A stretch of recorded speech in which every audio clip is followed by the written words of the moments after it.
Good evening. Tonight, we're finishing Heavensward. Definitely. We're like 10 quests away.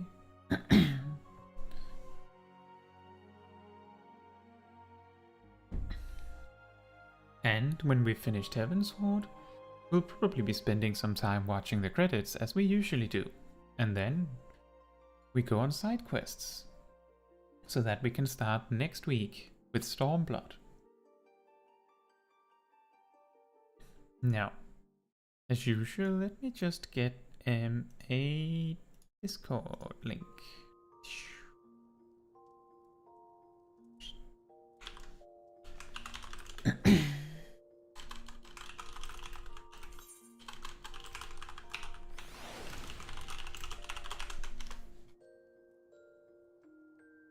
Let's see. Right. Oh yeah, and we have the overflowing inventory still. Right, we had to go to Mordona to continue. And that's what we're doing.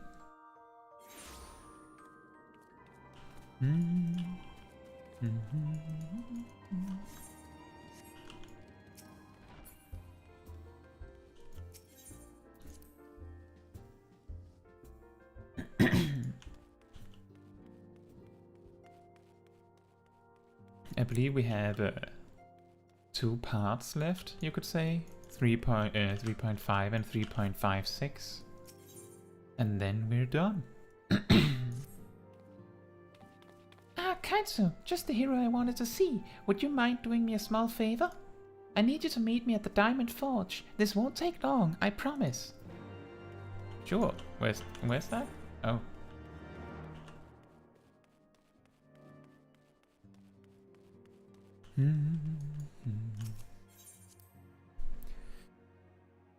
I think when we get to the end of Heavensward, we'll have to go strictly for leveling up company, Grand Company rank.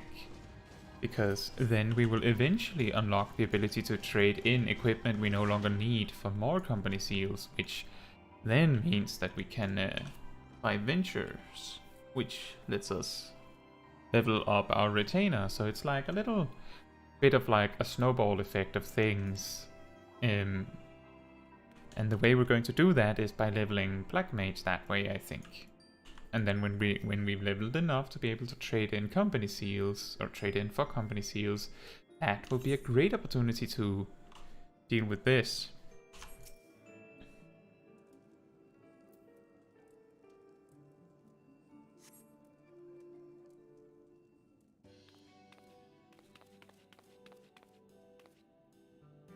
I'm sorry to drag you away from your duties, but as I said, this won't take long. I just need you to stand perfectly still for a few moments.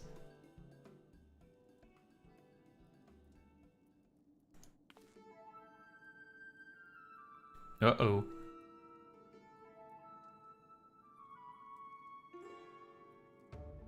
Right, everyone, ready to go to work? No squirming now. Oh, and you might want to close your eyes. Uh-oh.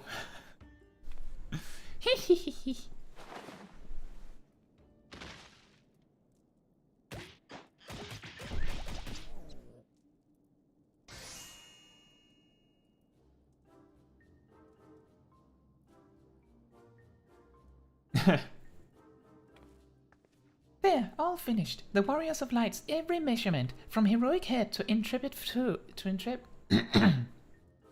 The Warrior of Light's every measurement, from heroic head to intrepid toe.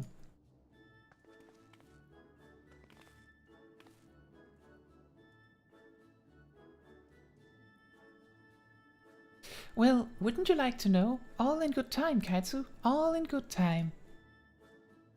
Oh, you just need my measurements for no reason.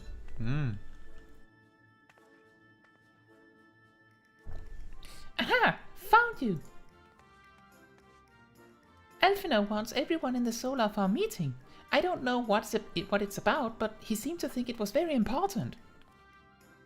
Go on, we have everything we need. No sense in keeping everyone waiting. Ah yes. Put the two people that I've put almost exactly the same voice for in the same cutscene, with no one else.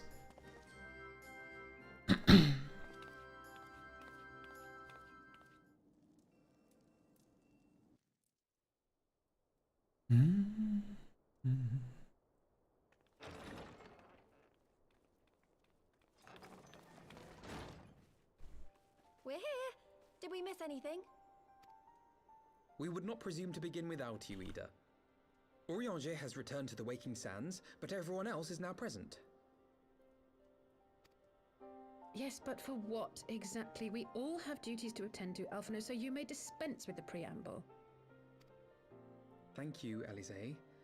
It is the very subject of those duties which compelled me to call this gathering. Though the Warriors of Darkness no longer pose a threat, Eorzea's many troubles demand no less of our attention. And while I stand by the decision to approach each task as we see fit, I fear our effectiveness will ultimately be diminished should we continue to act in ignorance of each other's efforts. Thus, I propose we elect a successor to Minfilia. Not to serve as a fully fledged antecedent, perhaps, but as a coordinator of operations. Is that all?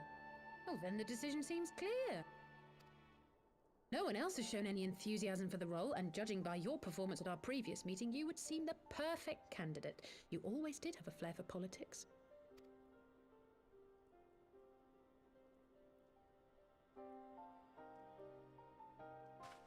I did not mean to... That was not my intention. Was it devastation, though? As my tenure as commander of the Crystal Braves comprehensively demonstrated, I lack the qualities required for such an office. I would much prefer to remain as I am now, a soldier in the field, so to speak. Should none of our numbers step forward? Must we then constrain some unwilling candidate to take up the position? Well, based on merit alone, a certain adventurer would be my choice. Though I concede she might struggle to balance her new responsibilities with, let me see, slaying primals, thwarting legatuses, and feeding the orphan poor. Thancred makes a good point. Any who would wear such a mantle would be bound by its obligations. Have we not become sufficiently familiar with each other's methods to act without an overseer?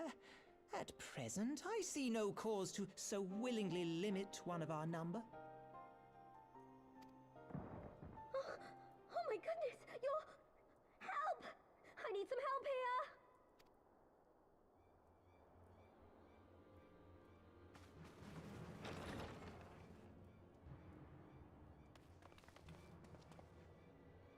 Tataru, are you all right? Me? I'm fine. It's this poor girl who just staggered in and collapsed on the floor that I'm worried about. Narco! God, how did... Yashola! Please, you have to help her. Kral, a hand if you would. Let us see about closing these wounds.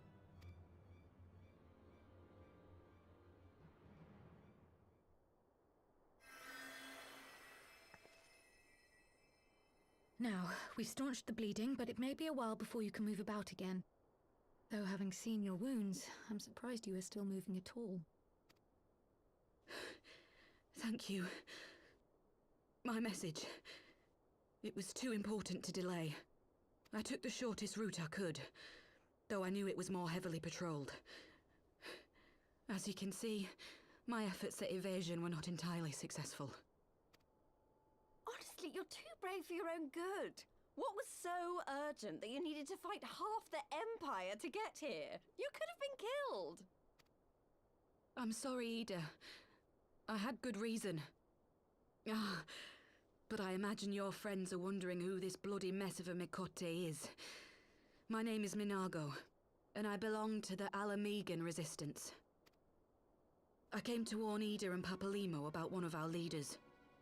A man who calls himself the Griffin. He's always been dangerous, but he's planning something new.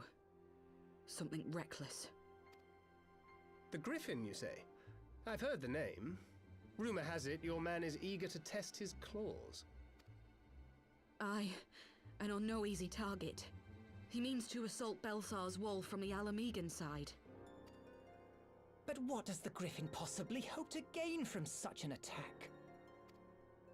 From what I understand, he wants the fires of war to spread to Eorzea. And for that, he needs to control the border with Gridania.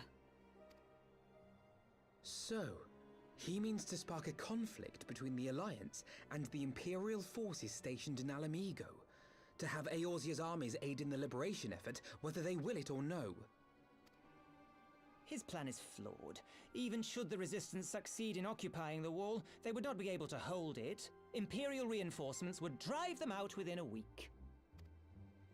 Be that as it may, if there is even a chance that this scheme could bring about an escalation in hostilities between Eorzea and the Empire, the Alliance must be informed. Agreed. I should depart for Lim-Solaminsa forthwith and seek an audience with the Admiral.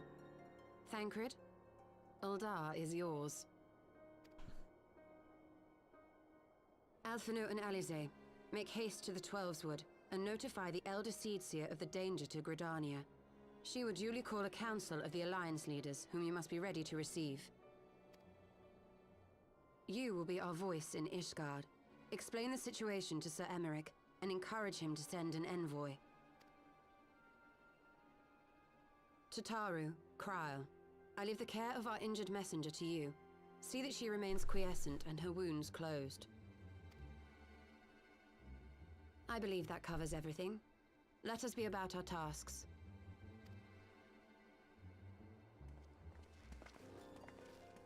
I suspect the ill tidings from Girabania will be held as a turning point. The beginning to a bloody end. The business of war was ever conducted with the coin of self-sacrifice.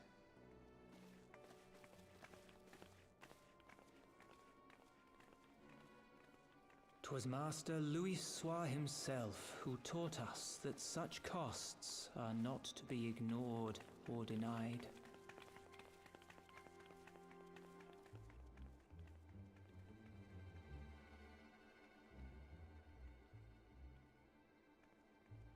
And so, I shall embrace them. When the time comes, I will make my choice, as you will yours.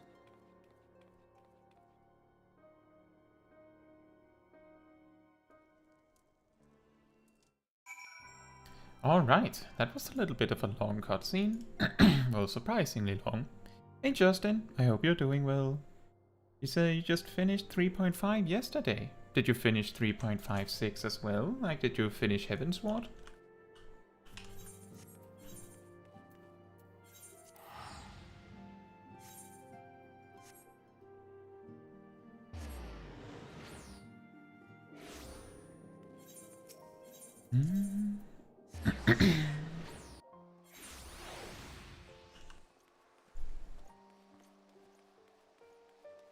And we continue on to the next cutscene, surely. I'm very quiet during cutscenes because some people like to have the actual voiceover for it. So I mainly just try to stay completely quiet for those, for anyone that hasn't been to a stream before. That way, that is preserved for people that like to use the stream to like watch while they play themselves. They can just have the cutscene from the video if that's what they like. And then I'll do voiceover myself for cutscenes that are not voiced. Justin says, I think I need 2 more quests to do first, then I'll be done completely. Oh, nice.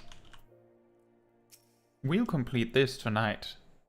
So if you're at your gaming setup, you might find it convenient to get on it so that I don't pass you during the stream.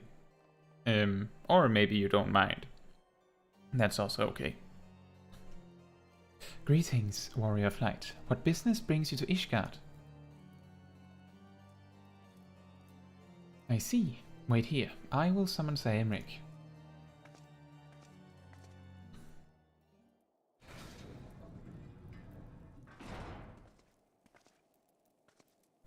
It is good to see you, my friend. 'Tis but a pity it must be under such circumstances. Had Lucia not informed me of the urgency of your suit, I would certainly have sent for some wine. But to business. I thank you for bringing these developments in Alamigo to our attention. Ishgard will of course send an envoy to attend the council in Gridania. I cannot say who will represent us, however, as the choice is not mine to make. Not mine alone, at any rate. Given the imminence of the threat, we may forego the formalities of a full assembly, but I will still need to consult my counterpart in the House of Commons prior to proceeding. Will you permit me some time to make the necessary arrangements? I thank you. Our representative, whomever we select, will require suitable escort. Make your preparations and inform Sir Handelope that he is to lead in your absence. Yes, my lord. Caetsu, pray accompany Lucia to the Gates of Judgment and make ready to depart for Gridania. I will have our envoy join you as soon as I can. Fury speed you on your way. Hey Rallo, how are you doing? Say, you're asking if it is true that I'm becoming rich and famous on EU servers. Rich? I don't know. I'm slowly reaching the point where I could actually purchase a large house, but I'm not interested in doing that. Someone that is really rich would consider that like not that much money, I think. But given that I don't spend that much time on collecting money, you could say that I'm decently rich. I don't spend that much, and I don't focus very heavily on making money. So relatively speaking. Famous, I don't know either. I've been very happy that recently there's been more people approaching me in-game. But it is not to the point where it's overwhelming. And I would imagine that if you're really famous, it would get to the point where it's like actually overwhelming, where you start to have to say, I don't have time for everyone. Who knows if that'll happen. But so I wouldn't say that I'm rich or famous on EU servers.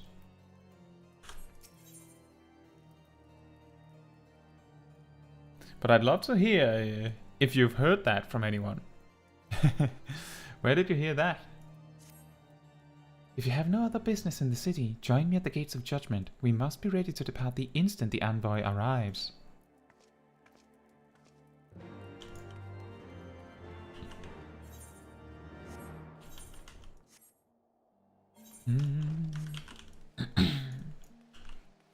The nightmare inventory. Full everywhere. Oh right, that's where it is.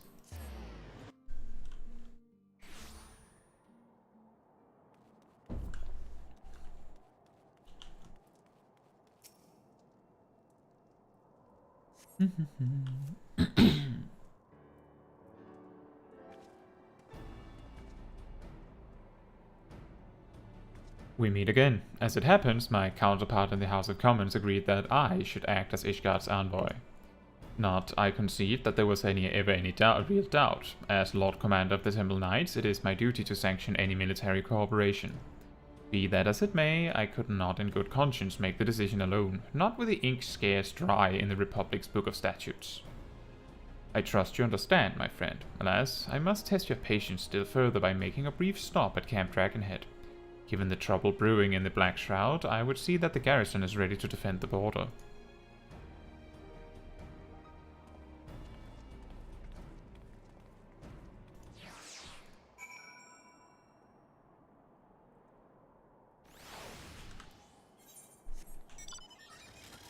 Rado says, I was making a very calculated, estimated guess. Fair enough. I'm very flattered that you're that you came to that estimation.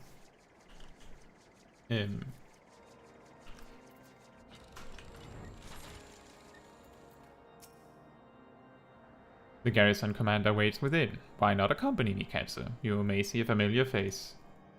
If only I would.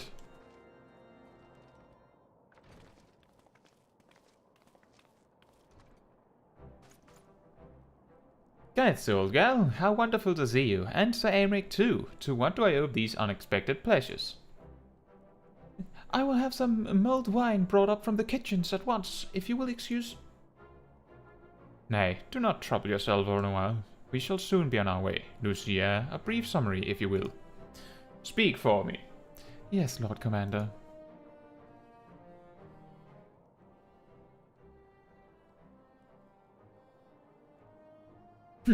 Those villains hardly need an excuse to wage war. Bloodletting comes as naturally as breathing to a Gal, I mean to an Imperial. And thus we shall strengthen our patrols, as you suggest. We shall also be sure to communicate these developments to Lord Francel and the Observatorium. I see you have everything in hand. Carry on, Commander.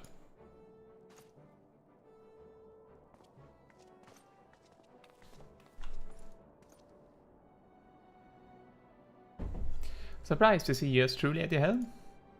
Sort of, yeah. You and me both, Gal. You and me both, old girl. I doubt I'll ever feel worthy to sit where he sat. His portrait is still there. Oof.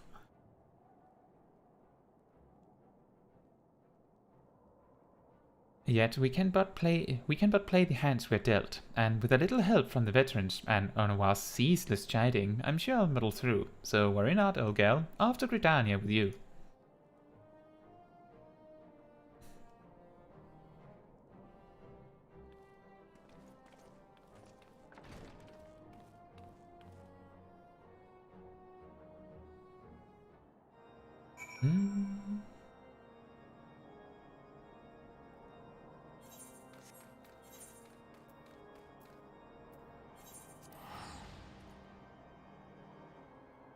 And we continue to Gridania.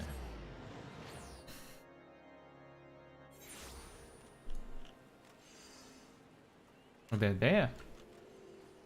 Normally we just meet them outside the place.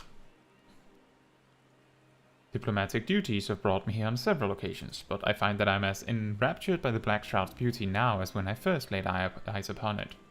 I fear that this time, however, events shall not afford us the luxury of enjoying the splendor of the forest. It seems we are to have an escort to the Lotus Stand, a pleasant place to discuss unpleasant matters, is it not? Yes, of course. 'Tis like we are the last to arrive. Let us announce ourselves, shall we?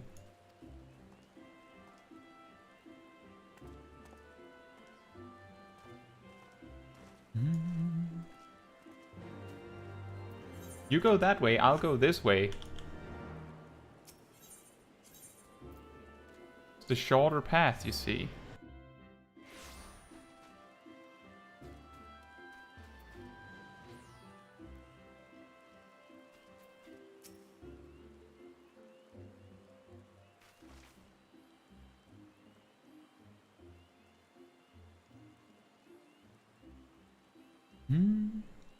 The envoy from Ishgard has arrived. Very good. This way, if you and the Lominsan party as well.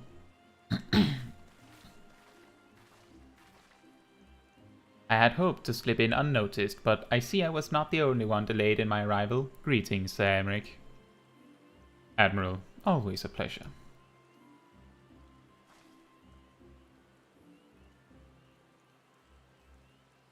And Caetsu, I trust you are well? 'Tis a day for reunions, it seems. I believe you are well acquainted with my escort?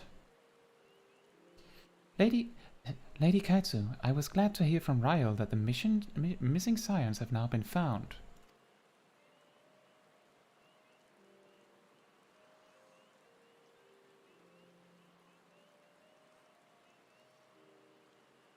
There's much and more I would discuss with you, but let us first attend to the issue at hand, shall we?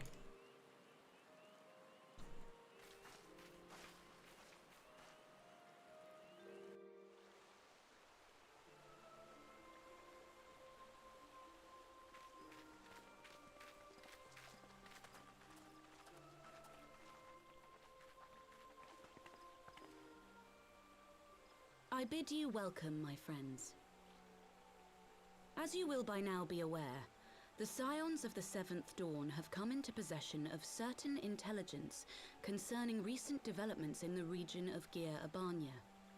It springs, I am assured, from an unimpeachable source. Is that not so, Master Alphino? Indeed, Elder Seedseer. Our information comes directly from a member of the Resistance's inner circle, and we have no cause to doubt its veracity. This Griffin of theirs is a fool if he thinks he can hold Belsar's wall against the Empire. When the Imperials move to take it back, they will come in force. And the resulting fighting is all but certain to spill over into the Black Shroud. At the Battle of Cartano, the combined might of 3 grand companies labored to contend with the remnants of but a single Imperial legion. Alone, Gridania would be hard-pressed indeed to hold back the tide, should the Garleans turn their minds from reclamation to invasion.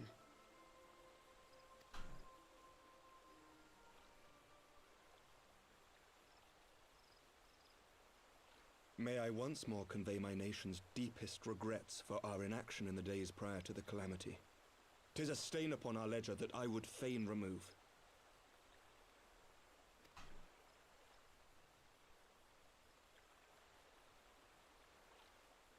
Elder Seedseer, I do hereby request leave to deploy a defensive force within the borders of Gridania. Ishgard's return to the Alliance shall be honored by more than mere ink upon parchment.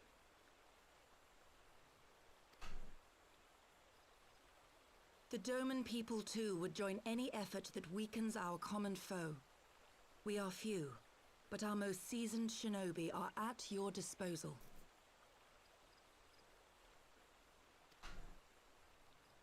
On behalf of my people, I offer you my humble thanks. Gridania welcomes your assistance. It is time we set our contingency plans in motion. Is the Alliance agreed?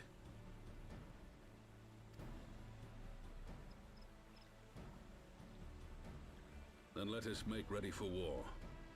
Victory favors the swift, and there is much to be done.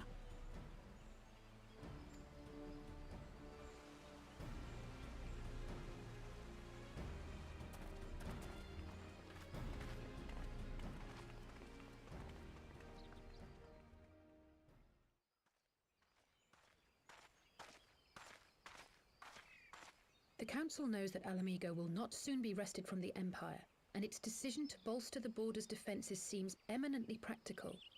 Why then, brother, do you scowl so? I agree that they have chosen the wisest course available. Indeed, the only reasonable one. Yet something feels awry. In making ready for war, is the Alliance not granting the Griffin the very thing he desired? Any attempt to hold the wall is doomed to failure, aye.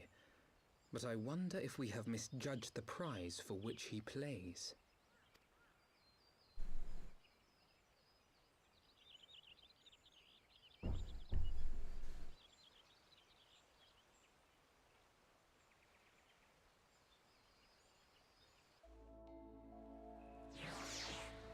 That is actually a pretty interesting strategy, is to just, all you want is for the Eorzean Alliance and the Garlean Empire to butt heads. That's all you're interested in. That's all you need. If you can get them to attack each other by just suggesting that you might do something on the edge of each of their territories, that's really convenient. Now, the thing is that he's not suggesting that he will do it. He will actually do it. And that's a little problematic, but also effective, we will soon come to find. Rala says this story is scary. Is it?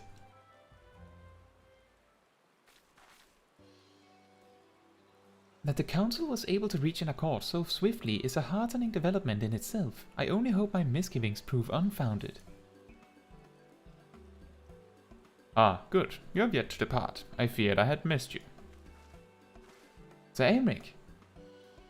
Master Alphino, a pleasure as always, and Mistress Alice, how wonderful to see you thus recovered.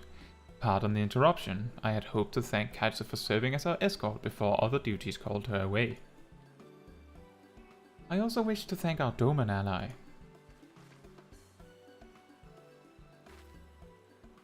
Forgive me, my lord, I was but awaiting an opportune moment to join the conversation, and force of habit made me keep to the shadows.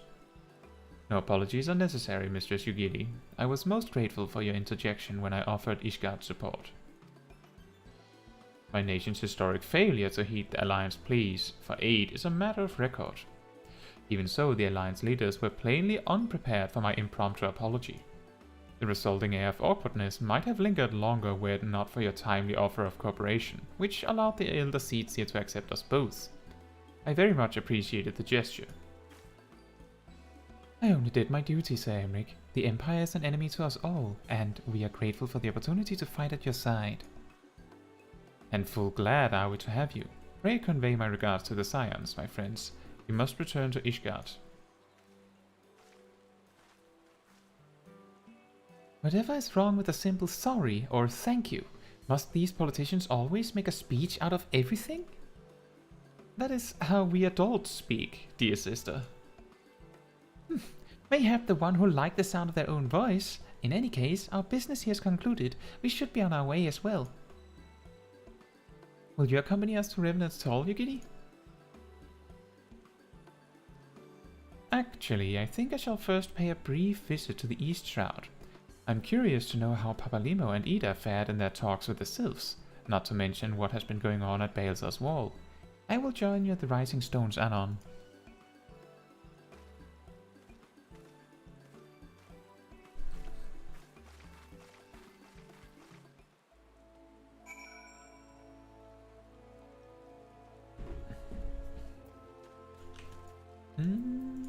And then we just go back. Excellent. I believe the Balzar's Wall is coming up now.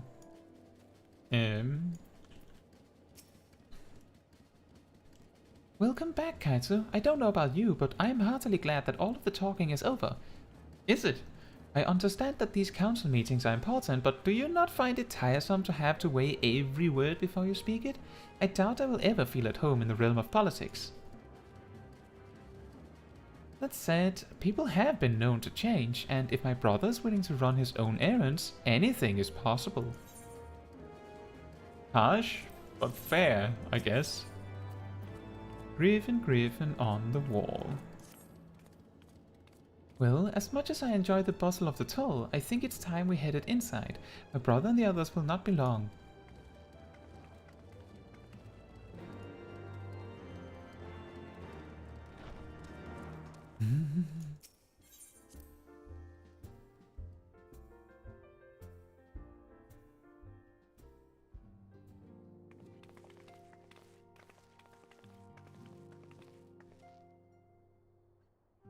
Ah, you are returned from the council, but what of Alphino? Did some other matter require his attention?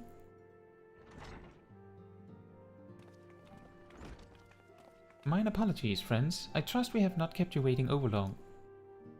Greetings, everyone. Oh, Kryl, how's Nago doing? She will be alright, won't she? I don't see why not. She's sleeping at the moment. Tataru's keeping an eye on her, so we'll know soon enough if there's any change in her condition. The wounds are healing well.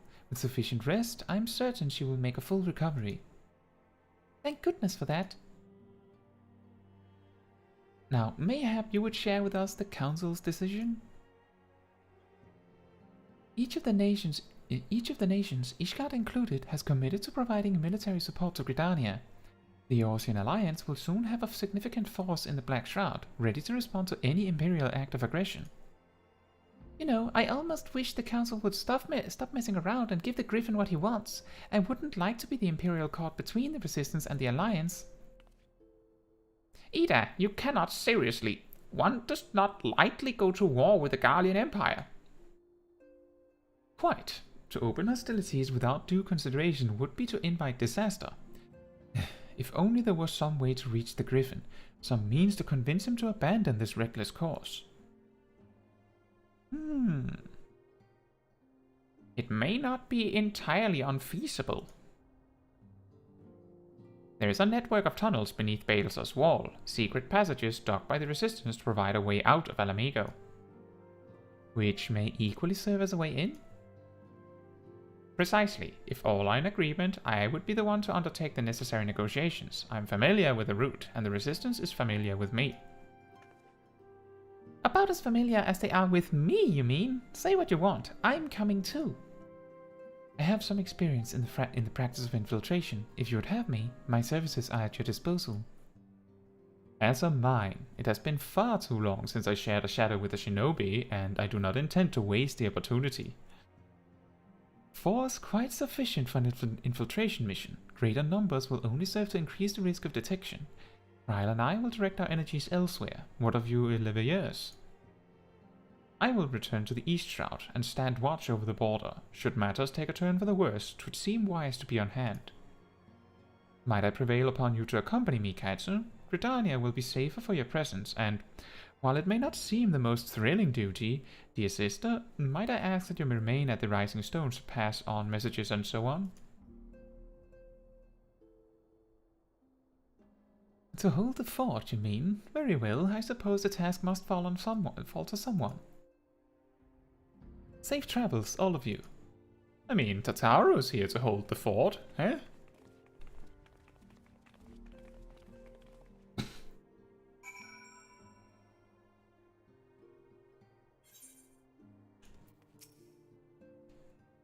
If you have any unfinished business in the toll, pray attend to it now. I would depart for the Hawthorn Hut without delay. The nearby watchtower offers an unobstructed view of Balzar's wall, and I should be interested to speak to the Alliance commanders who have installed themselves at its top. It's been a long time since we visited that tower last, I feel like.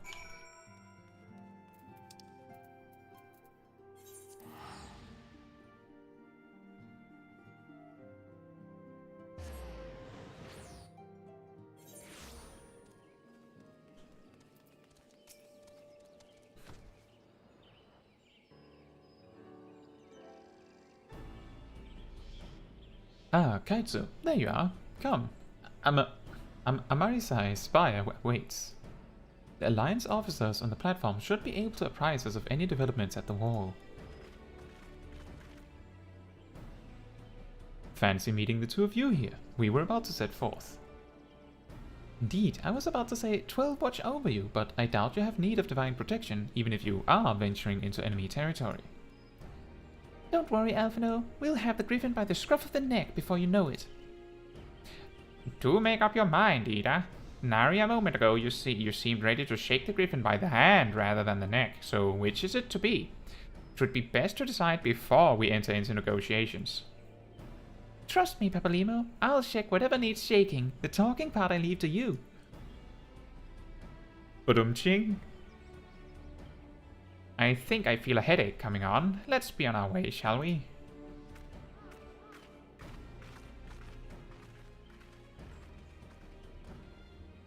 Ah, some things never change. Well then, shall we make for the spire? Our Alliance friends will doubtless have news for us.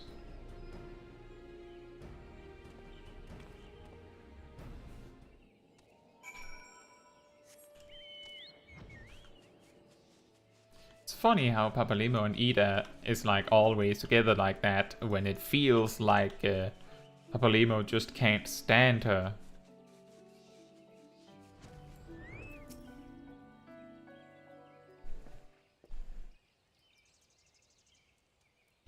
Welcome, Warrior of Light. I assume you're here to speak with our commanding officers. You will find them on the observatorium. You will find them on the observation platform. Pray proceed.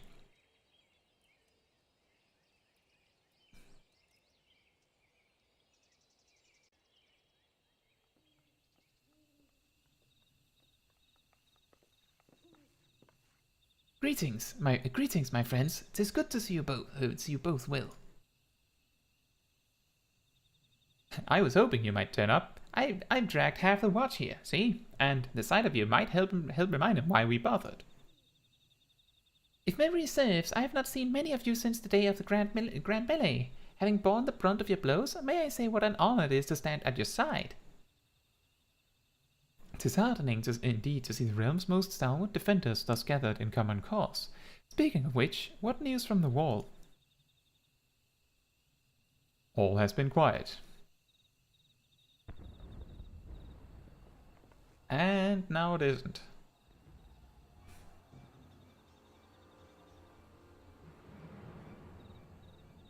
Report. What? 7 hells! Fighting has broken up on the top of the wall. A full-scale assault. So the Griffin has made his move. Someone has. And what's that supposed to mean? The attackers, they're wearing Grand Company colors. Impossible! We gave no such order! Of course. The wall was never the Griffin's target. It was bait. We've been goaded into deploying our armies nearby, thus lending weight to this deception. If those uniforms were convincing enough to deceive my scouts, the Empire will surely think we've launched an offensive. This could mean war. Even so, this may yet be no more than a diversion. With the armies of the Alliance occupying the Empire's attention, it would be comparatively easy for the Griffin supporters to slip into Alamigo. He could then incite a rebellion amongst the populace, which the Imperial reserves would be hard-pressed to contain. Eorzea, meanwhile, would be plunged into chaos. Caetsu, we must make for the wall at once. What? Just the two of you? Our companions embarked on a mission to sway the Griffin from his course, and are likely halfway to his command post by now. They will emerge in the midst of a raging battle, and I do not mean to abandon them to their fate. It will be dangerous, aye, but the confusion may work to our advantage. If we are careful to avoid the skirmishing, it may yet be possible to reach the Griffin, and if we can do that...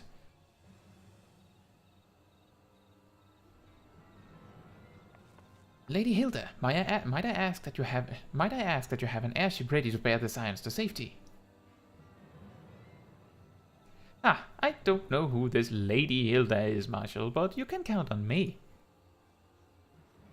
We must prepare for Imperial reprisals. May the Navigator guide us through this storm.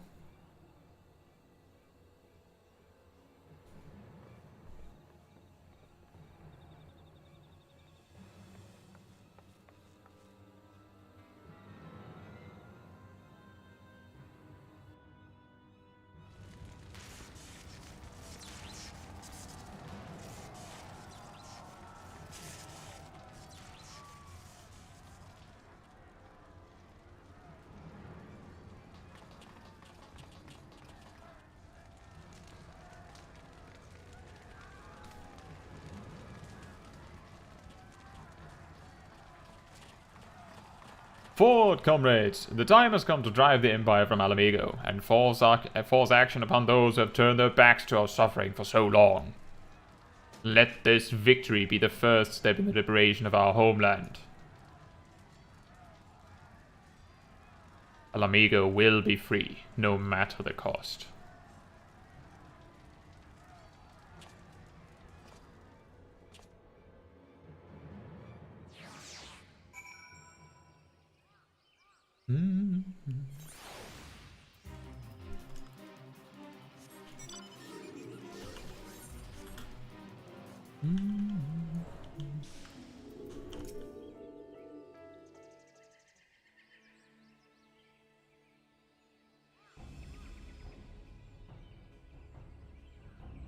From what Papalimo told me, the trail ahead should lead us into the shadow of the wall.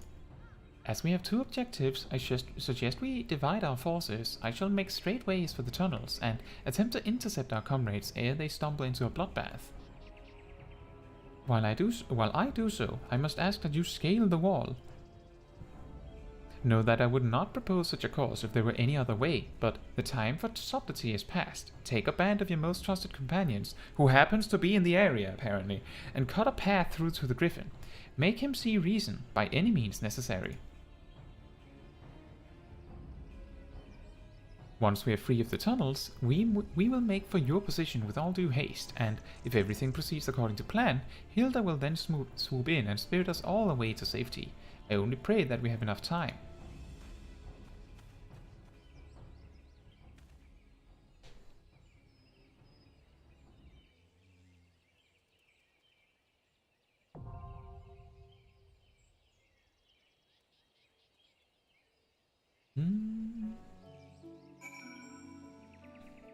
Well, I just have to be right back before I'm ready for dungeon. That also gives me an opportunity to write down something. Let's see here.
Alright, I am back. So the reason why I'm taking a little bit of extra time to wait is because I know that there were some people that I've talked to that may have wanted to join for the dungeon. And if I just queue up immediately and just go, then they have no chance to respond at all. So I'll just give it a few minutes before I queue in. That's the as I have talked about previously, I think it's a lot more fun to do stuff like dungeons, like group content on stream, if people that watch the stream have a chance to participate. So that also means that if there's anyone watching that is on any EU data center, you can join me for the dungeon if you want to. You just have to let me know that you're coming, then I'll make sure to wait a moment to invite you. But I'll queue in like 2 minutes. In the meantime, I would like to draw some attention to the fact that I have a Discord community server. There's a link pinned in the chat.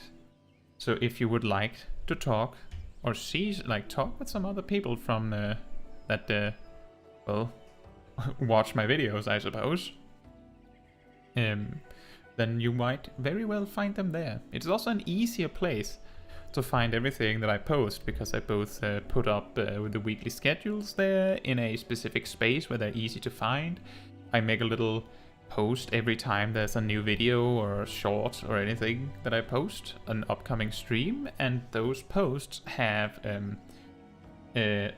localized times so that you can see what time it's going to show up for you and not have to sit there with your calculator like GMT +1, what? And yeah, that is pretty much it. I guess we'll queue as we are then. I guess that they haven't enabled this one either, right? Correct. Who would we go with? I guess just the 3 people at the observation point.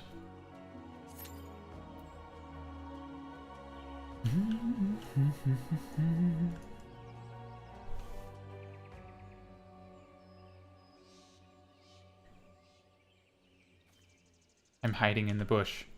No one will see me coming. No one can tell that I'm hiding in it, even though I happen to be wearing the most contrasting color to green you could imagine. No one would possibly be able to see me coming. My owl is the one that keeps watch, because I can't see anything either. 10 minutes. Well, that is an excellent classic opportunity to do what we always do when we queue for something with a long queue time. We go and do some company seal farming. Actually, I don't think we have enough to rank up, so I mean, let's do that first. I don't know if we unlock something special. I also think we still have some hunting log stuff left to do, so we might do that too before we start specifically doing... Oh, right, we only had the Sunken Temple ones. Never mind. In that case, I guess we will just do Fates. The present rank is Serpent Sergeant 3rd class. In order to be promoted to the next one, you have to have 6,000. I do.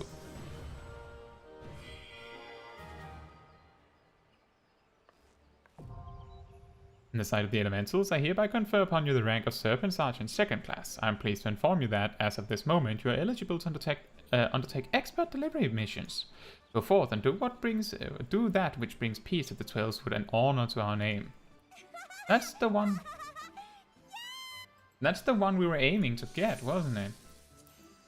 Yeah, it seems to be the case. Excellent. We have unlocked the important thing. Now we can more easily get rid of things we don't need. Well, now we're in the separate situation of filtering through the things that we do and don't need. Wait, can we rank up more? We surely can, right? Hello.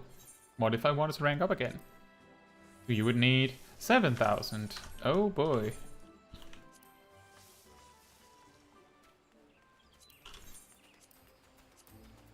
You need to get to that rank to get the last bit, apparently. We also need to repair gear, so this might be a great time to do that too. Mainly for the earring, but still. There.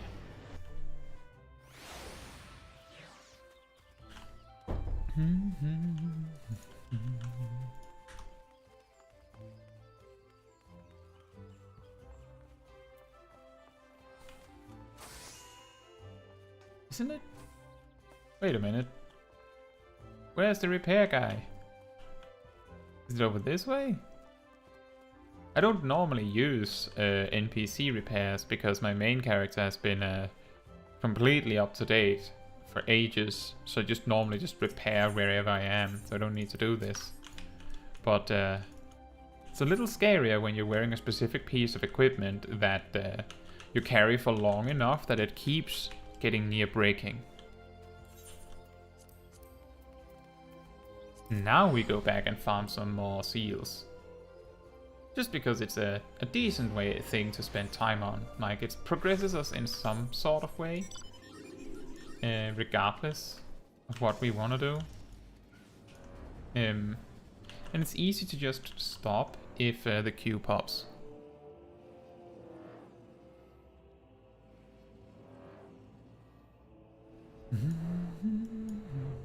And we do the one with the shorter time left first.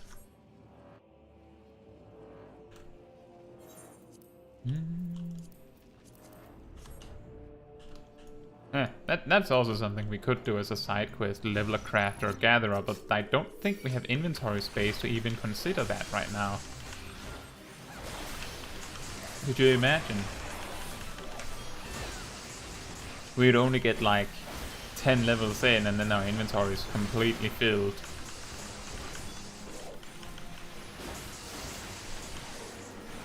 And I've forgotten to summon my companion again.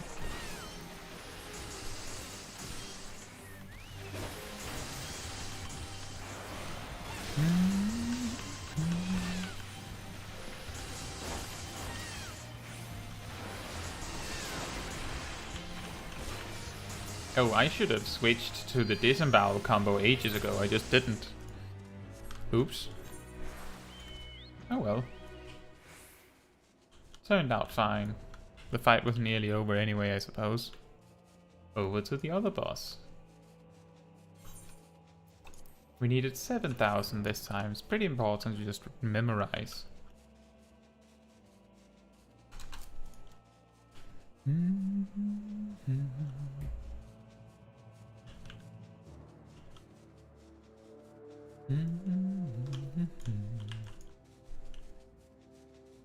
I wonder if on the side quest we'd be able to level like Black Mage to 60 tonight.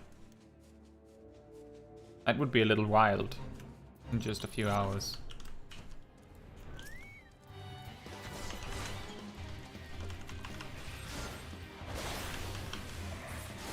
Although it's been a long time since I power leveled a job from that level range, so maybe it isn't as far-fetched as I make it out to be.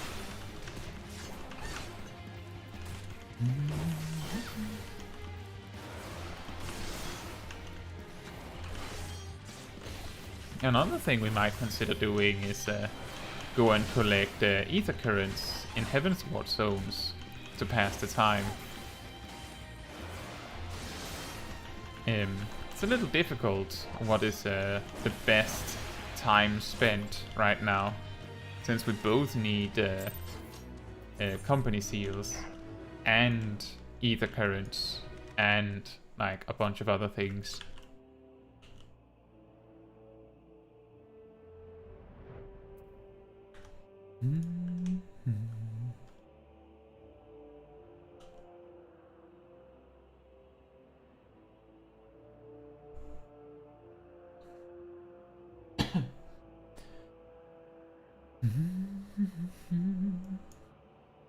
It's a very slow night. In terms of dungeons, I think usually they pop in within 7 minutes, but I guess it's because Balthazar's Wall is a level 60 dungeon and not a leveling dungeon. So it's in the less popular roulette.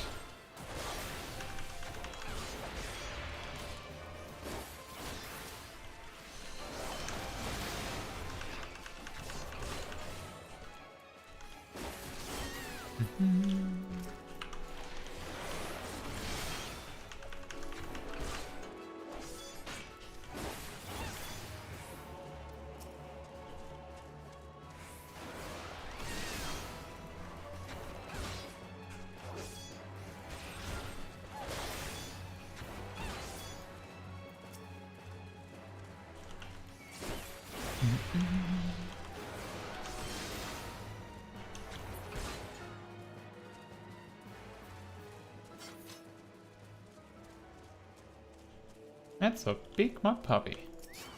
Oh.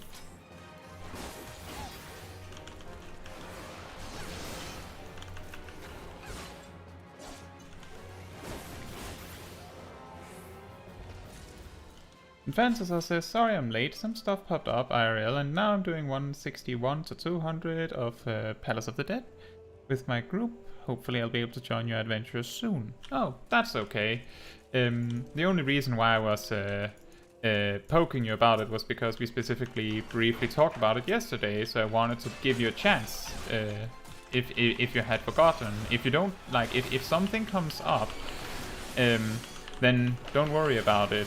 It was entirely just in case you would find it fun to join me. I hope you get really far on the 161 to 200. Like that's the hardest part of Palace of the Dead. And oh, you just barely managed to come in to see that I'm also ready to do a dungeon now. But thanks for popping in just to let me know, so I know that I didn't miss you completely. It's totally fine that you had something like that, like you're doing something else completely, regardless of whatever. It's more, I would be sad if you came in and was like, I'm here now, wait, I'm ready, and I'm in the middle of the dungeon, right? That wouldn't have been so fun.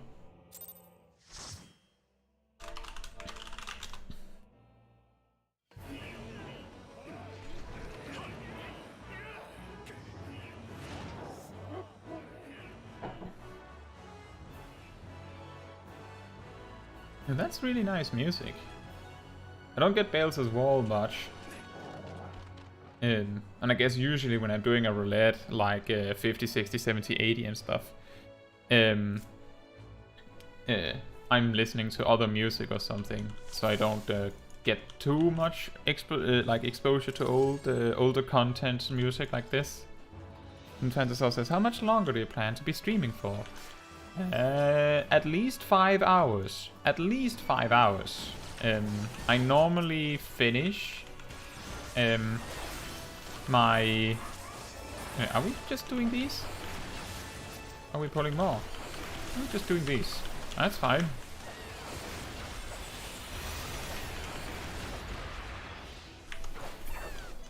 Are we chain pulling? That's awkward in Final Fantasy XIV.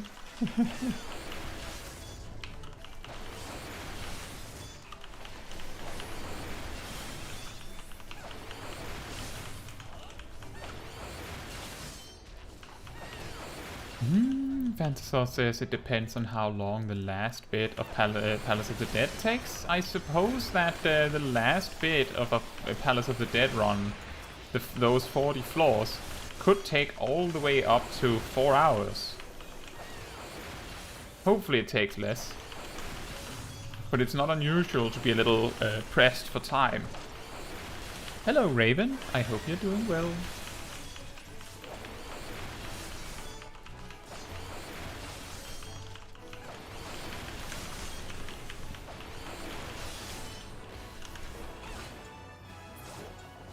That was a little close. I think the tank nearly died at one point. Still made it. Apparently I was tanking some stuff. And Raven says, thank you for your recent melee jobs video. It reminded me that I was gaslit into not liking Reaper, but it's really my favorite. Oh! Well, I'm glad to hear that I could help you with making your decision on that. That's really nice. It's really nice to hear. How did you get persuaded to not want to play Reaper? Like you say, you got gaslit. I'm guessing that you learned something specific about the job that made you think that you don't actually want to play it. Raven says, my static really hates Reaper and they tell me all the time. What? Why? Why? What's wrong with Reaper? What?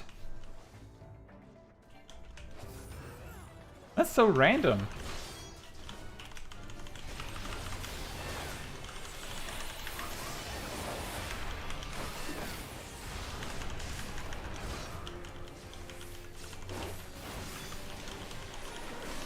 Slow and boring and too easy. And? And? I can say that my opinion might be mildly biased because I love Reaper. But some people prefer slower jobs. Like some people act like slow and boring.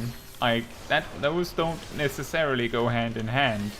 And slow and easy don't necessarily go hand in hand either. The reason why the Reaper rotation is quote-unquote extremely easy is because it's slow. If you had a, like, imagine if your GCD was like 2 seconds, like you had like a monk speed rotation, then the rotation would be significantly more difficult. It would not be, I think it wouldn't be as hard as how, as monk, but the slow pace of the job does have a significant impact on how easy it is to play. And personally, the slowness of Reaper combined with the more defensive kit that it has with Arcane Crest really is just a good thing to me. Hey Pokeshack, how are you doing? Sloppy time. Yeah, apparently it is sloppy time.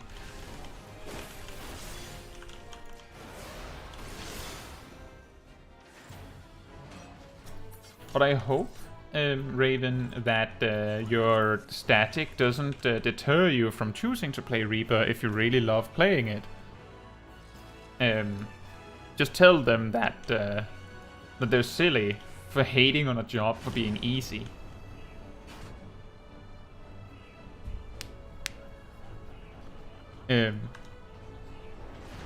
There's nothing wrong with the job being easy.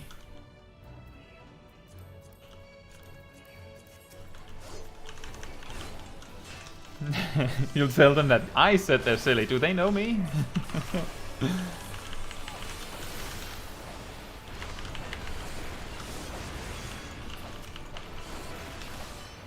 That would be very interesting. I don't know. Imagine, I'm just imagining like there's like savage raid teams that like, oh yeah, you know, the opener from Kai's guide. Do that one. I don't know if you do that.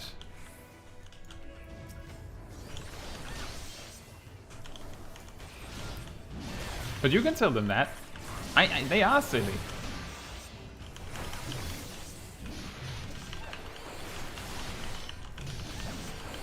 Next you'll tell me either one of two things. One of them is a warrior. Or they also hate warrior for the same reason.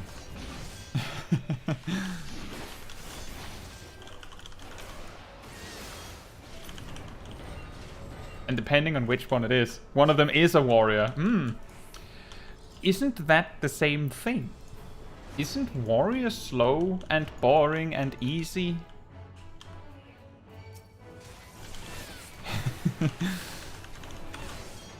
I'm just saying. I'm pretty sure it's the same thing.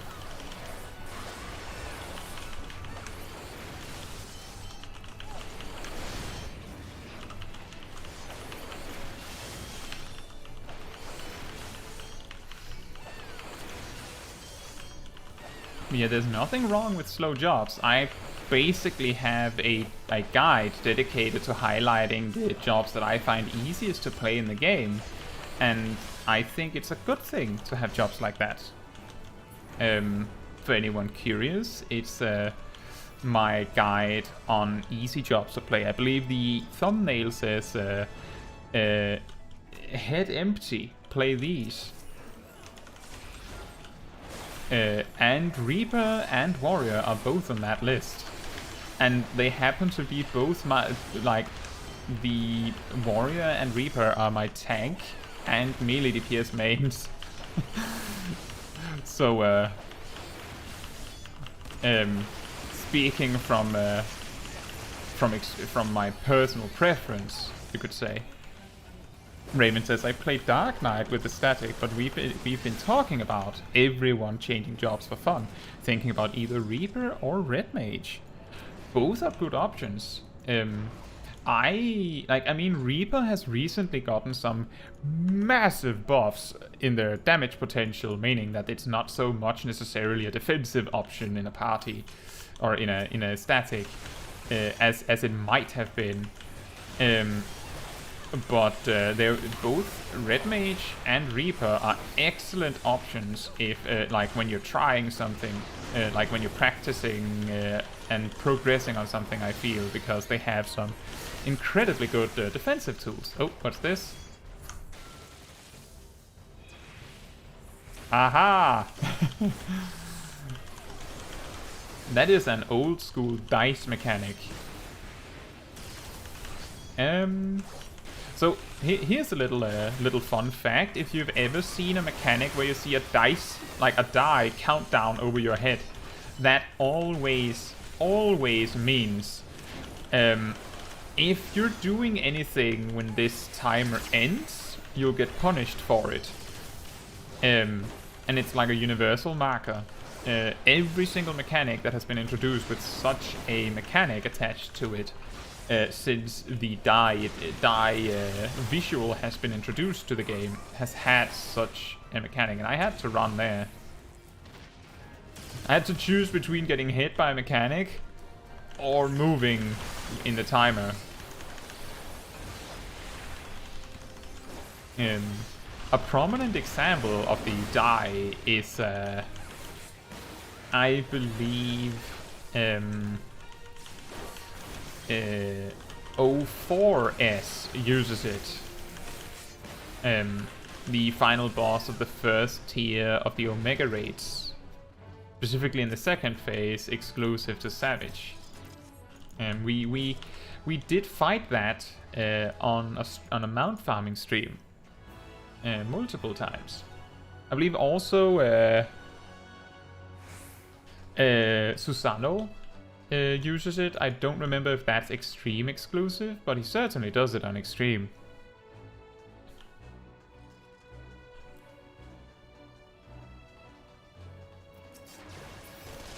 But Raven, I sure hope that your static... I think actually that might have been an upgrade. Oh well. We'll manage. I've just been greeting on actual gear upgrades throughout the dungeon. Uh-oh.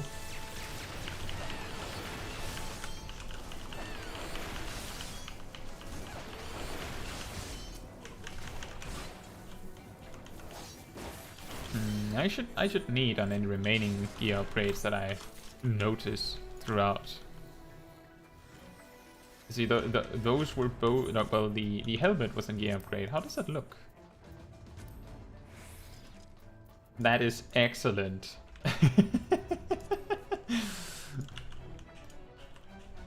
We didn't get it, though.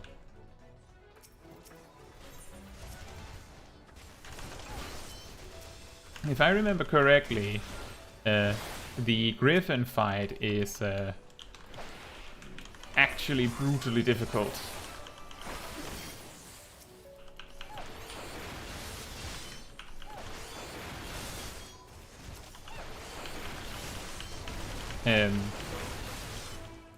Oh, now we're suddenly just pulling everything? I mean, that works. You can do that.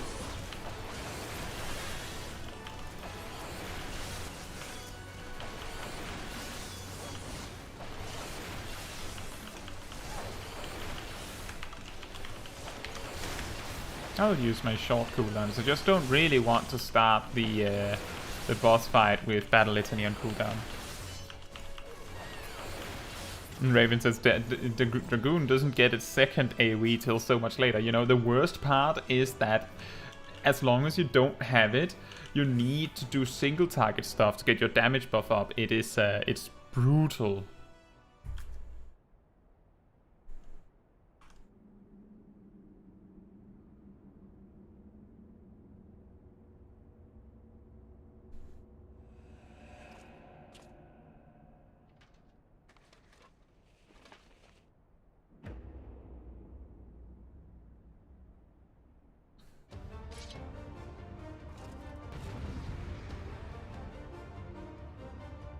Surprise! The Griffin, not Ilbert.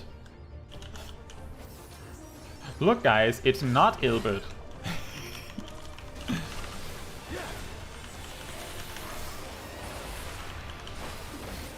Beak of the Griffin. Oof. Wonder if I'll get my opener. Oh! Ah! Too greedy. Sloppeh. And now I'm missing. I'll tear you limb from limb. I should not have been so greedy. Sloppeh. Sloppeh. That's the spirit. Uh-oh. Uh-oh. Oh dear. Oh no. That is, new toys. What, we didn't need to go to the middle for that. Oh.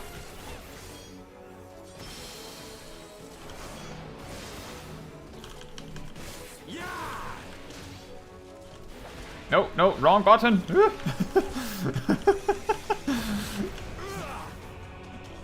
Oh boy.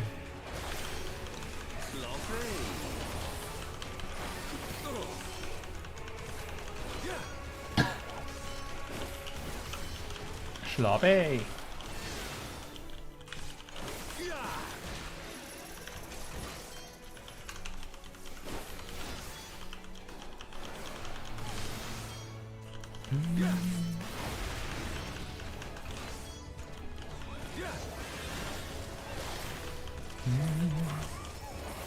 Oh.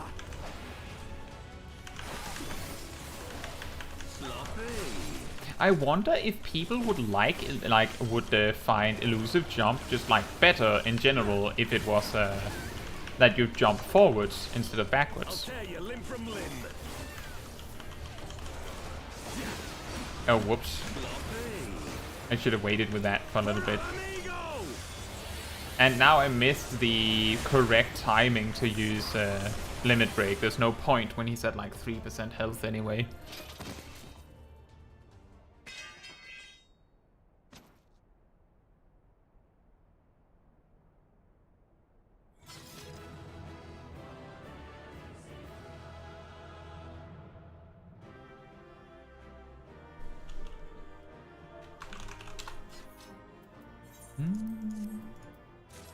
Oh.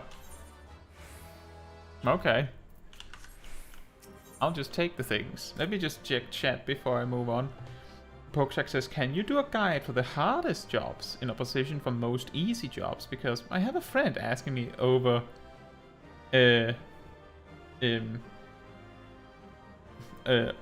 over about the hard jobs because he likes hard jobs. I could do that. I guess I could do that. It's not as I guess directly applicable as the easy job one, where it's like if you don't want to think too hard, then play these. Whereas the hard jobs are like if you're really feeling up to a hard fight, then play this. Whereas I would argue that in most cases you would want to play your favorite job. Regardless of whether it's difficult or easy, when you're really like feeling ready to party, you could say. But I could do that. That is a good idea. I feel like people enjoy watching those kinds of like comparisons, and, like presenting examples. I guess. It's fine, Pokeshak. I sort of got the gist of it, like a video on the hardest jobs in contrast to a guide on the easiest jobs of each role. And Raven says, "What a fun guy! You feel like a mechanical god, turning your camera really quick to jump, though." True, absolutely true. I'm just more saying that the people that don't care about looking cool doing it might prefer if their mobility action was just, you know, pointed forward. Although you can just like there is a keybind to like flip your camera, so you can just like do that to know where you're going to be jumping. Now,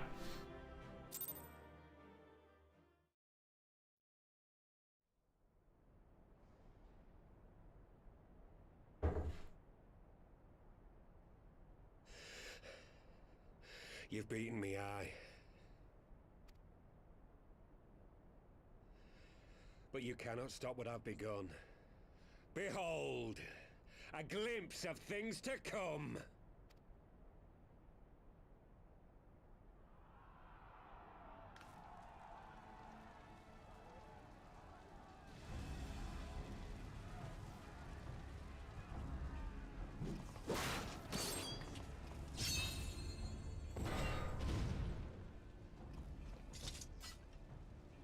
We did it! We showed the bastards! Aye! Victory is ours! And who knows, lads? Mayhap the Eorzeans will finally see sense when the enemy turns up on their bloody doorstep.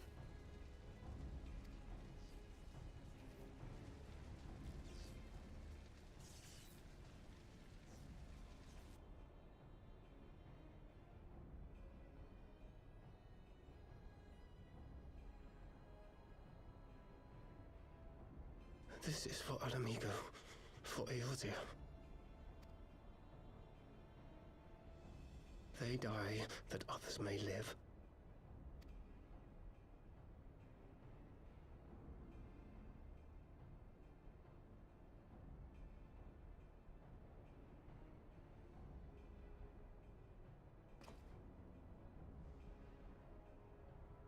Vanguards!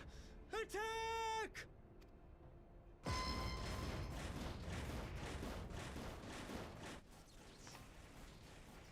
Seven hells! Do you hear that?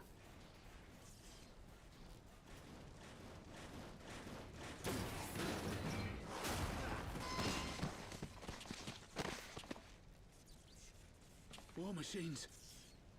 How did they get here so quickly? Stand your ground!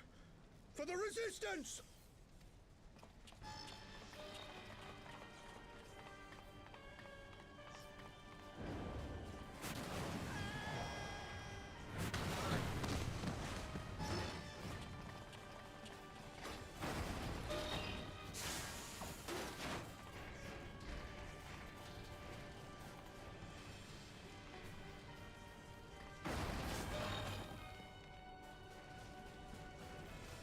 There's nowhere to run! We're cut off!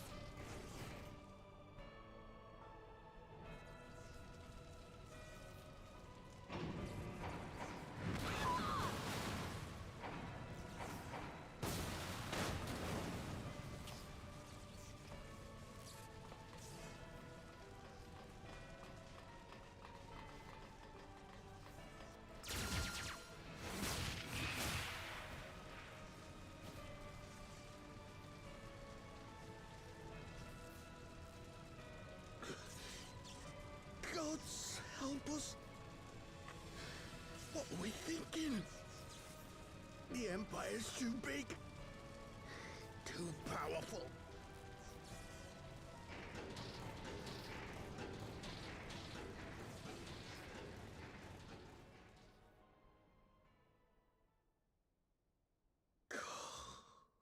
Mighty Ralker. Grant us the strength to crush our... One of the classic things said just before primal summoning.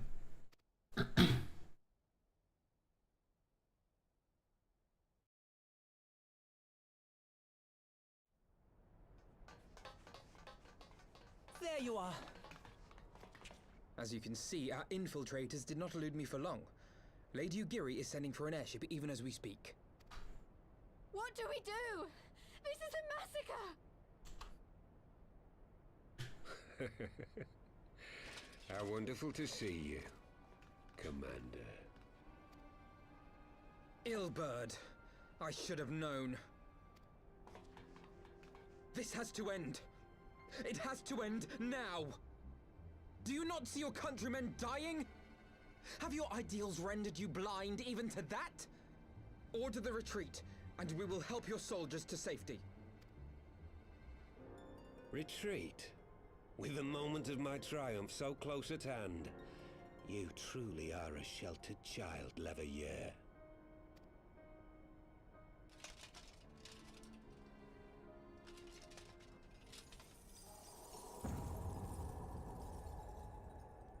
Nidhogg's eyes.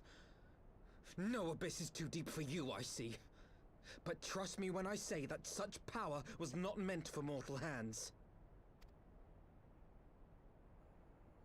How long have I struggled to reach this point? My countrymen so inured to the taste of defeat, they no longer balk at its bitterness, shouting my throat raw with rallying cries, only to be greeted with dull eyes and blank faces. My brothers and sisters in Ulda have surrendered to their apathy and their appetites. Were it not for the glint of Lodorito's coin, I doubt even those here now would have answered my call. Take back our homeland! Free Alamigo! Ha! They'll happily mouth the words, but they won't spill the blood. You say no mortal should wield these eyes? Then I shall gladly become a demon. I will suckle on the souls of the hopeless and liberate the homeland they no longer deserve. What exactly do you mean to do? Did you hear their cries as victory was snatched away from them? Even with their dying breaths, they cursed the Empire. Never has their desire for vengeance been so raw, so true. A god has no need of faith when summoned by so pure a purpose. Summoned? You cannot mean to fight the Empire with a primal! You know full well the danger, the futility of relying on such power! Oh yes, I know their limitations. Which is why I will call upon a deity more terrible than the very black worm of the calamity itself.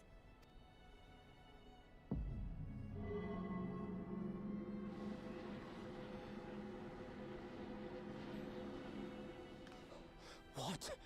Here? Now? Like hells you will!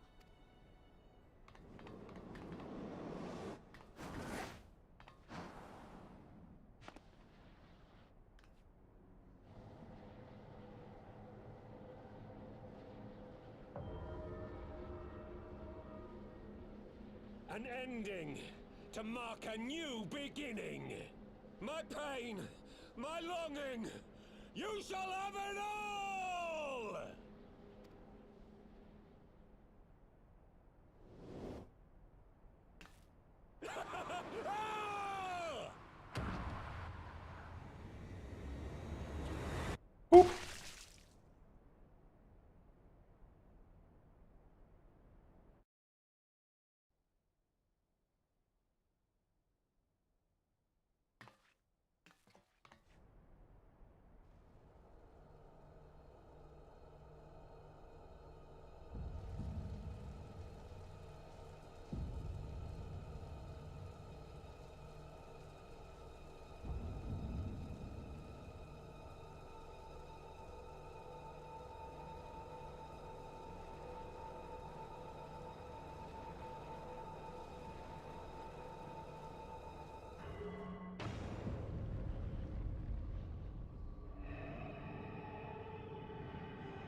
This light, is it... His death completed the ritual. The primal is taking shape. Well, can't we stop it? There must be something we can do!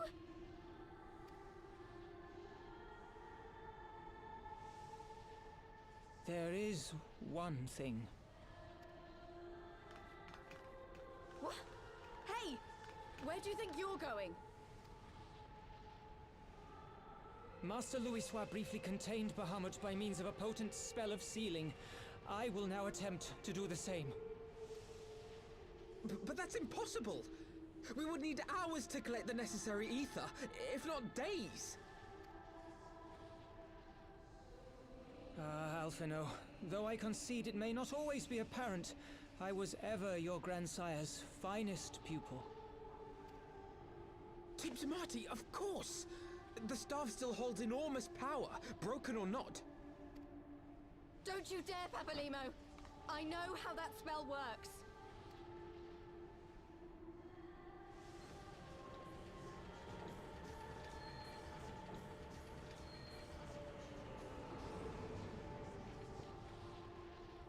It is time to leave! Quite right! Quickly now, off you go! The further away, the better! No! If you're staying, then so am I! No, Ida! There is a path only you can walk, And it must not end here, not like this!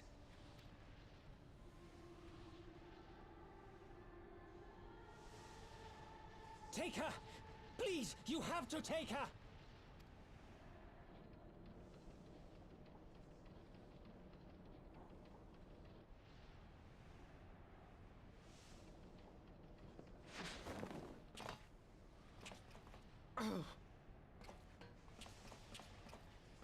What? No!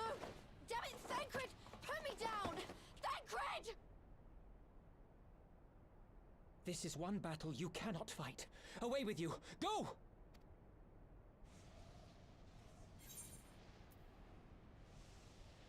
Should we try and say stay? We should try and say stay.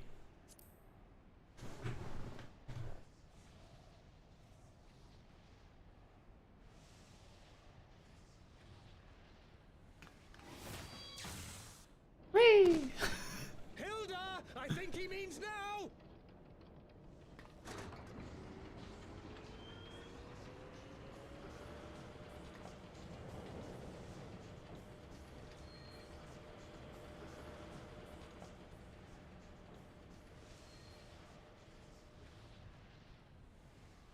I bid thee farewell again, my dear Ida. Now, let us see how good a student I truly was.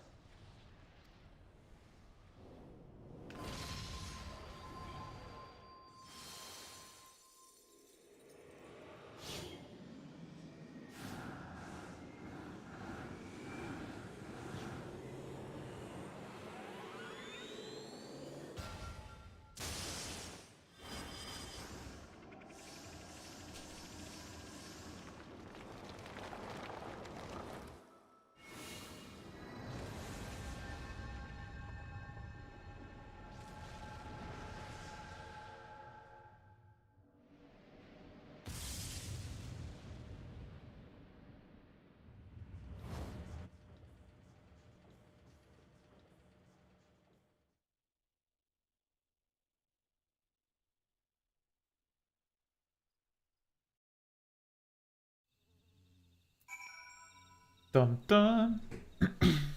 Let's catch up on chat for a little bit. Raven says, we don't all use cool keybinds. Actually, V to turn your camera inverted like this is actually a default keybind. The only reason why I still have it is because it is a default keybind and I haven't bothered to put it as anything else. So unless you changed it, you all have cool keybinds. Let's see, Pokeshak says, remember that the spiders are a mid-boss for us, the Warrior of Light. At this point, imagine a lot of them are normal people. Yeah, actually, those spiders tend to often be like a boss in Galleon-related dungeons. And more importantly, imagine fighting, like, take any boss in any dungeon, synced, and imagine there were two of them. That would be scary. Oh, some of the first bosses you might be able to do it. Like, I think you could take any one of the 3 bosses in Sostasia and say, what if there were 3 of them and you would still be somewhat okay in a decent group? And then Ghost Howler came in. I'm glad to see you. Have you seen, Ghost Howler, that we have a Discord now? I can't remember. I feel like I remember you were one of the people that sort of requested that ages ago. But yeah, there's a Discord community server now. And there's a link in the pinned comment. Oh, you are in, are you? Oh yeah, you are. Did you just join today? Oh, okay, you just joined. I was like, wait a minute, I'm pretty sure you weren't there before. Awesome. Just wanted to make sure, since you don't always get in on the stream, so if I didn't get you to see it now, then it might be weeks before you have the next opportunity to see it.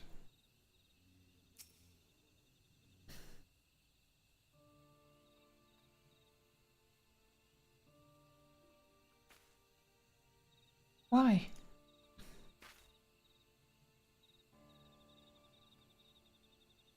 Why didn't they let me stay? Papalimo is my friend. I should have been there with him. Oh, you shouldn't.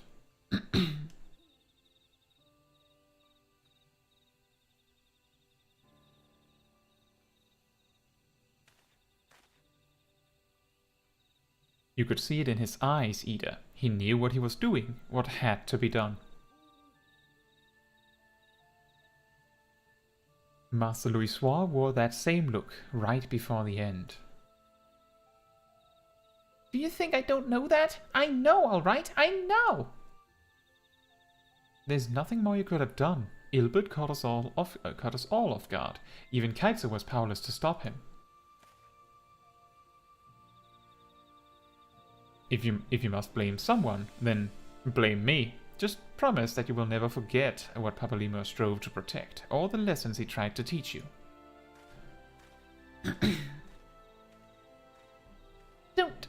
Don't speak to me. Okay. Leave Ida with me. Go on. Go back to the Rising Stones. The others need to know what happened here.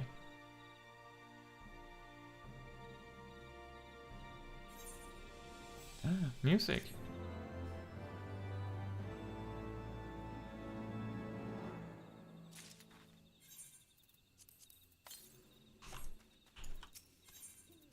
More music.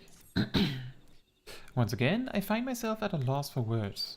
But Thancred is right. We must return to the Rising Stones and apprise our companions of all of this.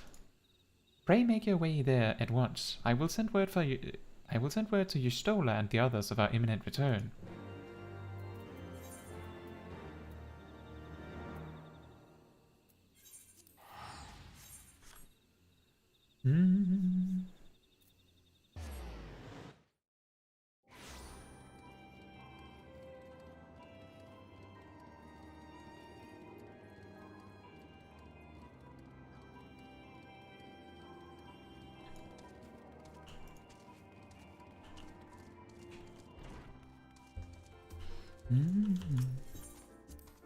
A glamour channel. That is a good suggestion. You could do that. That would also be a fitting one, like just in general, for picture sharing. Just like,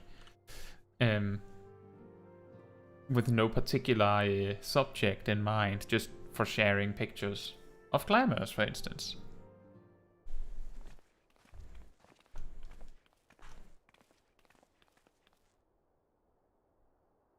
To seem you bring ill tidings, brother.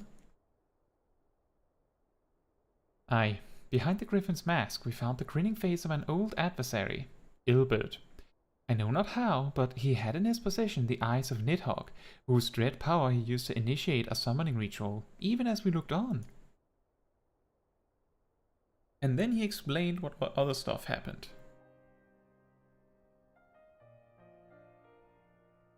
By the 12. I don't understand. To attempt such a magic requires every ounce of one's ether. No one, not even grandfather, could cast it and hope to survive. Indeed, it was ever a last resort, as I am certain Papalimo was aware. Thus did the pupil follow in the footsteps of his master, even unto the grave. I have as yet been unable to explain how Ilbert came to possess Nidhogg's eyes. In the depths of the Sea of Clouds, a perpetual storm of water and wind aspected ether rages. No mortal could endure such conditions. Then mayhap it was the work of an Ascian, but now is not the time for idle speculation. Kryl, I have need of your assistance. Yes, of course. We must inspect the Cocoon of Light and ascertain the state of the primal trap within. Between our respective talents, I dare say we shall glean some measure of insight. Understood. I can't promise I'll be able to sense much through the barrier, but I shall certainly do my best. As shall I. Let us be about it then.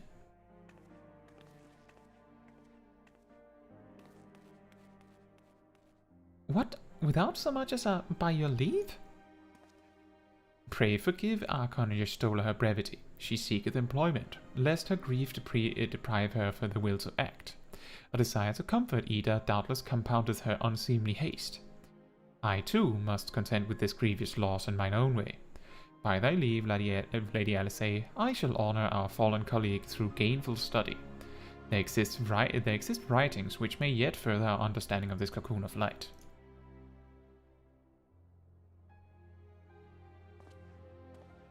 Alright, Ghost Hunter. See you very soon. Good night. Or morning. Mayhap I was too quick to judge. Surrendering to sadness and regret would be a poor tribute to Papalimo's sacrifice.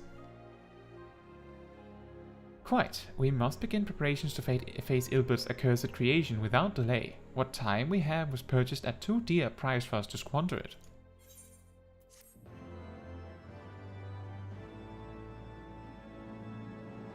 Hookshak says this part was too fast for me. I remember what happened, but it was too fast. A very short story beat, you could say, because we've already cleared 3.5, I believe now. Now there's just 5, 6. The obvious solution.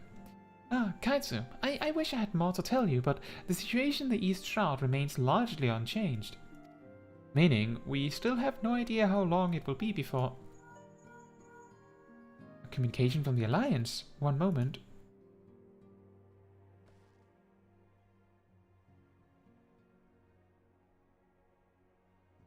Yes, of course. Our representatives will be present. My thanks. Word from Gridania. The Council will shortly be reconvened. The Alliance leaders have already begun to assemble. They wish to discuss the Primal, of course. As of Ystola's last report, the cocoon yet hung above the wall, unchanged. Yes, but the Elder Seedseer doubtless shares our concerns about how long it will remain so. I am told that Sid Garland has been called in to add his expertise to proceedings. A wise decision. The more minds we have working on this, the better. Well then, I suggest we leave the Rising Stones in Totaro's capable hands and make haste for the Lotus Stand.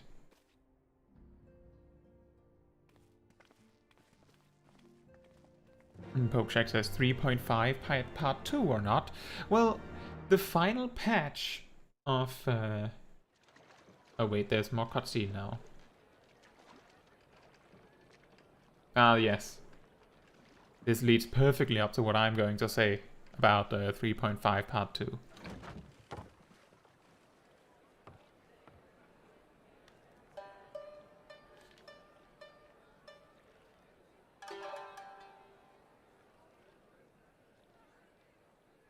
A word, if you would, good sir. This place. It is within the realm of Eorzea. You're an odd-looking fellow, aren't you? Still, takes all sorts, I suppose. This here's Vesper Bay. Thanalan's door to the ocean, as some folk like to call it.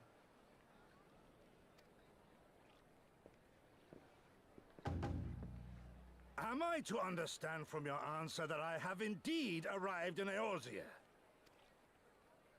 Eh? Yes, you're in Eorzea. Ah, a plain response at last, and the one I wanted at that. My journey was not without its hardships, and I would sooner travel by land than put to sea again.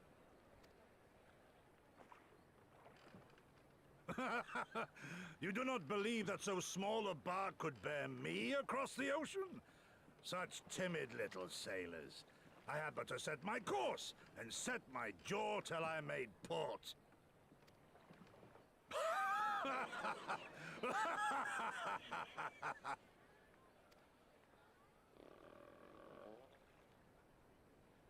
Though, 'twould perhaps have been wise to lay down my oars a moment to sup on more than the spray of brine water. By the trembling of my limbs, I sense a brief repast may be in order. Nay, I will not hearken to the feeble grumblings of an empty belly. Duty comes before all.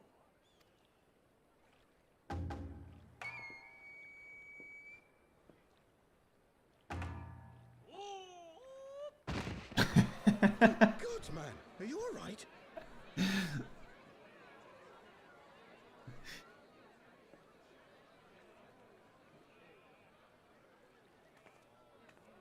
Thou art far indeed from home, friend.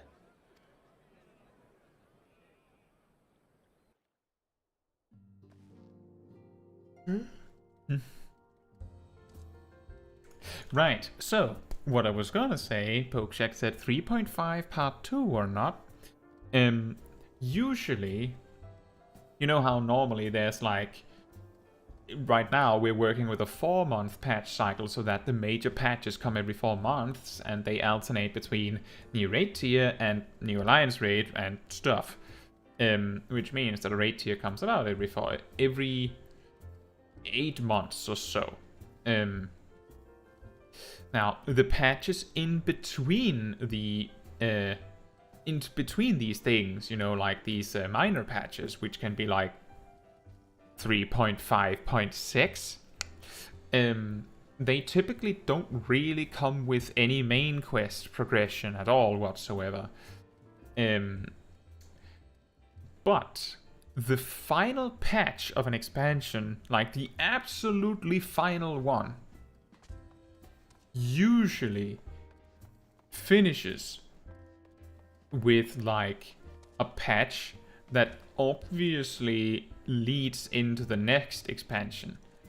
For instance, 3.5.6, which or 3.56, you could say, which is where we are now, is supposed to tease us about the fact that there's going to be samurai. Boom, Gosetsu. And Gosetsu is a huge part of the upcoming story, so he's introduced now. And we're sort of like getting closure for some of the things that haven't been closed up on in the main quest of Heavensward. Or we're at least going to know by the end of this storyline whether it's going to still be a problem in Stormblood. Which is what we're covering right now. The particular thing is that primal. Is that going to be a problem? And the answer is probably yes. And Pokeshak said, who can say he truly can use a little boat to cross the ocean? So I guess what he meant exactly is that he just sat down in his boat, checked a map and went, if I just go this way until I reach land, I'll land in the correct spot. And somehow... Oh, look at all those Lalafels. How adorable.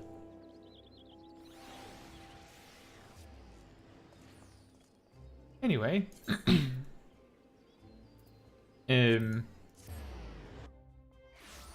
But if he's just sitting there, like, preserving his energy by doing nothing in the tiny boat, then of course he didn't eat anything. He didn't bring any provisions. That's how the boat could carry him. So he ate nothing, and that's the joke. It's the Lala sect from Sip. He sent a messenger. Welcome, Warrior of Light. This way, if you please.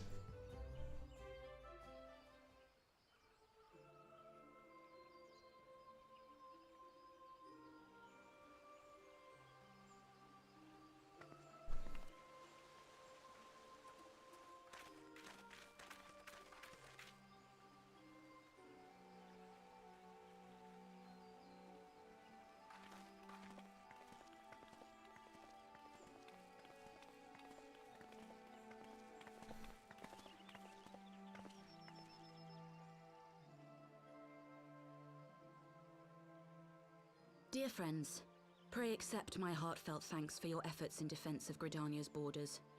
I would fain dwell longer on my gratitude for the support of the Alliance, but the situation at Belsar's Wall demands that we forego such pleasantries.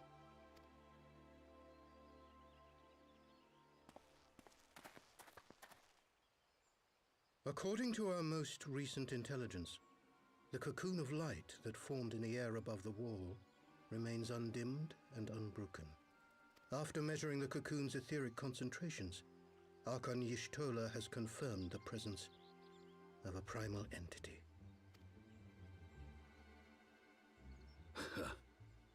So we must assume that Ilbird's thrice damned god is indeed trapped within. And what news of the Imperials? They're not like to ignore such a spectacle. Sir, a Garlean airship was observed making an approach, but the vessel was destroyed when it drew near. The Empire appears to have made no subsequent attempts to reach the object.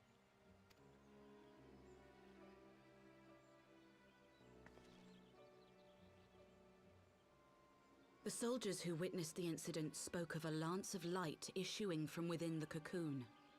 Of an entire warship being reduced to smoking ruin in the space of a moment.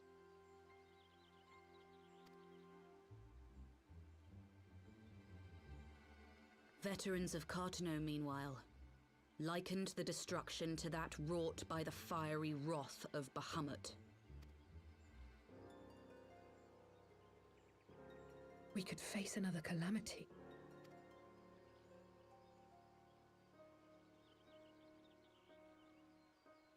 So the Primal is awake then? Contained, yes, but for how long? We must destroy it now, lest it break free. Agreed. There is, however, the small matter of how to get close enough to a being that swats warships from the sky as you would a bothersome gnat.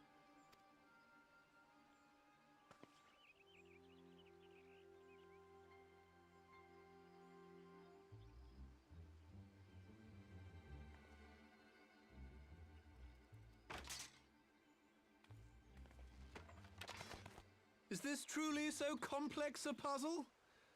Or have you no stomach for the obvious solution? What in the hells are you doing here? A pleasure to see you too, Garland. Now, if you'd be so kind as to explain to these good people why you should be begging me for my assistance, that would be most appreciated.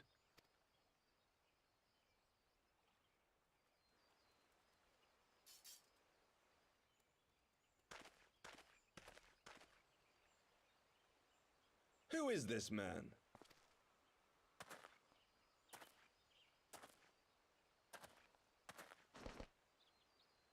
Oh, how terrifically rude of me. Nero Tolskeva, former tribunus of the 14th Legion of the Garlean Empire. These days, however, one might say that I'm something of a free agent. What do you want, Nero? I was getting to that. Although you already know what I'm about to propose, old friend. As you have rather belatedly realized, within that frail binding lurks an entity alike in strength to the great Bahamut, and the only force in existence which might conceivably contend with such a foe is the very creation which captured the Elder Primal in the first place. I speak, of course, of Omega. Omega? That hulk has been gathering dust beneath the plains of Cartano since the Allagans breathed their last. And none alive knows how to wake it.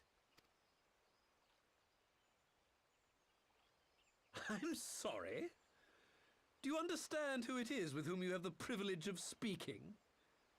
I'm Nero Tolskeva, Master Engineer, the mechanical genius who restored the Ultima weapon to full operational capacity. And as luck would have it, I am graciously offering you the use of my considerable expertise. And what, you just expect us to accept? You're a fool if you think your deeds at the Crystal Tower are enough to win my trust, Nero. Trust? You wound me, Garland. All those years, studying side by side at the Academy, sharing both trial and triumph, we were countrymen once, you and I. But sentiment aside, have you a better solution? Or do you mean to send in your vaunted hero there, as you always do, and pray the world is not engulfed in flame?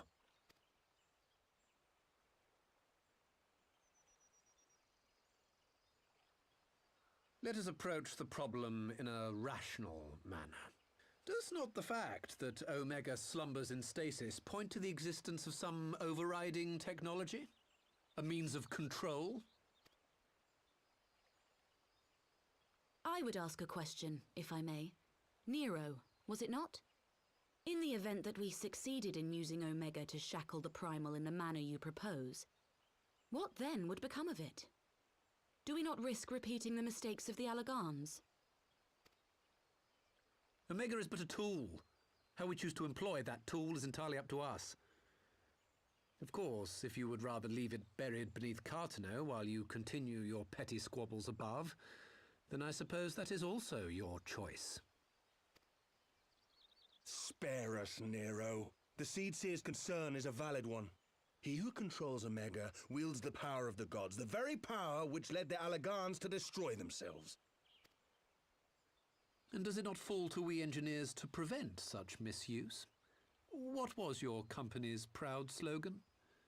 Freedom through technology? A creed you follow, is it? What say you? Do we take this villain at his word?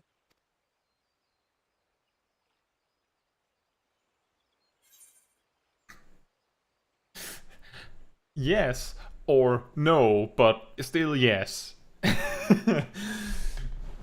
You know, he makes a convincing case. He makes a convincing case.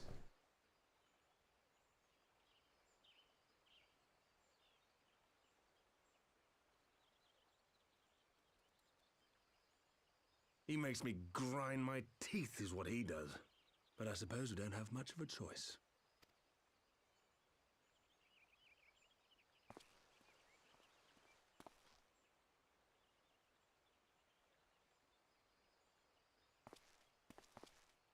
Would the Council be willing to entrust this matter to a pair of former Imperials?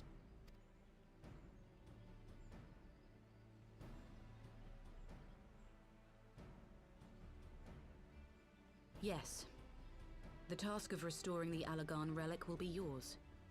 But the responsibility for its reawakening must remain with the Council. Do we condone this course of action? Aye. It would seem we do. Let the record show that we invest this contingent with the authority to enter Cartano and take command of Omega. Sid, I appoint you leader of the expedition. Scions, I would ask that you assign some few of your number to escort Master Garland and supervise the other one.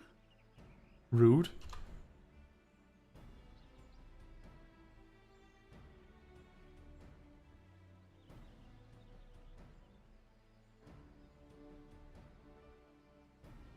We should be happy to oblige. The politics of Cartano being what they are, I dare say our neutrality will prove useful in avoiding any unnecessary entanglements. If I am not mistaken, Doma occupies a similarly neutral position. Might we not persuade you to join the expedition, Lady Yugiri? If you suspected any foul play from Nero, you would be welcome to kill him.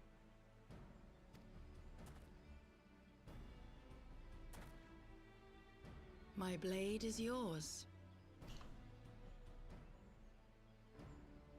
Not a moment's hesitation, eh? You'll forgive me if I do not shake your hand.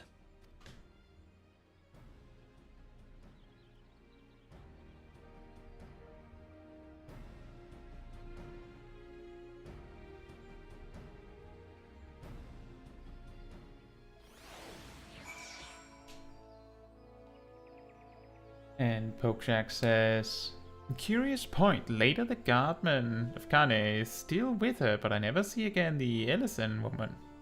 I believe the guy is like important, like I believe one of the Tales from the Calamity mentions him specifically, which is the reason why he has to be like a repeating character of some sort. Might not be him, I'm pretty sure it's him, but I'm not 100% sure. But given that no one else among the guard has some special attachment to Kane, then, you know, that could be anyone. They'll just put the amount of guards that she requires for the cutscene to make sense or look nice, and that'll be that. Also, I noticed that they specifically call out the stuff that happens in the Crystal Tower before Shadowbringers, and actually in the first bit of Shadowbringers, I believe, still, but at least before Shadowbringers, the Crystal Tower was not mandatory. I wonder if Sid would still say that if you hadn't actually completed the Crystal Tower at this point in the story. I wonder if he would skip that, and if he did, then what would Nero actually have to show for his name in this situation? I wonder. Anyway. Well, that was a rather unexpected development, and one which raises a number of questions, not least among them how Nero chanced to learn at the council meeting in the first place. True. How did he find his way here? How did he know? A gift. Sid and the others are assembling at the airship landing. Alice is already on her way, and it would not do to lag Alice is already on her way, and it would not do to lag too far behind. Let us be off. You got it. You go that way, I'll go this way.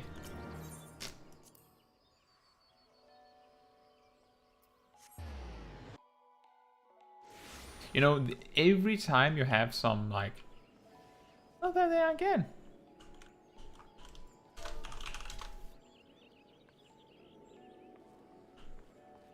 It's very cute. A little ensemble of Lalafels. But every time you have story that is happening in a main city with small ether shards, it's pretty funny that every time the NPCs go one way, you go the exact opposite direction and meet them there. Like it's like comparable to like Sans memes from Undertale. Oh yeah, you go that way, I'll go to the left and meet you, like actually get there before you. Caetsu, Alphino, ready to go? The others have stepped out onto the landing for a moment, lest you wonder. Nero insisted that he be allowed to inspect the Excelsior before boarding. And you let him? Despite his very timely offer of assistance, the thought of that man poking about in the workings of the ship without proper supervision does not fill me with confidence. Calm yourself, Alphino. Your sister was adamant that he would never leave her sight. She and Yugiri are... Ah, well, here they are now. Also, Nero's going on the airship himself, so, you know. He has some vested interest in not sabotaging it. Right, I think that's everyone. Shall I set course for Cartano? Ah, might I ask that we delay our departure slightly? I require no more than a few hours at most. Our colleagues are studying the cocoon even as we speak, and I would hear their latest observations ere we proceed. It would seem wise to gain as clear an understanding of the situation as possible before formulating our plan. Oh, I thought time was against us. How foolish of me. Hold your tongue. When we want your opinion, we'll ask for it. Forgive me, my lady. I shall keep my counsel until such time as you have finished procrastinating. All right. While Alphino speaks with his colleagues, I shall fly the Excelsior to Mordona, and we can reconvene at the Rising Stones. My apologies for the trouble. I shall visit Y'shtola and the others forthwith, and join you as soon as I am able. Caetsu, pray accompany Alice back to the Rising Stones. I should feel safer knowing you are present to entertain our guest. Right, everyone heading to Mordona is welcome to travel aboard the Excelsior. I'll clear things with the girl at the counter here. Let her know when you're ready to leave.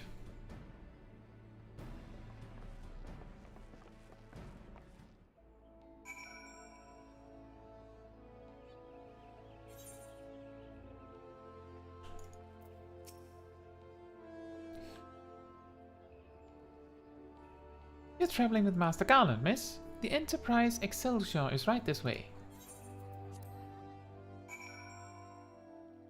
And here we are.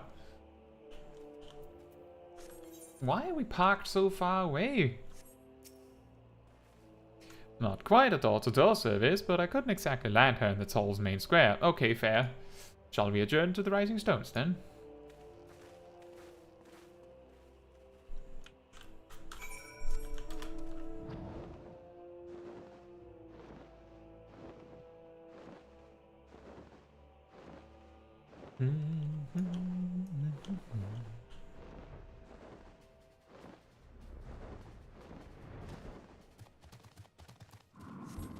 And here we are at the Rising Stones.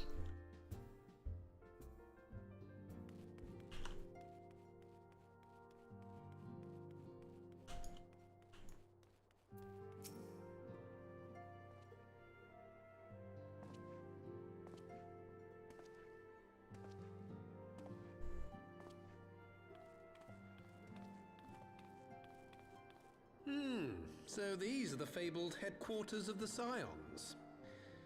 I confess I would have expected an order of self-proclaimed warrior scholars to surround themselves with the fruits of man's enlightenment. And yet there's not so much as a single piece of magitech in sight. It never ceases to amaze me how primitive you Eorzeans truly are. Oh, I'll have you know that the Rising Stones is home to the very latest in magitech innovation. Wedge calls it the Mark 14 Thermocoil Boil Master, and it's the finest kettle I've ever had the pleasure to own.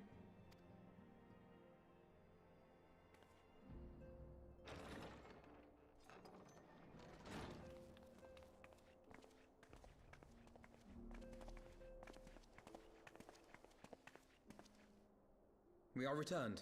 Well, Ida and I, at least. Ishtola and the others remain behind to continue their assessment of the binding magic. There didn't seem much point staying just for that, so I decided to come back with Alphino. Papalimo bought us this time. We shouldn't waste it.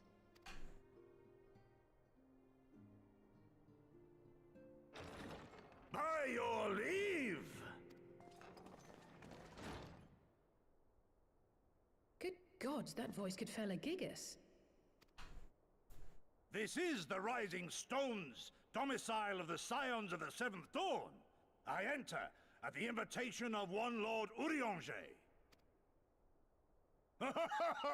I spy you there, Shadow Walker. You always were a hard one to find. Yugiri, do you know this man?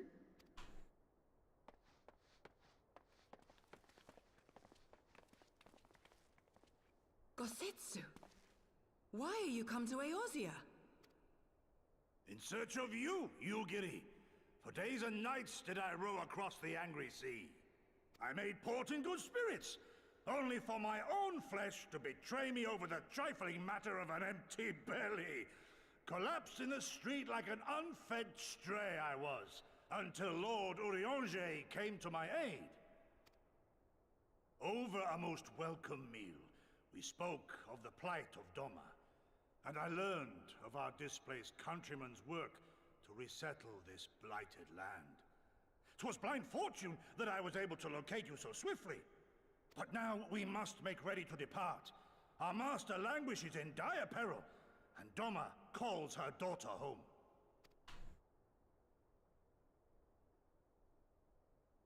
It is not so simple, Caetsu. There are obligations which bind me here. You refuse? Did you mislay your oath during your flight from our homeland?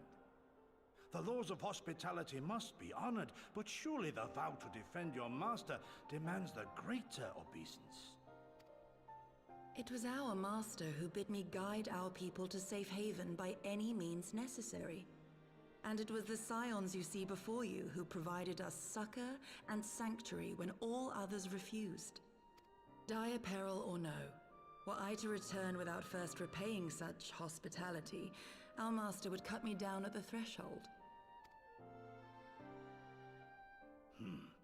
Mayhap that is so.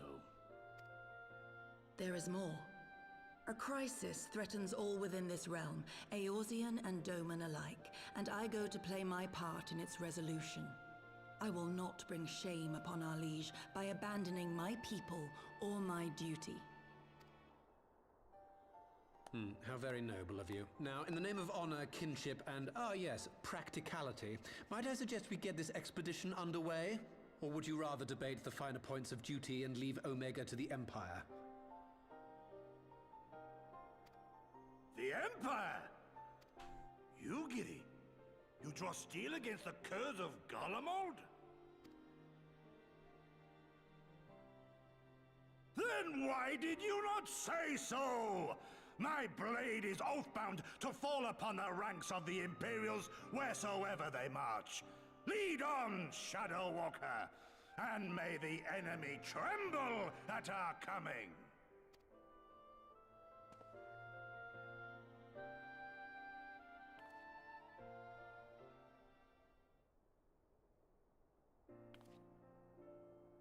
Caetsu, wait, could I speak to you for a moment?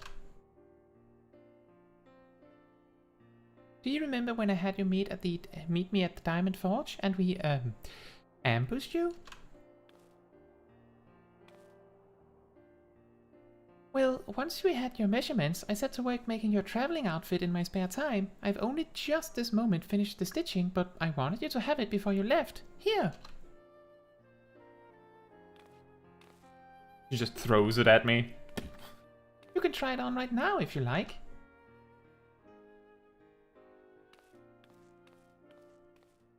Hello, Robert. How are you doing?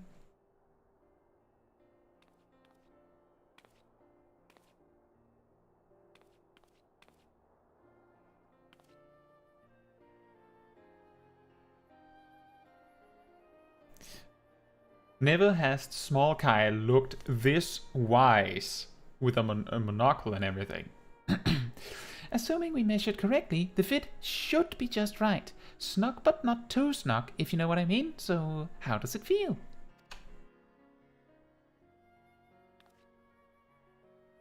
You're not just saying that, are you? Oh, I can't tell you how much this means to me. To have crafted something worthy of the Warrior of Light well, let's just say it makes all the practice worthwhile. I also sewed in a blood pearl charm to, you know, bring you home. May it always protect you.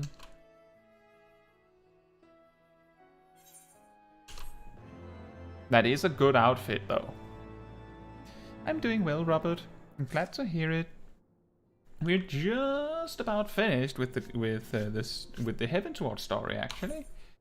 Oh boy. Like every time I open the inventory, I can just hear like, oh dear. Oh no. Like the cat meme where it's like, no, no, no, no, no, no. Or the entirety of me just opening the inventory like, nope.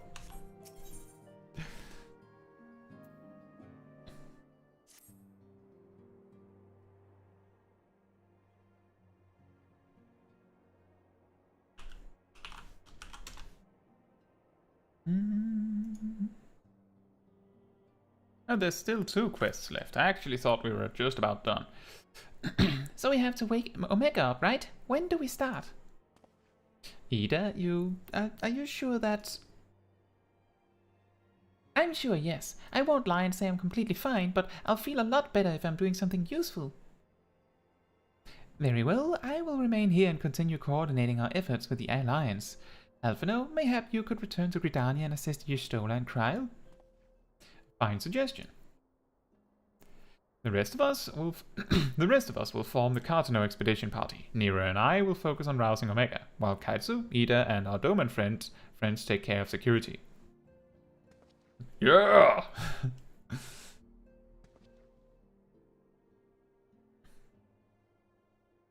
The Excelsior is by the lake just outside town. We'll leave as soon as everyone is ready.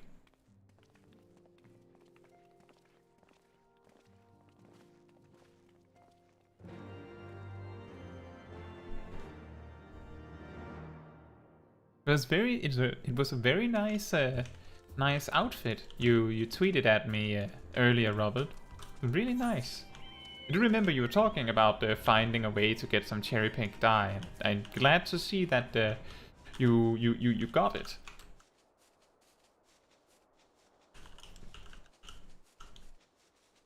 Oh, a solo duty. We haven't far to go. With any luck, we'll be in Cartano before Cosetto grazes the deck with his dinner. Once there, however, we had best be on our guard. Given that Eileen Royal was still active when Omega was discovered, we can be sure that the Empire has long been aware of its existence, and if Nero deemed it the obvious solution to the threat posed by this new primal, it is not impossible that Garlemald might do the same. Have your weapons ready and your wits about you. Something tells me we're flying into a fight.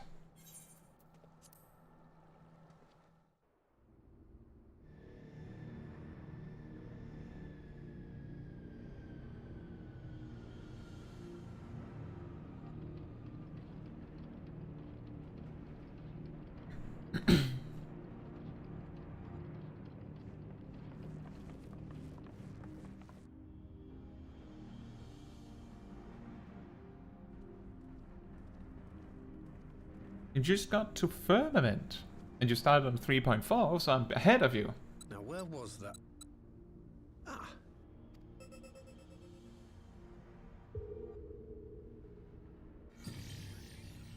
I've enabled the teleporter. One brief jump and we shall arrive in Omega's control room.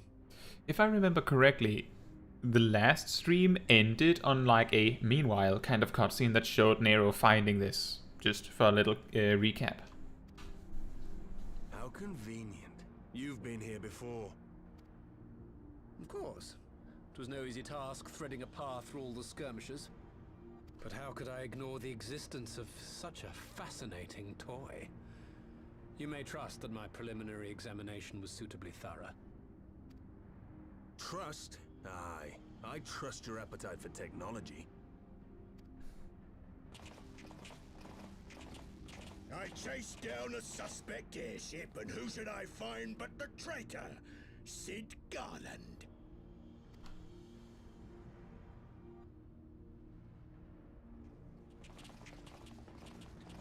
Searching for something, engineer? Something big?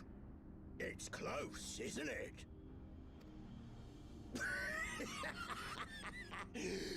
It's like all my name days have come at once. All the scouts the Empire could have sent. Take care of that brute, will you?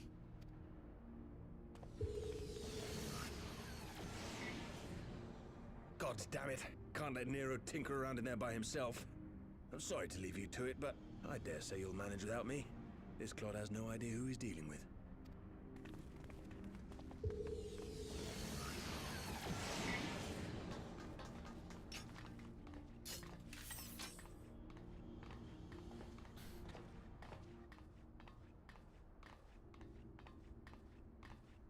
I am Gosetsu, Samurai of Doma.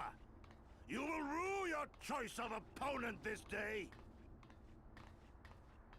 And Robert says, well, the wife needs me, and also spoilers and all. I just wanted to pop in for a minute, enjoy the stream. I'll catch up on the votes of this. Oh, okay. Thank you for coming by, Robert. On the bright side, actually, when these quests are done a bit later, I'll be doing side quest stuff. We're not doing Stormblood today, and this is close to the end of the story. So if you're if you find time to watch my stream later, I might be done in like an hour. Maybe a bit longer, there's the credits possibly, but later we'll be doing not story stuff, just like leveling side jobs and stuff like that. Otherwise, I hope you have a great evening or day, depending on where you are in the world. I can't remember. That's why.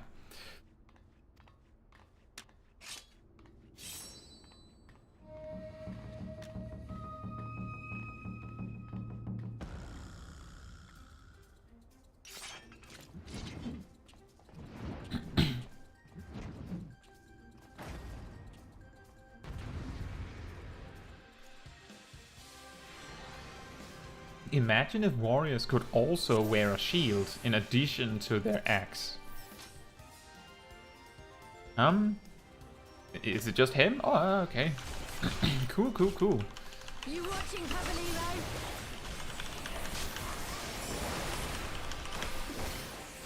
No retreat. No surrender. Uh-oh. I have you. It's all over now. Your defense is nothing.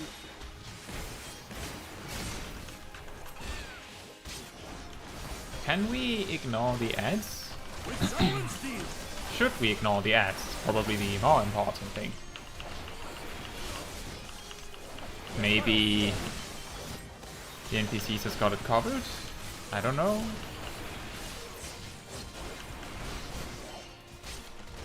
Leave this to me.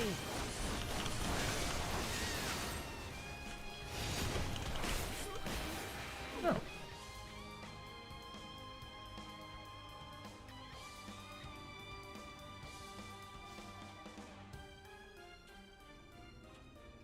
Surrender! We have you outnumbered! And? Wouldn't be the first time.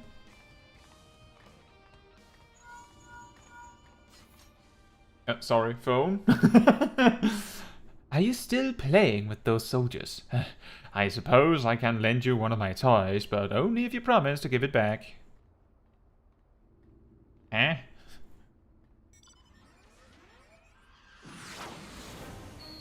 Oh, nice.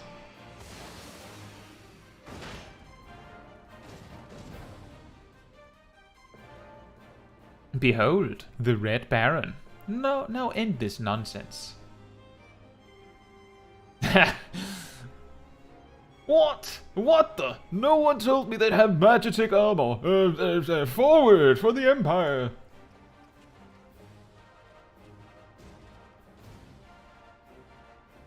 The honorless cur thinks to abandon his men. I shall see that he shares their fate. Pray attend to the rest of his minions.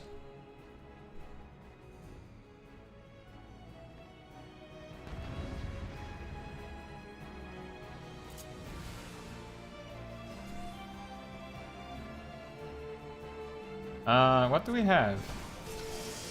Bam! Oh, nice. How about this? Bam!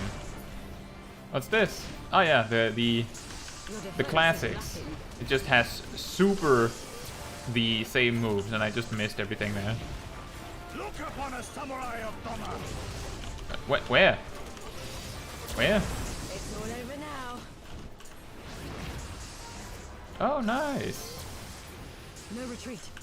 Watch for the back one. Dies in one hit. Tis my right to strike.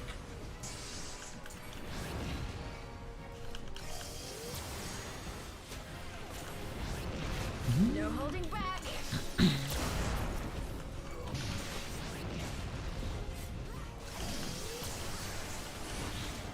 Leave this to me. That's a lot of soldiers that Mr. Greenrod brought, I have to say.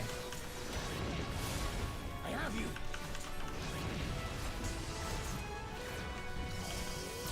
I should have kept that shot for the giants. An opening.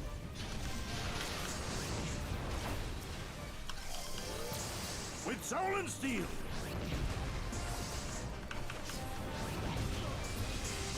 Oh, we got it.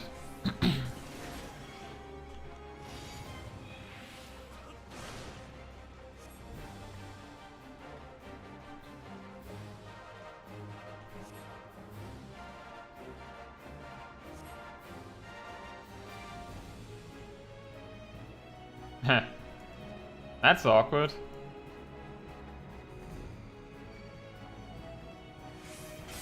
You watching, Pavelino?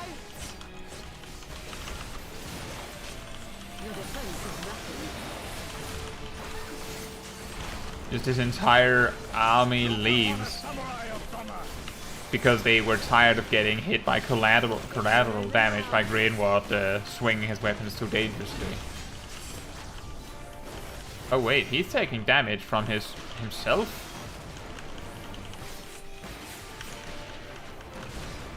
Or what? Oh no, that I guess that might just be Yugiri doing things. That's my guess. Oh dear.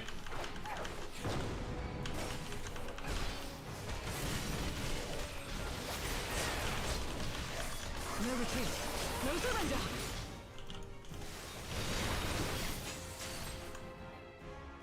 Oh? You haven't seen the last of me, mark my words. It'll be you who rues this day. And then he just walks off.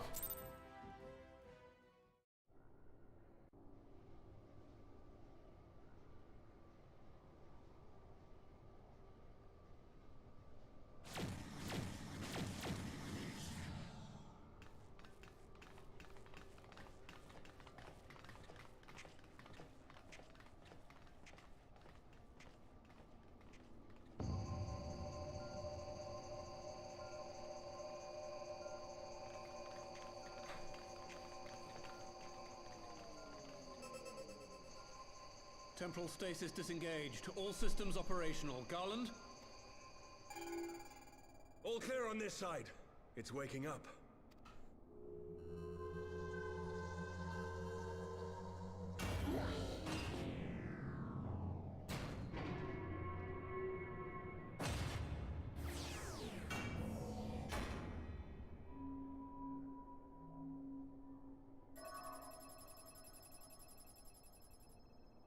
Remarkable!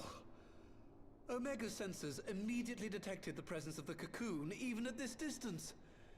They must have been set to scan for sources of energy exceeding certain magnitudes. I still don't see any means to control the machine directly. It seems to have been designed to act wholly autonomously. Once we release Omega, we can be fairly certain it will attempt to capture the Primal at Belsar's wall. Assuming its mission is successful, our only option at that point will be to re-engage its stasis system and put it back to sleep. And should the machine happen to misbehave, we'll simply initiate an emergency shutdown. I confess, we don't yet have a complete grasp of its capabilities, but I'm certain the details will not elude us for long.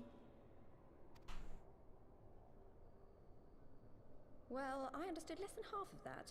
So, my question to you is, are we doing the right thing?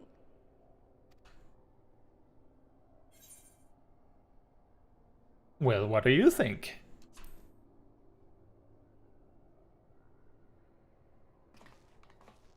What do I think? Yeah. What do you think?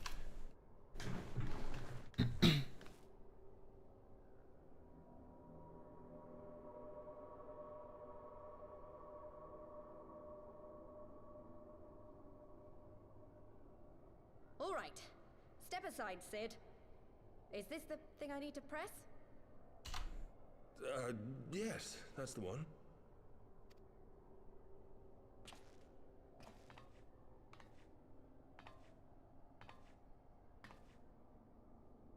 You gave too much for us to waste this chance, Papalimo.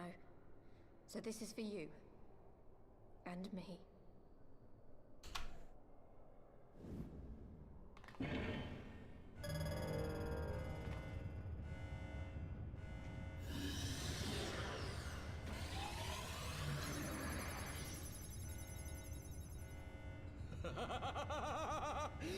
Yes! Fly free, my pretty! Show us what you can do.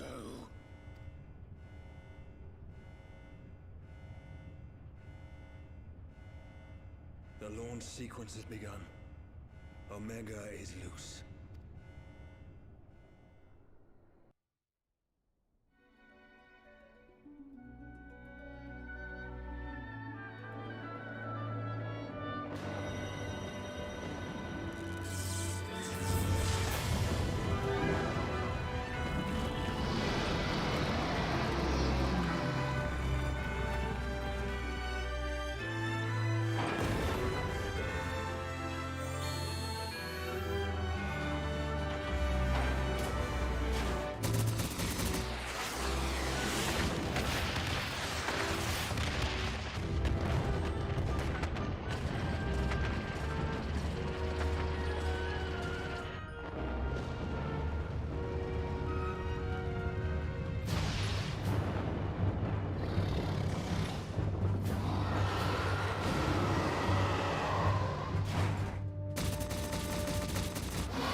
Omega has stopped transmitting. But that shouldn't be. I didn't engage the stasis system. And what does this signify? I have little understanding of these contrivances.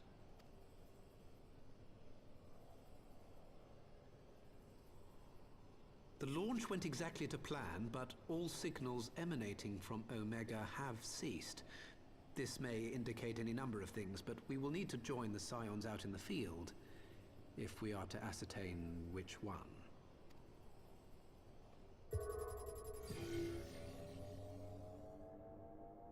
Right. I've ordered a malfunctioning beast to go to sleep. That should prevent any unfortunate mishaps. I suggest we make our way back to Gridania.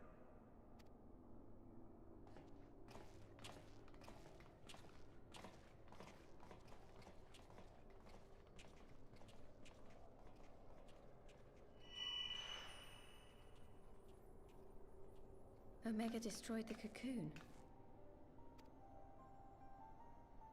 Papalimo's spell is fading. It was bound to his ether, you see. And if the connection is broken...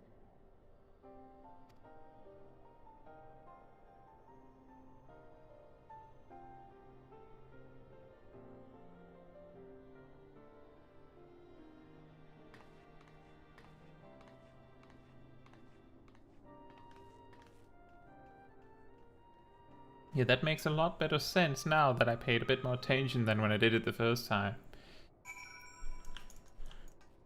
Suddenly, her tattoo disappears. I wonder why. I'm not sure why we lost contact with Omega, but I mean to find out. Let's be on our way. To find it somewhere in the sea.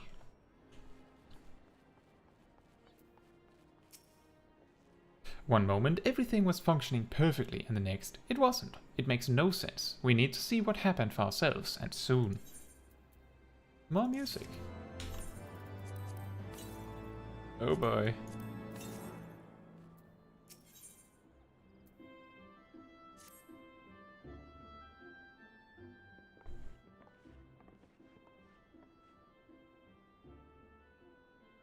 Words can ill express how glad I am to see you all unharmed. When Omega came hurtling towards the cocoon, everything dissolved into chaos.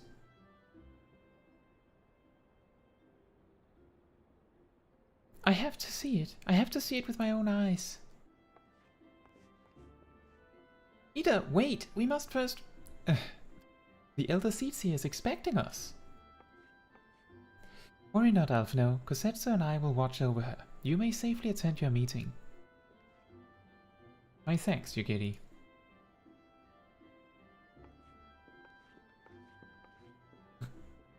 We're ordered by height.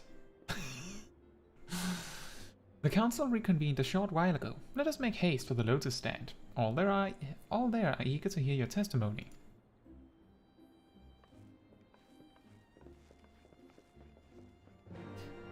No, I'm pretty sure that you're only ordered by height in that particular moment if you're a Lalafell.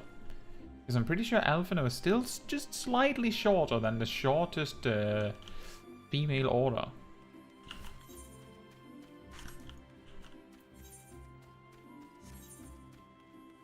I was a little bit confused of why it was pointing me that way, but it's of course from the quest that I have hidden.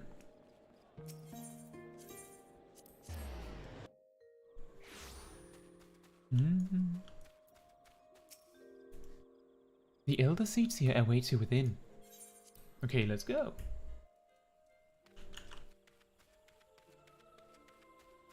And this time we have to run all the way there, while all the other times we would just pop directly to the cutscene, apparently.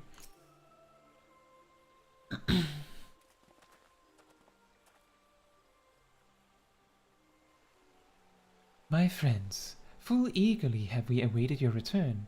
Few indeed could have discharged the duty entrusted to you, and most humbly do we thank you for seeing it done. You are too kind, Elder Seedseer. As I recall, we as good as demanded the right to try, but tell me, how did the battle unfold? We succeeded in waking Omega, aye, but we lost contact with the weapon shortly after it launched. From our position in the control room, we were blind to all that unfolded. From our position in the control room, we were blind to all that followed. what words could do justice to such a scene? None of my choosing. That much is certain. But I can give you the facts. The cocoon hatched even as Omega arrived, and from its midst rose a great dragon. The pair duly set about each other in the skies over Gyabania. The primal's might defied belief. It seemed the very heavens would be rent asunder by the force of its blows, and it wielded such magics as I have never seen, and hope never to see again. The battle raged on with no end in sight, until both combatants were engulfed in a blinding flash of light. When the radiance faded, I saw the pair fall motionless from the sky, coming to rest somewhere on Alamegan soil. I will not speak for the rest, but to my eye it seemed that each had landed a fatal blow upon the other. While most among us could think only of Bahamut when looking upon the primal's form, the Domans were heard to whisper the name Shinryu.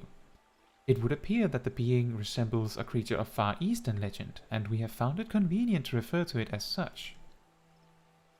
This Shinryu's fate, and indeed that of Omega, is yet unknown. We have, alas, no eyes on the Gyabanian side of the border. Aye, which is why we have sent our main force, under the command of Marshal Tarupin, to capture the wall. With Imperials in disarray, we have the perfect opportunity to secure With the Imperials in disarray, we have the perfect opportunity to secure Gridania's border, and assess the aftermath of the impact. I myself will join the Marshal and his men when the council is adjourned.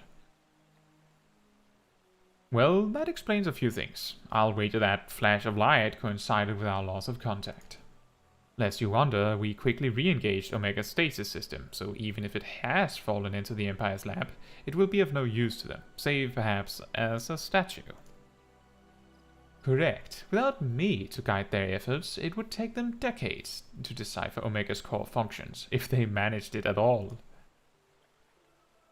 Such reassurances do much to calm our fears, yet the relic's fate is but one of several concerns. Indeed, I humbly submit that the time has come for us to make contact with the Resistance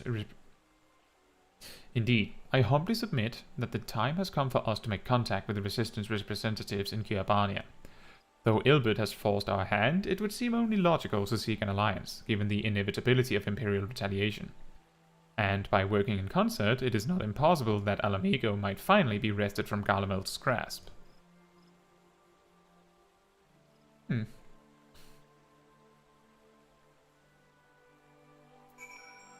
Oh, there you are, Alphino. Why were you not part of the cutscene? You must be exhausted. I would ordinarily suggest that we retire directly to the Rising Stones, but I wonder if we might first make a small detour. Y'shtola and the others have gathered at Amarisai's spire, and I imagine that you, too, would be interested to see what has become of the wall now that the cocoon is gone. It is decided then. Lead on. How interesting. I would like to go there, don't you too? Sure.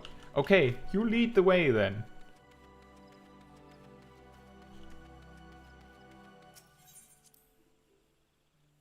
Wait, I think we need to teleport there anyway. Why did I? There's no point in me walking out of that room.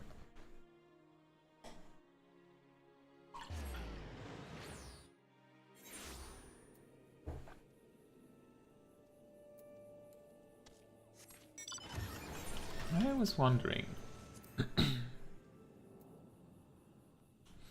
Oh yeah, we're going to have to do Aurum Vale with Black Mage.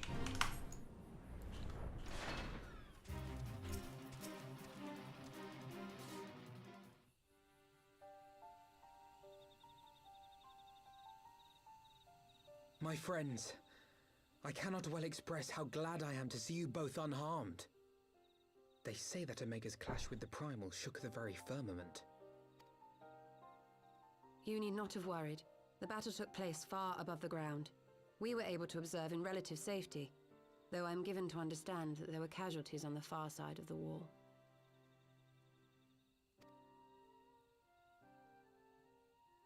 It was like watching a nightmare unfold before our very eyes. Ilbird's primal manifested in the form of a colossal dragon, a being of pure violence. It burst forth from the cocoon with such terrible force. That such a horror should spring from the eyes of Nidhogg comes as no surprise, nor do I wonder at its form. Ilberdal but announced it in the moments prior to his death. Plainly, it was his dying wish to visit a second calamity upon the Empire. And I am quite certain the abomination would have obliged had it not found itself outmatched by a mega. Gods!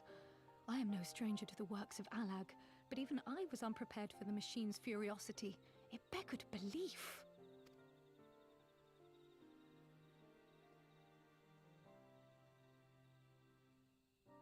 And how fares poor Ida in the midst of all this?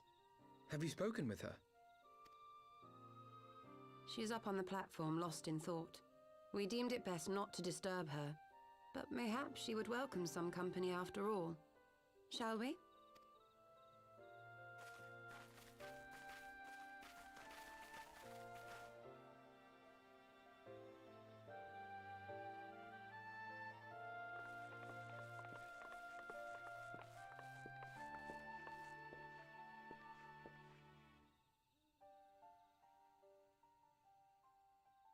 The light's gone. It was all we had left of him. Ida. I don't blame anyone. I knew what was going to happen. I knew the spell Papalimo meant to cast would drain away his life force. I knew that it would only buy us a little time.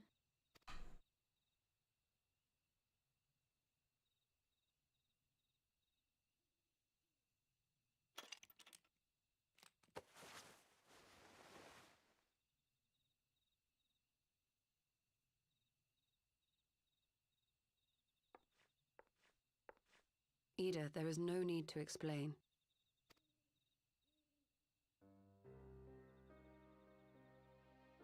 But there is. I can't hide in Papalimo's little shadow anymore, and I shouldn't hide behind my sister's mask. 20 years ago, on the day the Empire marched into Alamigo, I was still just a child, not even 5 summers old. My father had been one of the leaders of the revolution. He had fought to overthrow the Mad King, Theodoric. And my sister had fought alongside him. But she was strong and kind, and always knew what to do.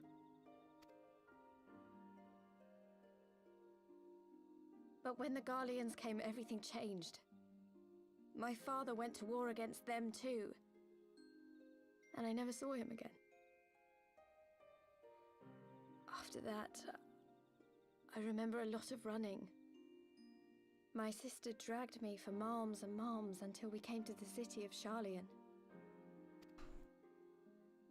That was where she met Master Louis Soir. He introduced her to the Circle of Knowing, and she eventually became an Archon. She was your inspiration. Is that not why you took up her mask and her name? Or did you simply mean to continue what she had started?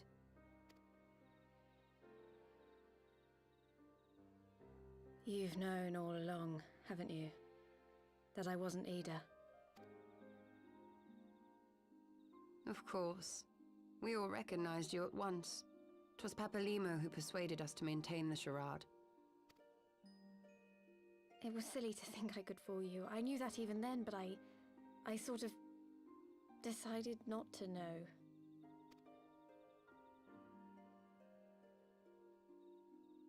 Ida died 6 years ago, on a mission to smuggle refugees out of Alamigo. They say she was overwhelmed by Imperial soldiers when she stayed behind to save a little girl. She was so strong. There must have been a lot of them.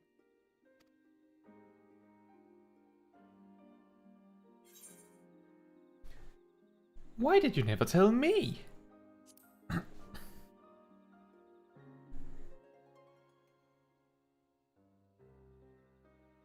I'm sorry for lying to you.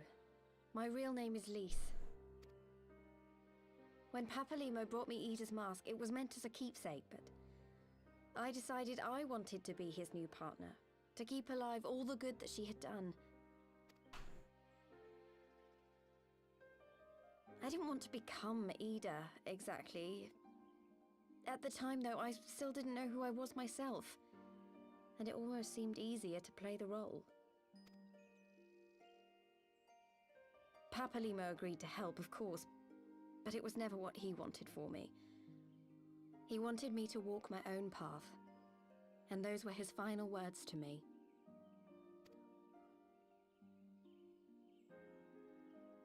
The Archon's mark he gave me is faded, and my last excuse along with it.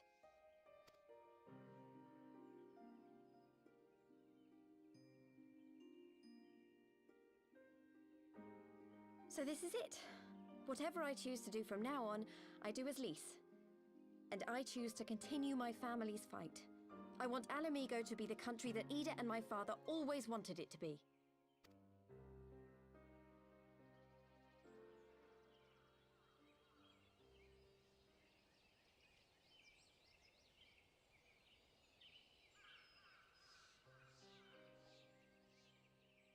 War is upon us once more.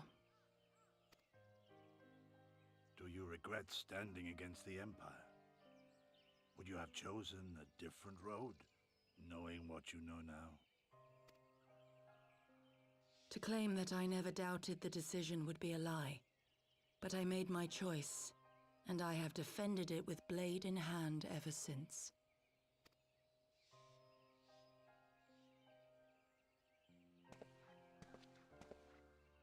The battle continues, and our steel is needed. Come, Shadow Walker, we leave for the east, for Doma.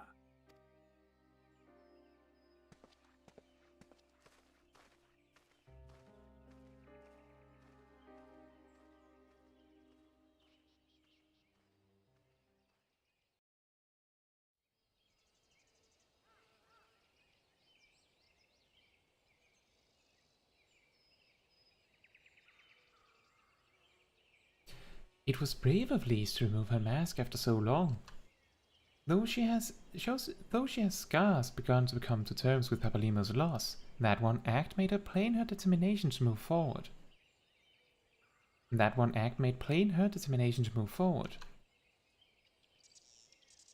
And should she ever falter, we shall be there to support her on this road she has resolved to walk.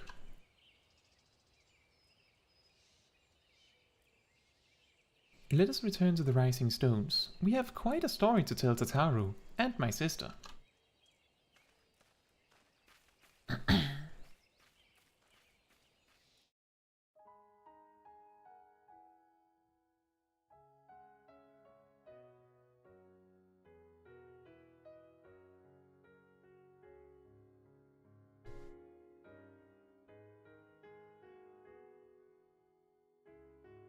And that was Heavensward, from start to finish. What was that? 6 parts? I think it was 6 parts. Let me check.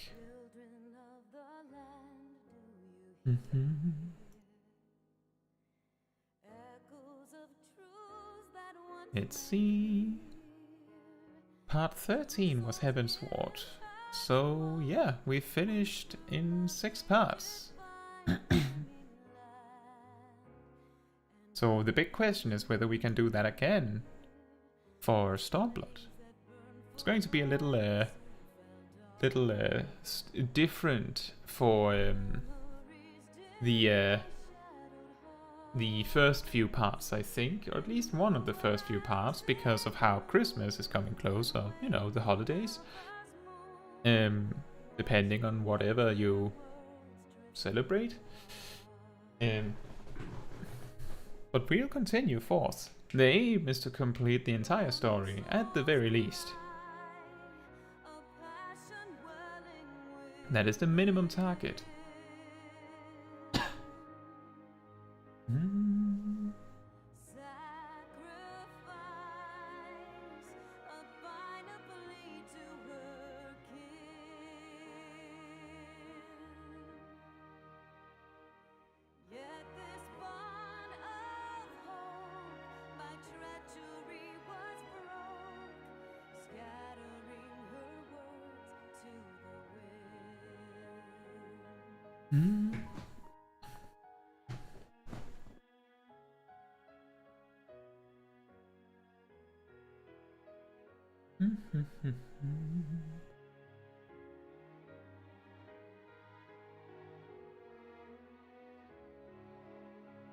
I think this is a very nice timing to have finished Heavensward. I believe we started this journey of replaying the main quest a surprisingly short time after well, let's see, about a month after I celebrated 1,000 subscribers, and now we celebrate 2,000. I wonder if we'll have finished. Imagine if we could actually finish Stormblood, and it took that long, that we would be at another. What should we say? Highlight? I doubt it. The only reason why this worked out the way it did was because it took 18 parts to get this far. Who knows? But I'm sort of anticipating that it'll be about 6 episodes, or 6 stream sessions per expansion. Well, 5.5 more like, given that we also completed A Realm Reborn like halfway through a session, and then just hung out for the rest of it. Which means that with the beginning of Stormblood, if that prediction actually holds true, we would have 18 episodes left. Or 18 parts. So we would be halfway right now. However, I do believe that Shadowbringers and especially Endwalker has a significantly larger amount of cutscenes and longer cutscenes, so that might take longer. But we'll see when we get there.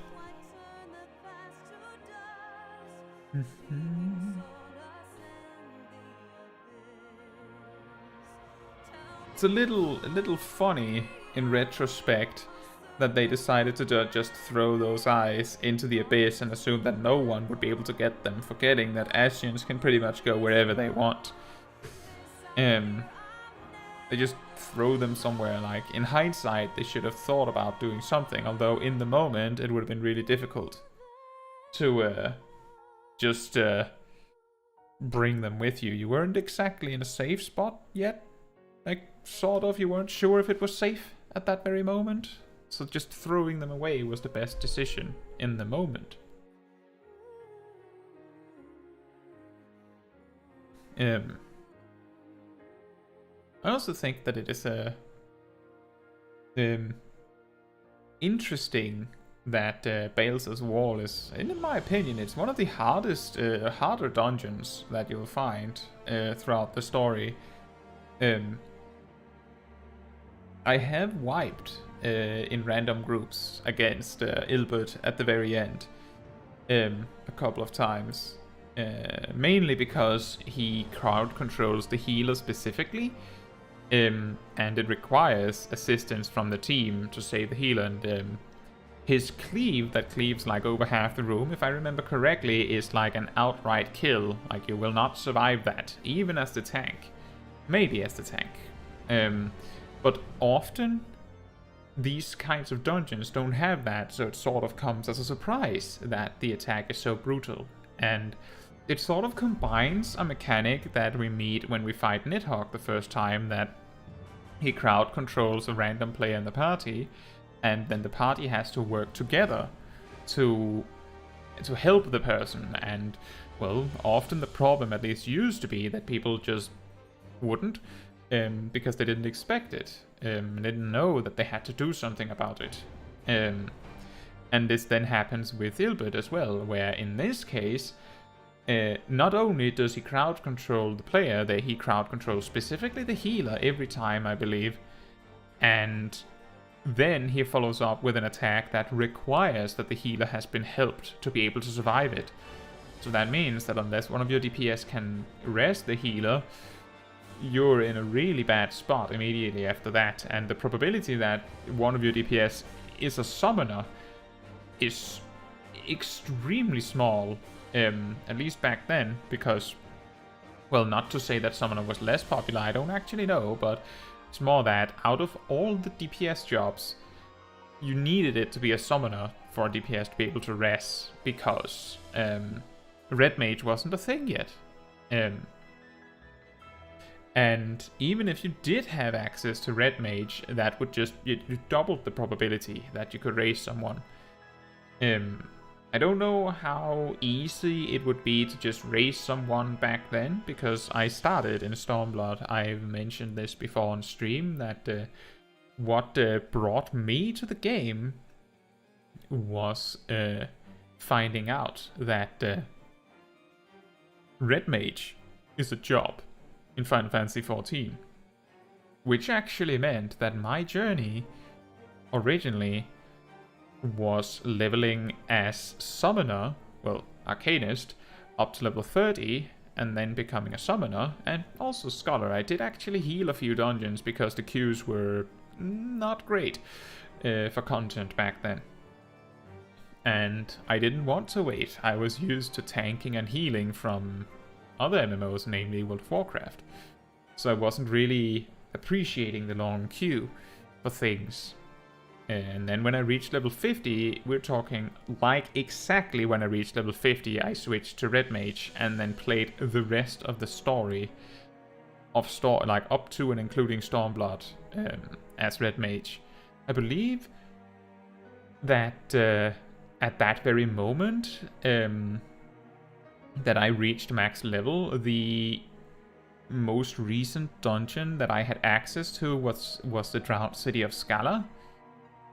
In terms of gear, I remember that specifically because what happened is that I reached max level, and then I was presented with the problem that daily roulette, namely expert roulette or similar, took ages to form groups if you were DPS, shockingly. So I leveled, I believe I leveled Paladin, and simultaneously also leveled like Samurai, and I think White Mage, a little like combined, but mainly I leveled Paladin up. And when I got Paladin to max level, that was my main. And that meant that I do have pictures of my aura wearing specifically the Scalic armor for tanks from that dungeon, because that was actually the gear I had. You might be surprised if you're a veteran player yourself that a lot of new players don't realize that when you reach max level, the easiest way to gear up is to simply buy an armor set from the market board and then start with that and then make your way up. A new player, without seeking out further advice, and especially if the player has experience from other MMOs, in particular World of Warcraft maybe, would not find it intuitive to check the market board for almost optimal gear. The obvious place to seek out good gear would be dungeons. I believe we were in the second raid tier when someone in my free company actually decided to tell me on a whim, because I didn't ask. Before that, I would actually just spam dungeons to farm gear, because I didn't realize that you could buy really good gear from the market board. Because that's not normal. That is, I feel like it's a Final Fantasy thing. This makes perfect sense if you know how, like, their the way that they pace things in the game, specifically the fact that the game is designed in such a way that you can unsubscribe whenever you want, and then you can resubscribe when you want to, and assuming you're already max level, it will take you very little time to, like, gear up to a point where you can at least participate in the newest content. As the crafted gear is high enough item level to, grant you entry into the Savage scene, of course, there is the limitation that some players wouldn't particularly appreciate a player in just newly bought crafted gear halfway through a raid tier where your average Savage Raider has at least a few Savage drops, and if not that, they certainly would have some weekly Tombstone gear pieces. That is absolutely an expectation. And that sometimes causes some problems with finding groups if you're falling behind. But it still means that technically you're able to join the newest content if you want to, immediately when you resubscribe, assuming that you have done the story necessary. And that's of course the requirement of Final Fantasy XIV being so story focused. You can't go to the newest stuff if you haven't done the story that leads to it. Makes sense. But I think that's a reasonable requirement if you compared it to, well, my main point of reference would be World of Warcraft, where if you leave for a few months, then while there are catch-up systems, it will still take you weeks to catch up to where everyone else is. And that is both in terms of gear, in terms of other power systems, usually. Maybe the new expansion has changed something. I don't know. But power systems, gear, and then also just dungeon experience, because the just general content in the game is much more difficult. It's expected at some point that you just know the mechanics of the dungeons, because if you don't, then other people around you will have a hard time. Because the general expectation in Final Fantasy is more mellow, namely that people don't feel so stressed to do their dailies or weeklies, because in a week you need to do like 5 expert roulettes. Even if they took 2 hours each, that would still be that would be doable over a few days. So I believe most people don't feel stressed to do that. Similarly, the only, if you want to get your full weekly clear of Savage content, that's 4 bosses. That's pretty manageable. Compared to an entire raid in World of Warcraft that can be 12 plus bosses. Sometimes that is shorter in terms of how long it takes to actually beat, because of whatever can happen. But that's also why something that I noticed at the start of the raid tier that we're in right now is that as we drew closer and closer to the end of the first lockout of the second tier of Pandemonium, there were a lot of players that got more and more stressed out, much more scared that they wouldn't make it, because if you didn't get your full clear in the first week, then technically you missed out on potential gear drops that you will never get back. So some players that wanted the best gear in the game, wanted the perfectly optimized character, felt not that it was an opportunity to get 4 pieces of gear. Nah, it was more like you had to get your, well, it's not 4, it's more like 4 encounters of gear drops. But the point still stands that some players will get it into their mind that they need to have it. Depends on, I think, what kind of communities you hang out with in the game. That if you play only with Savage Raiders, then if you fall behind the curve by missing out on potential gear drops, then you may have a harder time finding groups, which means that if you miss out on any potential drops in the first raid week of a tier, that means that it directly impacts your ability to find groups next week and the next week after that, because if you only do the first 3 bosses of the raid tier, then you will always be 1 boss behind everyone that beat all 4. Every week they decide to beat all 4. So that can sort of put a little bit of stress on you. This kind of stuff is part of the reason why I try to make a point of how you don't have to be a Savage Raider or an Extreme Raider even, or an Ultimate Raider to play the game. There's so many things you can do in Final Fantasy XIV that there isn't a need to play the hardest content in the game to find something to do. You can do whatever you want, but you don't have to play the hardest content. You don't even have to play the hardest content to have reason to master a job. In fact, I think that when you do the hardest content in the game, then yes, you can still like perfectly master that encounter and still be able to like perform whatever your job does best perfectly on that specific encounter, adjusted slightly for nuances in that fight. But I believe in easier content, there's a higher chance that you get to just perfectly perform whatever it is that your job wants to do or can do without interruption, without too much influence from other stuff. Like, you don't have to plan around some downtime period because the boss doesn't have one, so you just have to plan around doing a rotation perfectly. Some people enjoy one thing, some people enjoy the other. Some jobs do better in one thing, some do better in the other. Like, the more resources you have that you need to manage, the harder you're impacted by downtime in an encounter. Like, for example, we talked a little bit about Reaper earlier.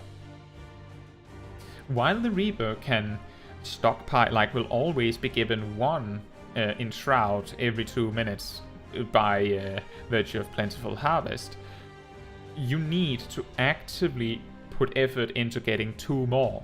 You can get 2 more every 2 minutes. You can actually get, I think it's like just slightly more than 2 more over the course of 2 minutes. So like over the course of a really long fight, you would be able to maybe at one point get like an extra one. But if a fight has a lot of downtime, you like, on one hand, Reaper doesn't benefit that much from constant uptime, because at some point they will run out of cooldowns to spend. They will run out of things to manage and will just stand there doing their 1-2-3 combo, and I would imagine that Reaper, of all the DPS jobs, might be the job that benefits the least from that. Like, that is really the waiting room job. Whereas their cooldowns means that they get to do a lot of damage out the gate after downtime. But that is like the scales. Whoops. On one hand, your job benefits a lot from downtime in that your, like, when you run out of things, your damage is kinda meh. But at the same time, you don't benefit from downtime, because the damage you do there gives you resources that you need for your big bursts. And this also works with other jobs. I remember I have talked with people on my tank comparison video that has explained that Gunbreaker, I believe it was on P8S. I'm not going to be talking about any lore stuff or even particular mechanics because I don't know. But they explained that Gunbreaker has a really strange issue on that fight, because there's a lot of downtime at specific intervals. Enough downtime that Gunbreaker has to use their AoE combo, because that's 2 steps to get a powder gauge thing. A cartridge.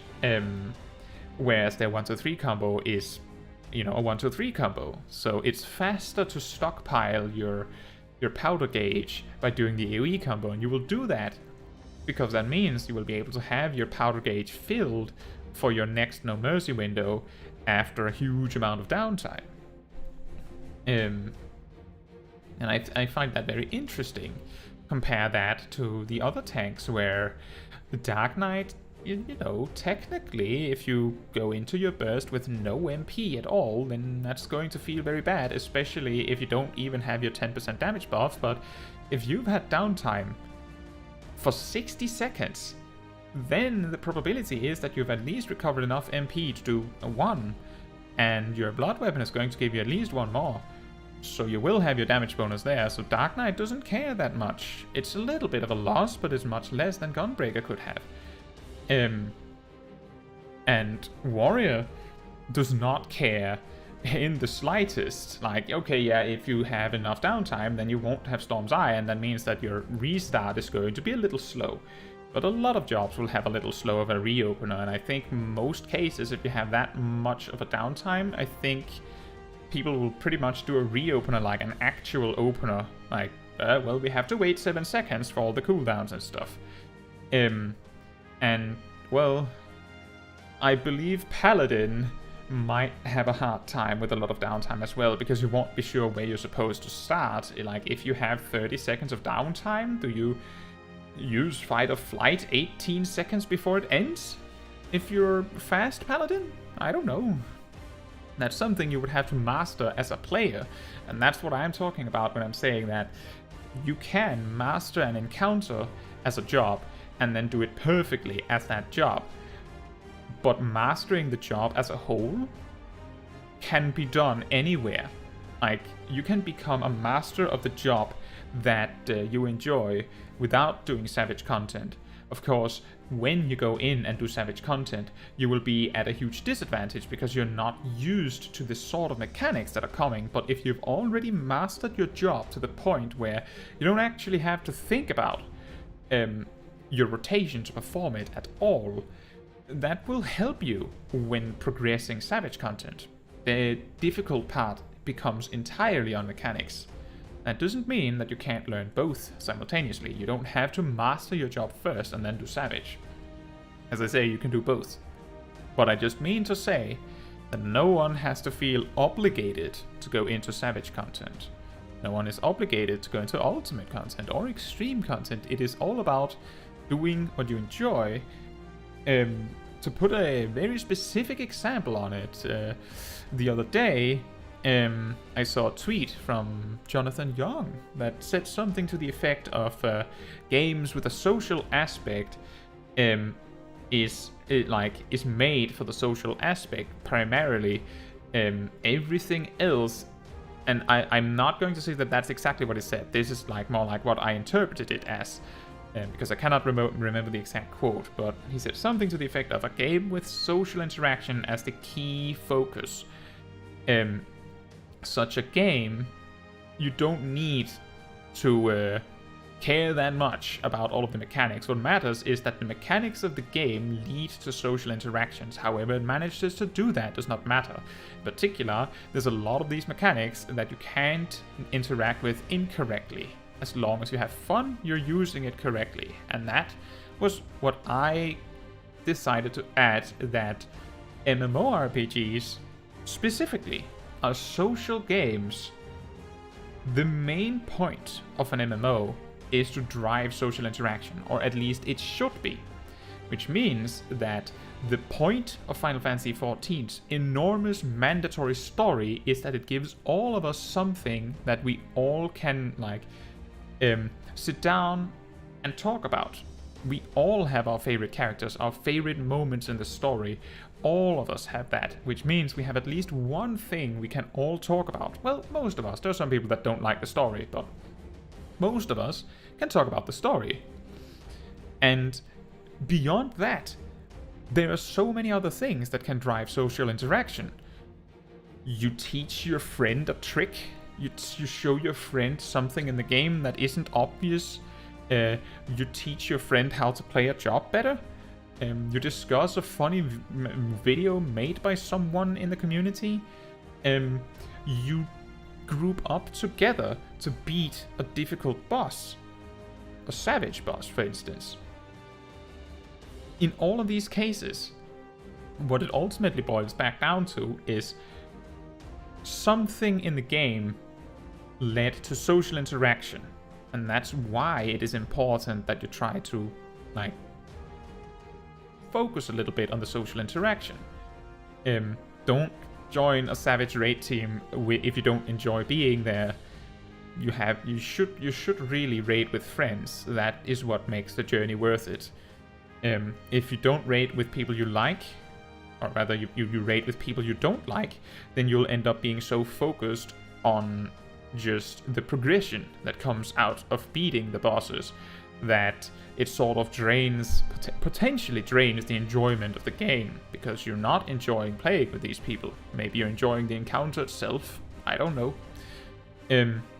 But I could imagine that it is a lot more important that you enjoy the actual journey rather than the gear drops at the end. And that's what I think. Of course, I'm not the authority on any of these things. But that's what I would do. Find friends you enjoy playing the game with. Then the game becomes much more worth it. At least with an MMORPG, in my opinion. And apparently that's my sign to finish my speech. Thank you for my TED Talk on why social interaction in Final Fantasy XIV is important. Yeah, this was actually perfect. I was wondering if I had much more to say, but I felt like just sitting in quiet silence, watching the credits would be incredibly boring. I hope you found my random ramblings about Final Fantasy XIV stuff relaxing, enjoyable,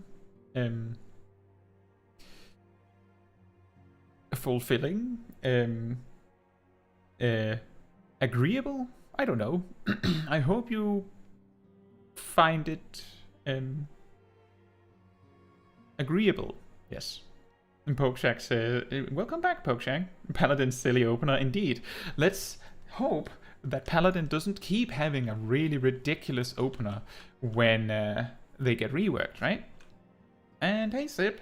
Sip says, it's hard to find friends on an EU server when you're only around at 1 AM. Well, Sip, the best you could do there is on weekends try to get up earlier. I don't know what you can do on weekdays, but often I'm around on weekdays, although I'm usually busy making video stuff. But I get what you mean. It's pretty problematic because most people play in the evenings and Sip works in the evenings. Pokeshak says, I enjoyed, but entered in the middle of the talk. Well, Pokeshak, you'll be happy to know that most of the credits were me talking. So if you want to hear the entire speech from the start, you just find when the credits begin in the VOD later, and then you just wait for me to start rambling. And Sip says, I did wake up early today. I was just lazy and late in bed. Otherwise, I would have messaged you to play V Rising. Well, I might have just had like, I would have appreciated a little warning about that then. I spent all the day doing stuff for an upcoming video. Which I wouldn't have been able to if I was playing V Rising. Pokeshak says, I'm the only one in my free company playing in the day and everyone plays in the night. Oof. Well, let's finish this story bit up. You may have mentioned, but Alphino has apprised me of all that came to pass in Gridania. Your only task now is to rest. This is the calm before the storm. Lise has chosen a path, and as her friends, we must do what we can to support that choice. We are fated to join the conflict in any case. Once the Alliance has taken the wall and opened the way to Gridania, we will have little choice but to fight. Which is not to say the cause is unworthy. After all, ignoring the plight of those whom one might conceivably save is not wisdom but indolence, correct? I, for one, look forward to joining hands with the Alamegans and striking a blow against the tyranny of the Empire, as I rather suspect do you.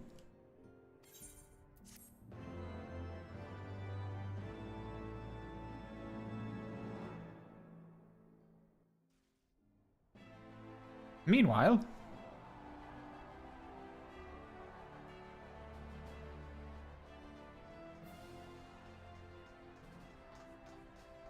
Quick march! The Imperials will soon come to their senses, and we must be ready to face their retribution.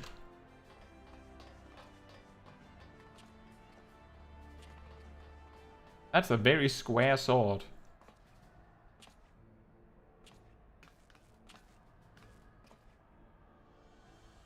It is almost time, Father. Aye, almost. Stand firm, Pippin. I learned to brace myself against the charge of the Bull of Alamigo. No foe will dislodge me.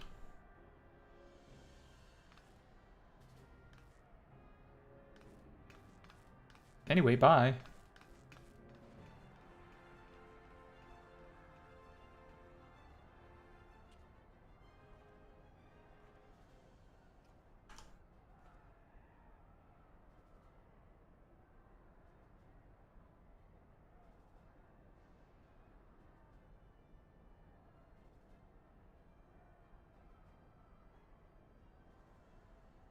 Very well, Ilbert. I will take our homeland back. Ooh, burn. I'll do it. For the both of us.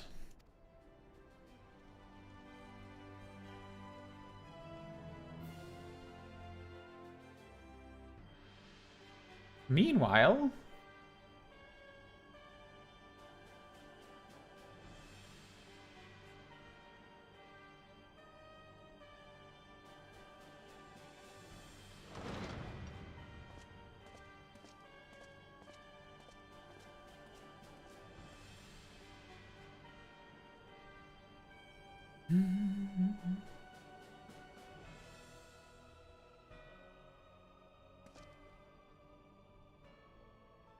My Lord Viceroy, our scouts have confirmed the preliminary reports. Bales' wall has fallen to the Orsian Alliance.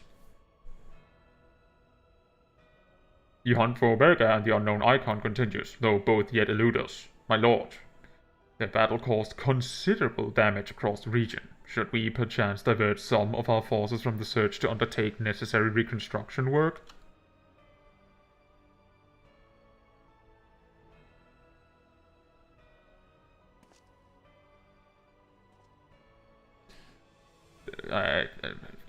Forgive me, my lord. I did not intend.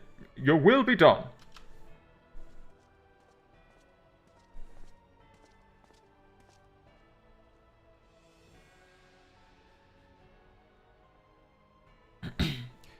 Unknown. My spies tell me the Domans call it Shinryu, and that it proved a match for Omega. Yes, the coming days promise to be most interesting. Most interesting.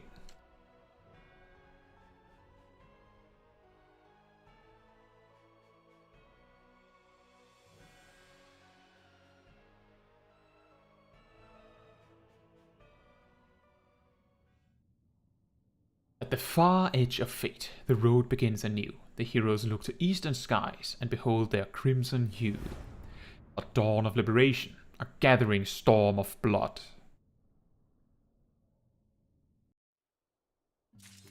Ta-da!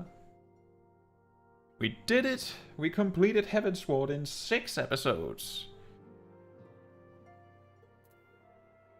And we will not be talking with Alpha now. You can stand there and ponder whatever it is that you're pondering.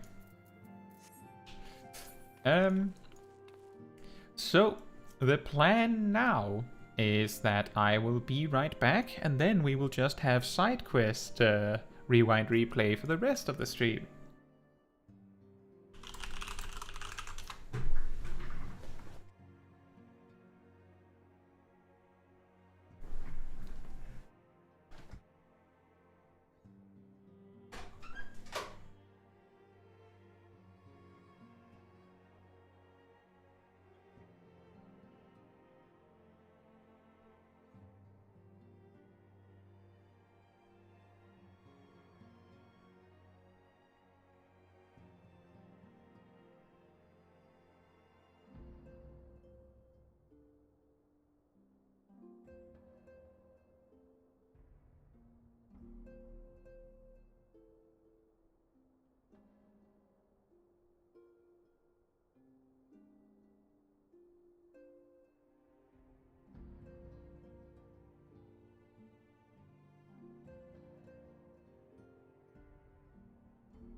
Alright, I'm back.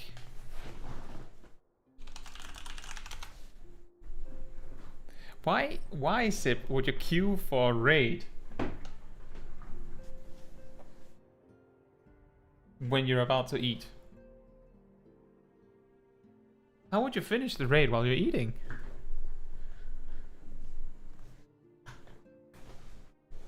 Now then.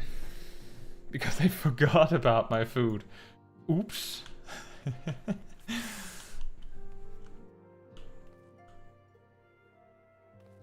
Hey Jeffrey, how are you doing? I mean, it's magic! I guess so. Magically, forgot that that you had food over. What should we do? I'm thinking...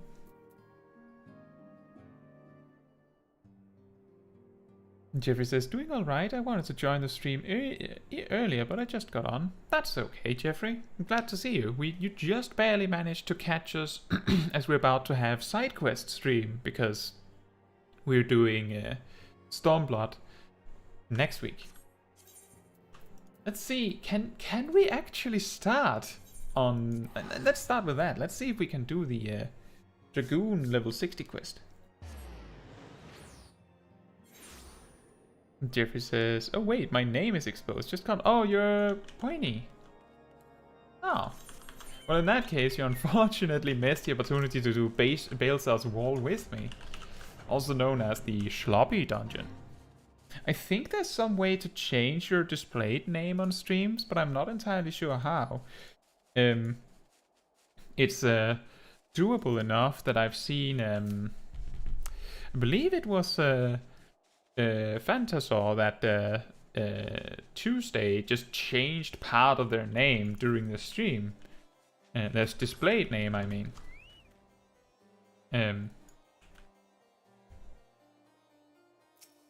Hello, Alberic. Oh yeah, this one takes place in Azim's Steppe, so we'll have a hard time finishing it all up at once. Compared to Heavensward.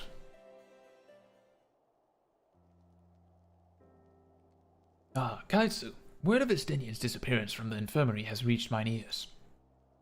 Whilst part of me is quite capable of sympathizing with his desire to abandon the Holy See, I do wish he had said something ere his departure. But then, I suppose it is only to be expected. With Nidhogg slain, the Horde's ranks have fallen into disarray, and they are not the threat they once were. Ishgard has scant need of an Azure Dragoon. Suffice it to say, one would imagine the role of the Dragoon shall similarly be forced to change, as we enter this new era of relative peace.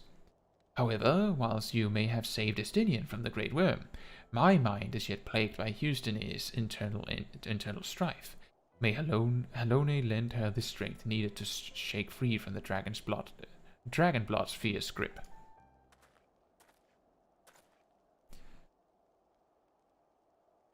You are looking quite well, said Alberic, and Mistress Caetsu. 'Tis a pleasure to see you too. Lord Montagains, Caetsu and I were just speaking of your daughter.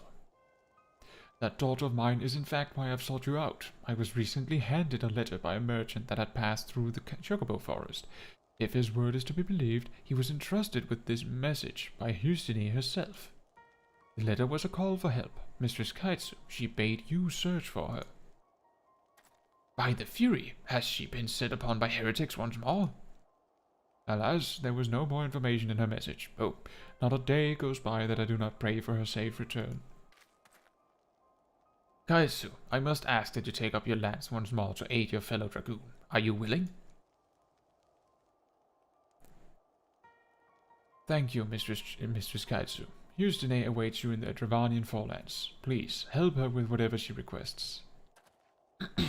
Well, if we can do this quest, we'll do it. That means we're further with this part of the story. So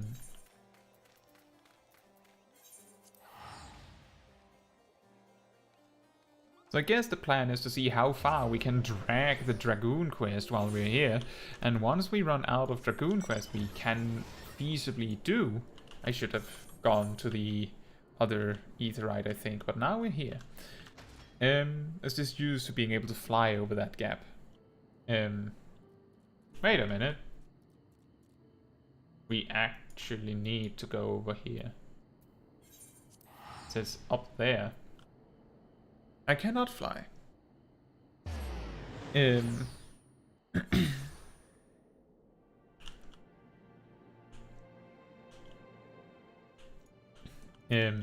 the plan will be that we do as much Dragoon quest as we can. Then, when we've done that, I think we will clean inventory up a little bit. I think it's high time. I know that we might be able to manage to push a little further than that, but I do think that it is about time. I really don't know, where on earth is she supposed to be? And Poe says, "Look at you being a light sprout." Ta-da! It says that it's down. I guess we can explore this part and then we'll figure it out from there.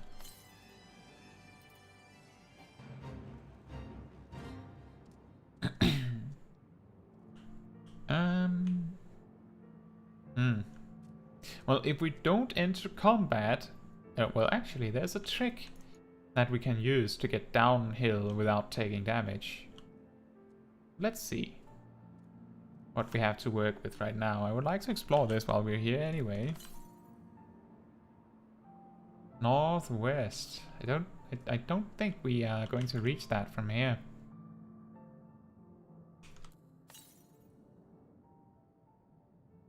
Nope, that is definitely not here. From what I can see, we actually needed to just be at Annex Shrine and then just go this way. So I'll just teleport back. A little bit awkward. But when we've then cleared the inventory up, I think we're going to be leveling Black Mage.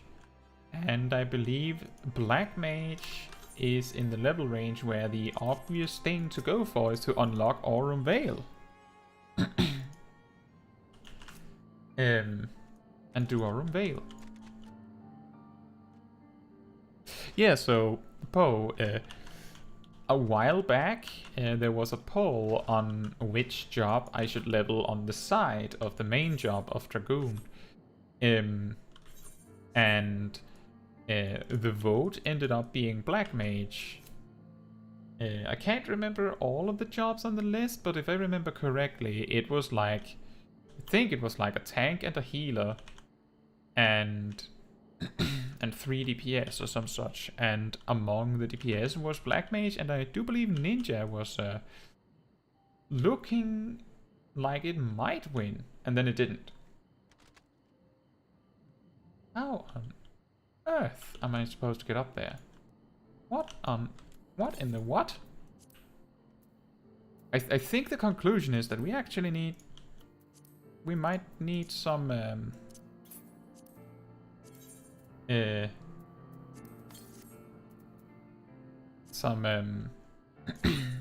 Aether currents to reach that. Is that true? We need to go for the forest. Is it this way around?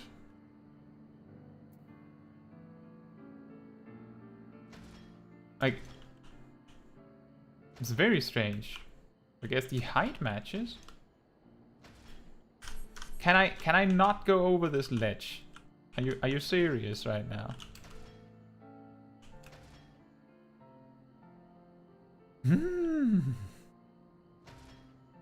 But yeah, that has led us to have leveled Black Mage to level 48. And incidentally, that means that our next step on that journey is Aurum Vale as the side quest job. The one responsible for unlocking all the side content.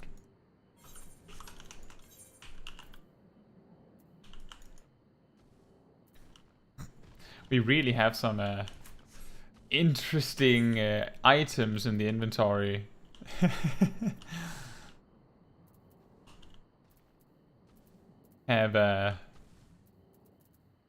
We have a random item from yeah, we have already unlocked the mail. I can't remember if we did it, but I guess we did do the mail. I think we did do the mail Darkhold at the bonus side quest when we finished AR, didn't we? I'm pretty sure we did. Process manage your inventory.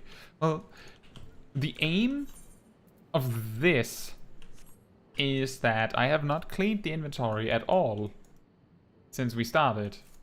This item just happened to be the first item we looted, and that's why it's in the top left. Oh yeah, we can just see it in the duty, that's true.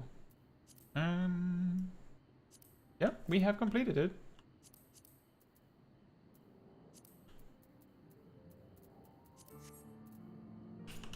What? DPS in need? No.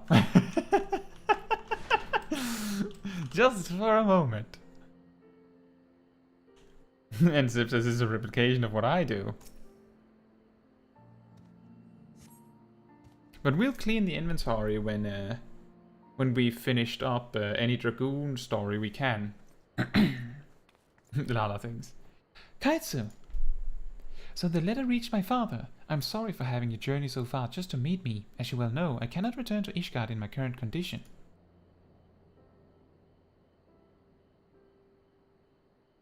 That said, the Blood's hold on me is not as firm as it once was. This is largely thanks to a new ally of mine. His help has been invaluable in learning to control the dragon within. In fact, I have a mind to introduce him to you. Caetsu has arrived.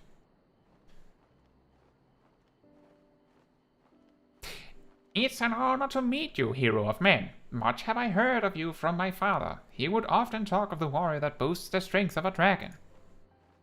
Kai has been a great friend ever since he first came across me suffering from the Blood's effects.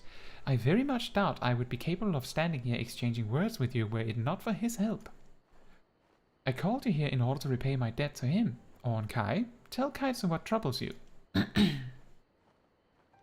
Yes, thank you. Long before I came into this world, in the age when man and dragon were at peace, my father had a consort. But the Dragon Song War tore them asunder. Father belongs to Reyes Velga's brood, and as do I, but his consort was part of Nidhogg's. When Nidhogg demanded vengeance for the wrongs committed against him at Ratatoskr, father asked his consort to fly far to the east. She bore no ill will towards man, and while she wanted nothing more than to stay by father's side, she accepted his request and fled the conflict. However, your valiant actions have since put an end to the Dragon Song War. I'm positive father's consort will return if we inform her of the war's conclusion. Kai requires your aid to search for his father's consort and bring her back home. However, as she left Ravania some 1,000 summers past, locating her shall be far from an easy task. Under normal circumstances, I would help Kai myself, but while I am somewhat recovered, I'm yet far from being in complete control. This is why I summoned you, Caetsu. Cut the music! Your knowledge of the realm is unparalleled. I beg of you, aid Kai in his search. Now, bring back the music, but happier music, yes? You have my sincerest thanks, Caetsu. Thank you, Caetsu. I owe you a debt of gratitude once more. Regrettably, whilst we know she is somewhere to the east, we are entirely ignorant as to the consort's precise whereabouts. I would suggest you first try asking Sir Alberic about Ravanian legends, specifically those concerning dragons in the east. Pray report back to me once you have learned something you deem pertinent.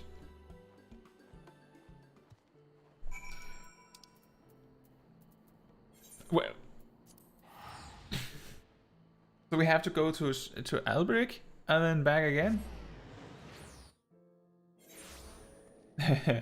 Sip says, exactly. Name a Lala with a clean inventory. You won't. Pokeshack suggests Tataru. Who knows? I would imagine that Tataru's inventory looks like the average crafter's inventory, filled with materials. Exactly, she's an omni-crafter. She probably has a lot of stuff stocked. But she's also a pretty good merchant, so she might not carry anything that isn't of value.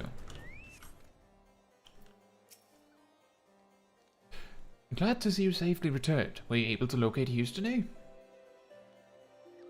I see. She is correct to surmise that formidable dragons are often made the subject of local legend. I shall discuss this with the congregation priest. I have known him to be quite an authority on Dravanian legends.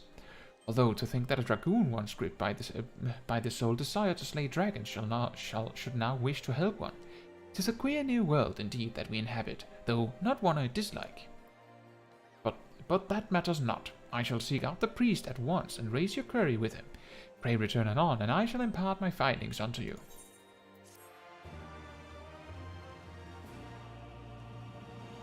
The next Dragoon quest will be available from Albrecht upon reaching level 63. Well, I have some news for you, friend. The requirements, blah blah blah. Well, I can't do that.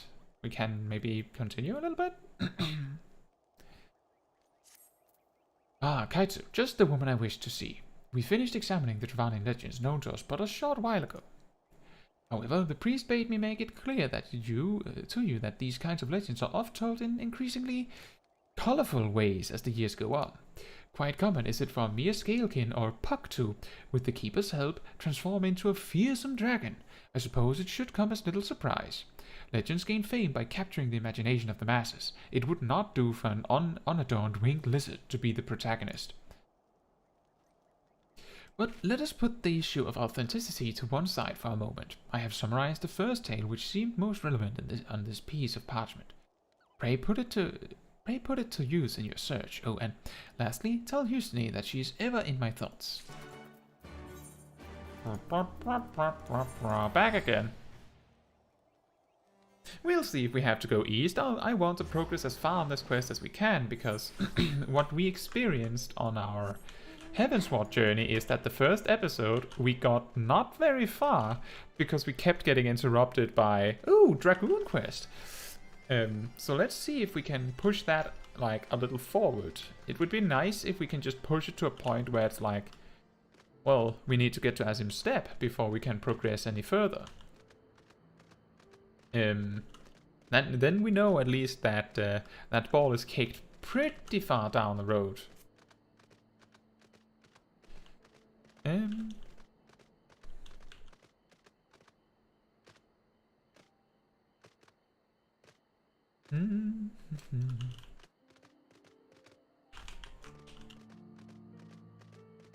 By the way, Pokeshack, how has your journey been going in Endwalker? I believe you said you had finished it and were like working on multiple things to progress further on. Is that right? Like, I remember you talked about starting Island Sanctuary, for instance.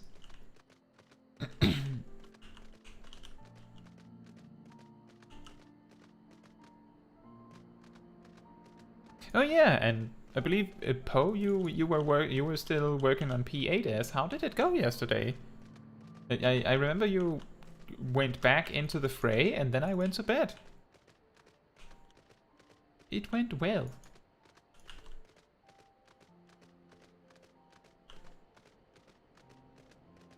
Well, I had to sleep. You got close to Enrage on phase 1?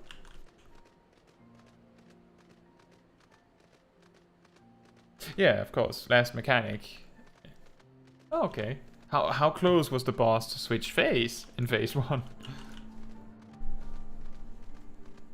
If I remember correctly, the boss switches at a specific health threshold, right? Oh, so, well, that's still a lot more approachable than if it had been like 20% left, right? Would that parchment happen to be for mine eyes? Yes. A piece of parchment that details a legend Sir Albrecht deemed pertinent to your search. That was exactly what Husni said.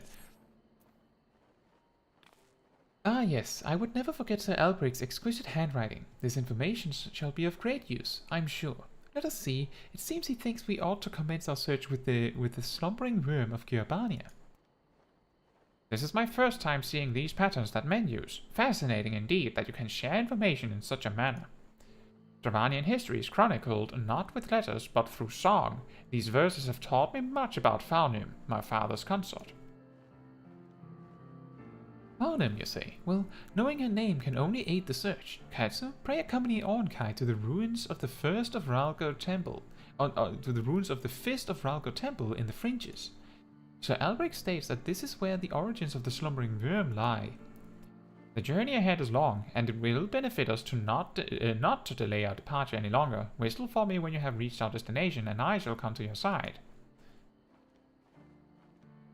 This is kind of funny how Houston just knows, oh yeah, go there, to the place that you haven't had access to for basically years. Just go there. Easy. Just go there. Well, that means that our journey on progressing Dragoon has finished. Which means that the next step is clean the inventory. And Poe says, it was a practice group. That's true. I guess the main aim in a practice group would be to just be able to reach enrage, right? But since you, I believe if I remember correctly, you said that you had pushed pretty far into phase 2. I guess you didn't need that much of that practice after all. Although knowing more people that have progressed further is only an advantage. All right.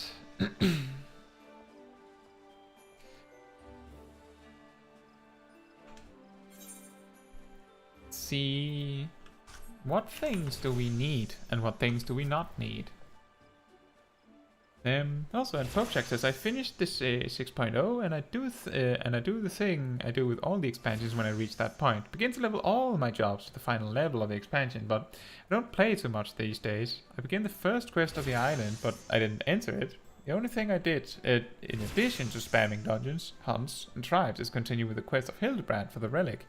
I would say if you have any significant interest in gearing up your jobs, I would say that it wouldn't be a bad idea to finish the main quest with a job. That will give you access to things like Expert Roulette, which will make it much easier to, on a whim, get your weekly tomestones. And while you may not need them while leveling jobs, it will mean that you can more easily, gear up your favorite. This is also something you will have to come to terms with at max level, that the weekly tomestones mean that you will not actually be able to level up all of your jobs as item level. You will have to make some choices. Now then. I think the best place to start is to hand gear that we will not need to our retainer. Namely gear that we will not need in the foreseeable future, but that our retainer might find useful, or we might find strawberry pizza. What a name. Anyone ever tried strawberries on pizza? Any opinions? Yes, no, maybe?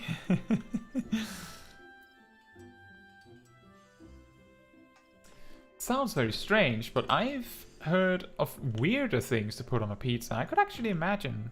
Maybe it's good. I don't know, but maybe.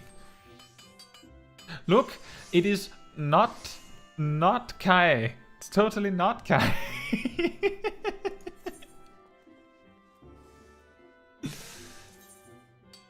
Right. Let's start with checking your gear. Level 8. Okay, that means that I think I know, game, I know. I think step 1 is put 20 things we will not need up to the market, or see if they have any value whatsoever. Point 1. Animal skin. Worthless. So, this is a very important lesson for any player that has an over-encumbered inventory. Now you will watch how I fix my inventory. From start to finish. Let's hope that there's any stream left when I'm done. Animal skin. We tried to put it up for sale.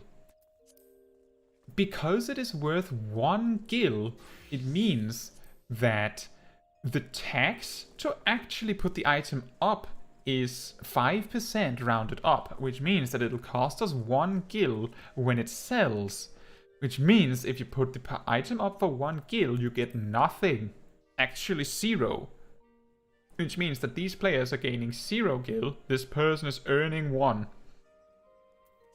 Which means that the best course of action is to just straight up sell the item, just dump it. We earn 26 gil from that, compared to 0. You do it again. Same procedures. Shriek's rooms are worthless. Food? Maybe we should skip over that for now. Maybe we want to eat that. We probably do. Hide? Also worthless. The thing is that because there's so much quantity that is practically worthless, it means that even if it moved up a little bit in value, it would immediately get undercut down to 1.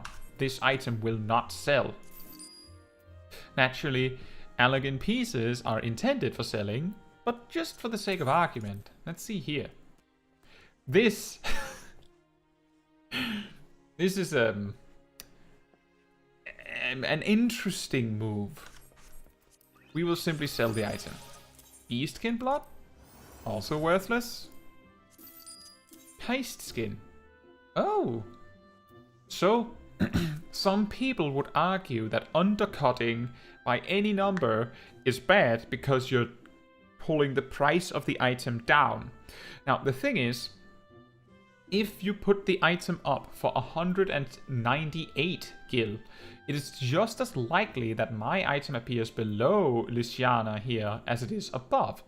Which means that from my perspective, the best thing I can possibly do is undercut, because that means that my item appears at the top. Which means I have to undercut by at least 1 gil. Some people choose by some reason of honor, or maybe to try and dissuade people from undercutting you, to undercut by more than 1 gil. But for the sake of teaching, we will simply undercut by just 1 gil. There we go. And we continue on. This item's worthless. What's this? Probably worthless. Not worthless, but honestly, I can't imagine anyone will buy this. Does this have any purpose, any use? Does anyone use antidotes? Like, is there any situation where this is helpful? And I think the answer is no, which means that we should just sell it. In fact, the fact that its shop sells for 39 gil is that a person crafty enough to think of using an antidote would know that you can buy it from a vendor, so they will not sell. Maybe they will. We can check from the history here. The last time one sold was actually today, for 14 gil. They actually sell regularly. What are they used for? Now I'm curious. What? Edible antidote. Is this for a quest? I'm guessing this is for a quest. In that case, we can do this and continue onward. Potion. I know that these could sell, but given that we have this many items to go through, I imagine that they will not be worth it. We have more valuable items to sell, so we will just leave it at the antidote. We might pull the antidote back out if we need the space. And you might say, but you only have 1 retainer, and that's correct. We could make a second one, but let's not do that just yet. So I will just sell this. I don't want those 10 gil. I can survive without them. What is this? Viscous secretions. They could be worth something, but people are setting them up for 1 gil, so they're not really worth something. This item we should probably just drop. It is useful for a couple tribal quest. When will we do that? In so far into the future we might do it that I have forgotten that I had it. A boar hide. Now there we're talking about value. More money. Are these worth anything?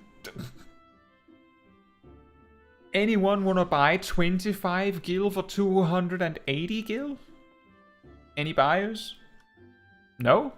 Why? Where are you going?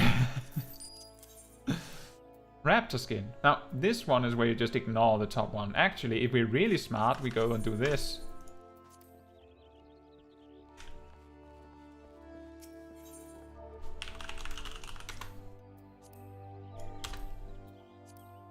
Oh, look! Money! Just buy it. And the reason we do that is because it's pretty obvious that you can sell it for significantly more. And for 1 gil, I'm willing to take that risk. Ether. Worthless? Now, this is worthless because any job that would find an ether helpful, a healer, would mainly only find it helpful in savage content where you want the biggest ether. And high quality. The only other job that would care other than healers is Black Mage, pretty much. And Black Mages only care insofar that it restores 800 MP. 600 is not enough, so this ether's completely worthless. If it was high quality, it would have been worth something, but it's not. Batwing. Worth something. Bat Fang. Worth a little bit. Oh, look! Now this is money. Just before we go, I just want to clarify that these players are going to get taxed 5% when it sells, so they're going to make less from selling it like that. But we just made 50,000 by selling that stack. Grade 1 dark matter. Yeah, that was expected to be worthless. Honey? 17. Sure. High ether. Also mostly worthless. Similarly, it would have been useful a little bit if it was high quality. Elegant catalyst is actually lower than its asking price. Now, this is another thing. When you put an item into the market board like this, the asking price starts at whatever a vendor will pay for it. So you should never click this minus when you put the asking price, because then you're losing money.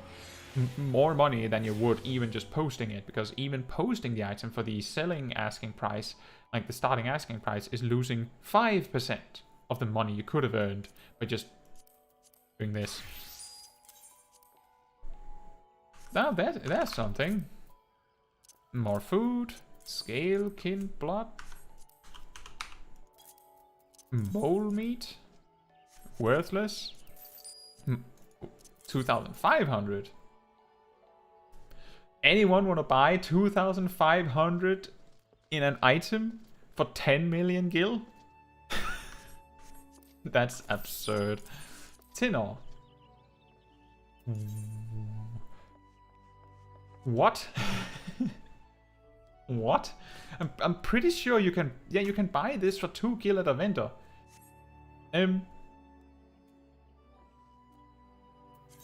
But someone bought it for 1,500. I'll just do this, and then we'll laugh if it ends up sold, right? We continue. We'll just toss that. Garlean Robber. Worthless. Aldgo Chuck. Mostly worthless. Raptor Shank. Mostly worthless. Wolf Fang. Worth a little bit. Now there's also an argument to be made that just, like, if you see this much of a gap, you could possibly argue maybe someone will buy the 5 stack and then yours, so I could just undercut this one. But honestly, because I only visit this character about once a week, it's better to undercut the lowest one, because I will not be here to undercut again later. I will just not be able to do that. We continue. That's not unexpected that that's worthless. Beast sinew. Antelope shank. Oops. Antelope horn. Wombash. Puck wing. Yeah, that was expect. Puck egg. There's also worthless, right? No, they're not. Interesting. Weak silencing potion. Do anyone buy these? People buy them like once a day for something. I'm guessing that it's a Grand Company hand-in, right? Or this. Sure, why not? And a chicken egg. And animal sinew? Nah. Diamite sinew. Diamite whip. And now our retainer's full. I guess we'll have to have another retainer. Should we make that also Kai? Or rather, also not Kai?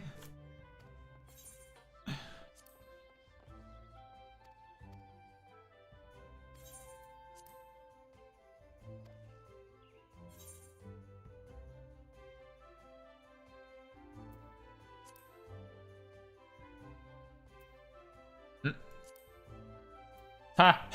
We could have one that is actually me. My current character. But let's do this. This is almost funnier.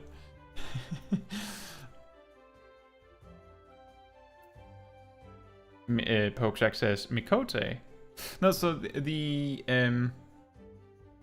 characters I have saved is my my main character and my Lalafell. I do not actually have saved data of my original Mikote, and I hardly know what he looked like, so I wouldn't actually be able to make that, unfortunately. And that one has to go down in the history.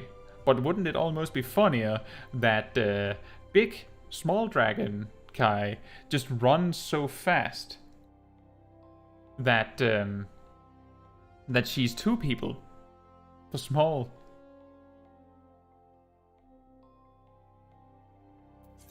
But yeah, I don't have the... Oh, wait a minute. No, we don't need to do that. But I wouldn't be able to recreate the character accurately. Let's do Carefree. Sure. Hey, it's you! It's you! Hello again, you! Excellent. Finished already? Guess that's that then. Miss isn't isn't. Let's see if I can write that. Miss.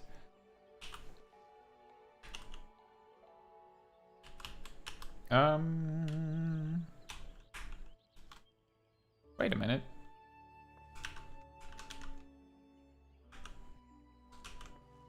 How did we name our other? Wasn't she named with an apostrophe? Why can't I make apostrophes? Oh. Okay. There it is. That is chaotic to look at.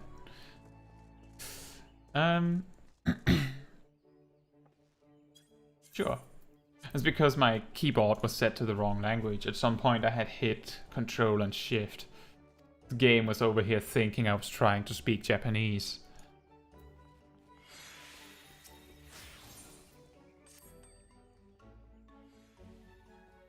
There she is.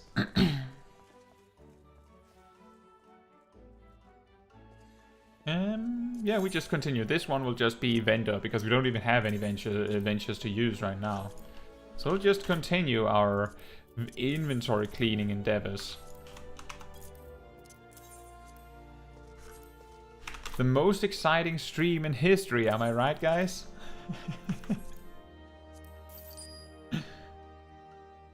And Pokechek says, looks like a fusion between a Mikote name and a Regaden name. Yeah, it kinda does, doesn't it? Those are worthless. Now, high potions, being so-called burst potions, are things you only use in the high-end content. You wouldn't use a low-rank high potion for savage content. You wouldn't. So they are pretty much worthless. No one's going to buy them outside of some quest they might have. Or some recipe that calls for it. So we'll just skip over that part. We are sort of running out of selling space anyway. Pokechek says, this is the kind of performance I subscribed for. Ah yes, a cleaning stream. Whoops. That's why I'm here. Oh, and we sold something already. Excellent. That's on the other one. So we'll be able to return to the first Kai, Miss CC, to sell some more items.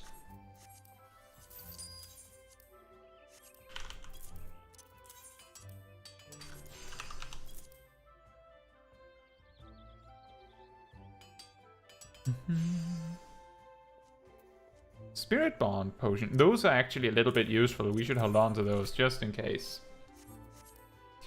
I reached the point that I will not sell something for less than 50 now.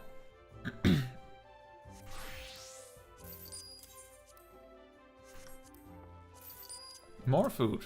More food. I believe there's a quest that uses bacon bread in Stormblood. Just a random side quest, if I remember correctly.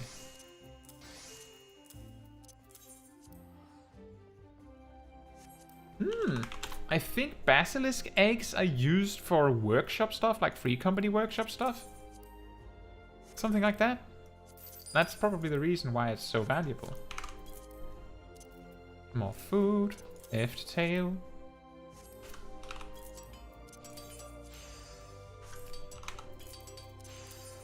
We will not be able to clear this inventory, I don't think. I don't see anyone buying dark matter. Honestly. Music. Do these sell? Sort of. This one, no.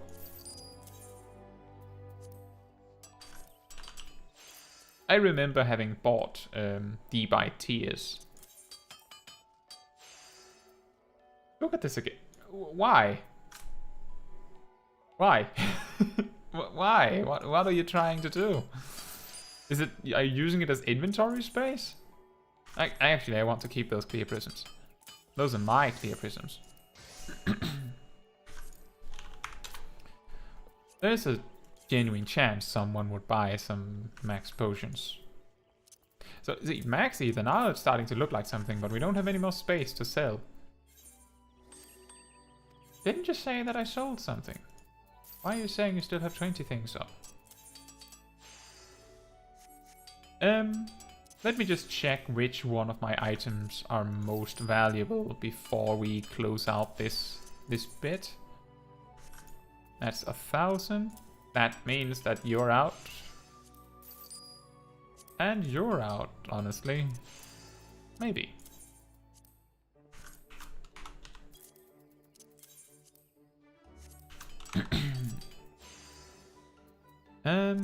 We should drop these as well.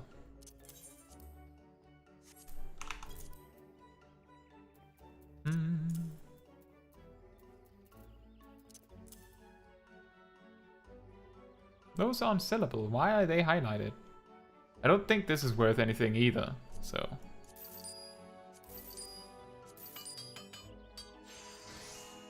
Whew. Now that was the things we can drop easily. Now, if I remember correctly, this Withered Shepherd's Tunic and Withered Shepherd's Slops is something that we could literally pick up over here again anyway. So there's not any massive reason to hold on to it. In fact, I think the Cyan outfit that I'm holding onto here can also be dropped, but we could, you know, go to an inn and put some of the things there. Can't remember, do you need a glamour prism to put them in?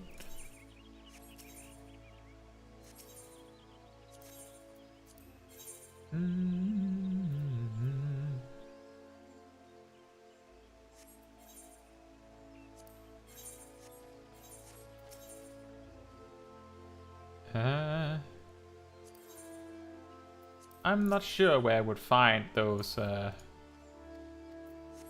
slops. Not that we really care that much. I think we'll just drop them entirely.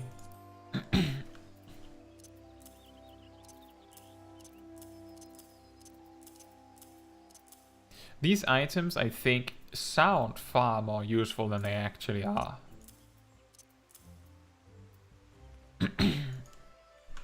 The reason being that most jobs are just handed a weapon at those level ranges anyway.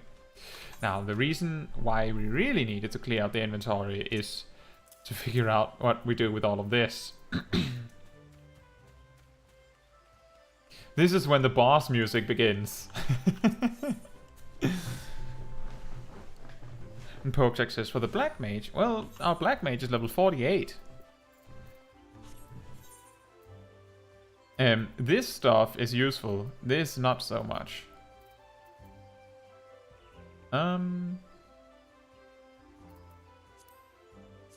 Let's see what glamour items we can put away first.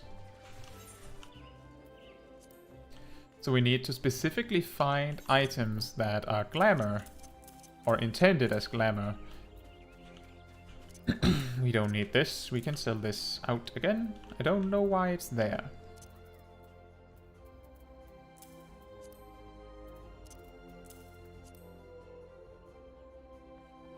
Under the weight inventory edition.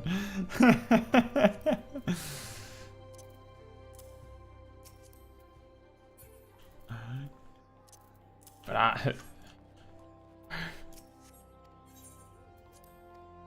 I don't know how I would word that song. Bow down inventory. Bow down inventory. See, this one goes in. This one goes in. This one goes in. And this one goes.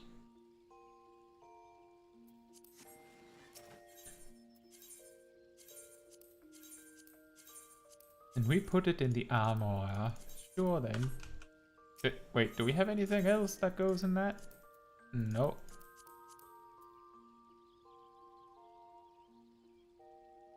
I think we're using these. Aren't we using these? I'm pretty sure we're using these. We're not using these.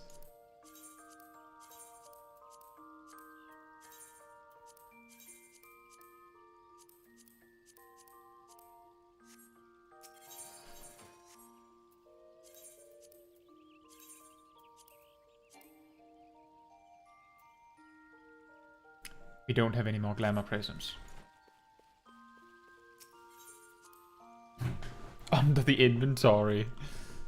We'll have to buy some more glamour prisms now.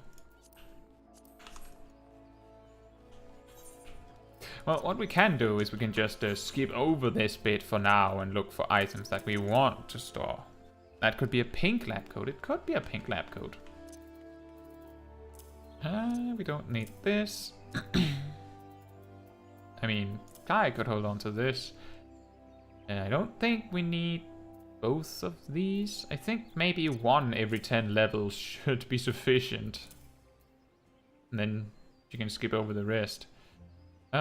What do we do with our Black Mage stuff? Do we make the other retainer a Black Mage, or do we make that? We should probably make that a Gatherer Crafter. That would make the most sense. Which means that we're not going to need this. Or this. Anything below level 48, really. There we go. Don't need this.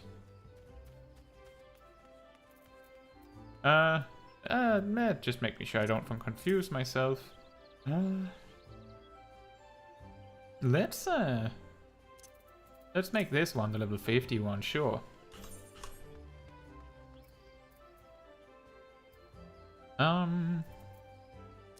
Don't need this. If I remember correctly, we came to the conclusion that it would be cooler if we got the intended for glamour version of this instead.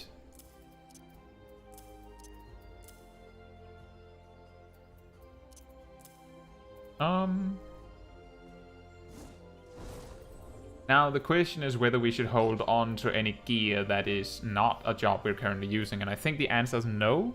And the reason why the answer is just a flat out no is because in the time where we're leveling the job, we will probably get the equipment that we will need.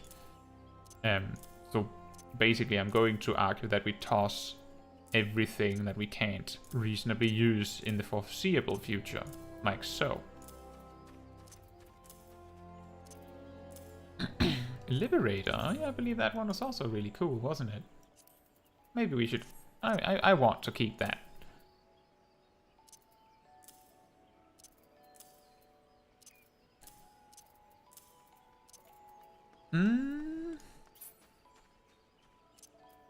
Maybe we should keep some of these weapons. When we specifically chose them as a quest reward, even. Then we'll leave those as the ones that we keep.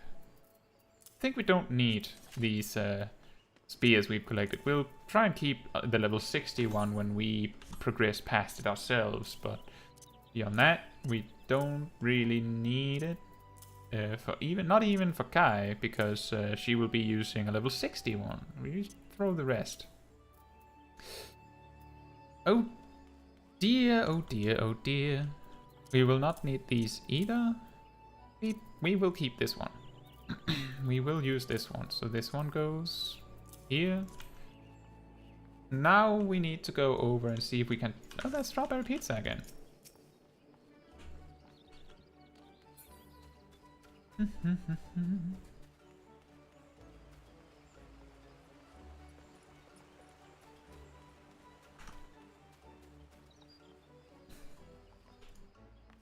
And we go over and make use of our newly acquired expert delivery. This. Hide armory chest items. I think that will be very helpful. Now I just have to be careful to not accidentally toss the items that I wanted to keep.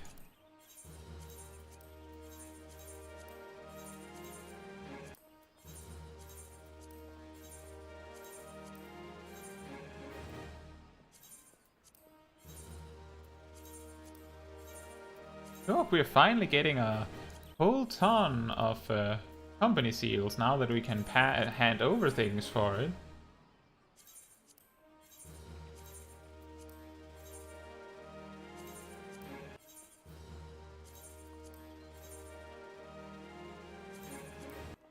Oh, we can rank up again.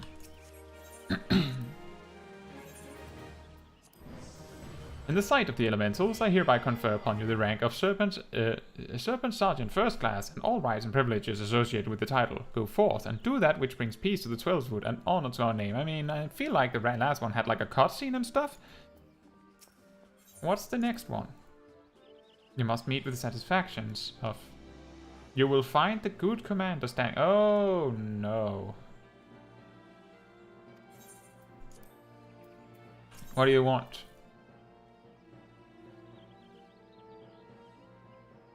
Is it that one?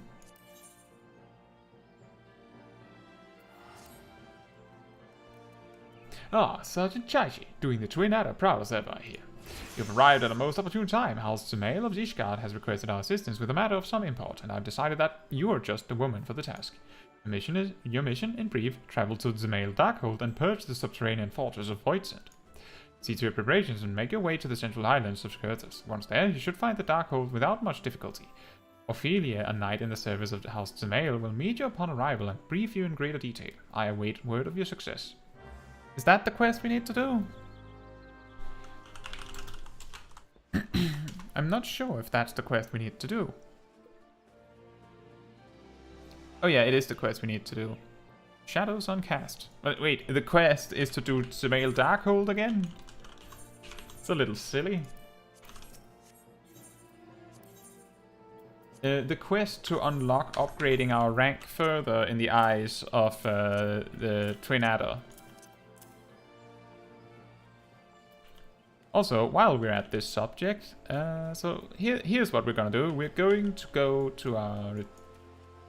Can we sell these things? I feel like we can sell some of them. I don't think there's any point. Some people might buy them, but I highly doubt that most people will buy anything.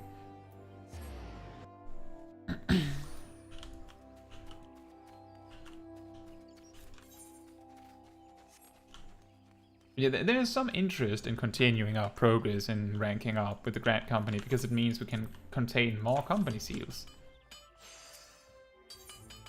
Anyway, so what we're going to do is just sell these, like...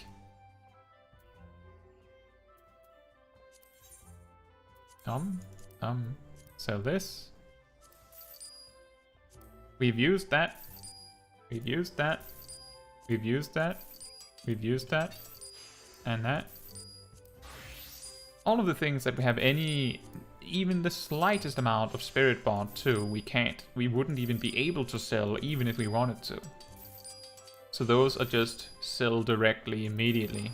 These two items are a little bit more awkward because we might feasibly be able to get rid of them in a different way. So, I give you these to hold. Those are yours now. And I guess you can have this. That'll be funny if we ever check this inventory slot again. We're just like, what? A caged wisp? Why do we have that? A durability draft. I completely missed that we had durability drafts as well, but now we do. And we needed to buy glamour prisms, I believe.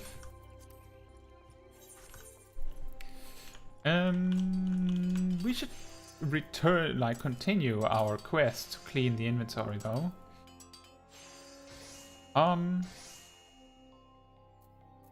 What level was she? 10. What are you wearing?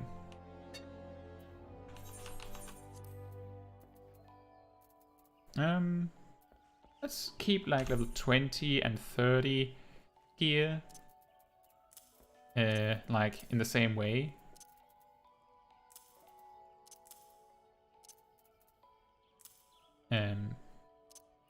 I guess you can use this as well. And then just toss everything else that we don't immediately see a use for. It'll be so long before we will need it that there's hardly a reason to keep it. Oh yeah, we have the big upgrade there. She should have this instead. That's a bigger upgrade. Why was that not offered to put in the armor? Oh well. Don't think we'll use that. We have an even bigger upgrade, so you have that instead. And then the level 61.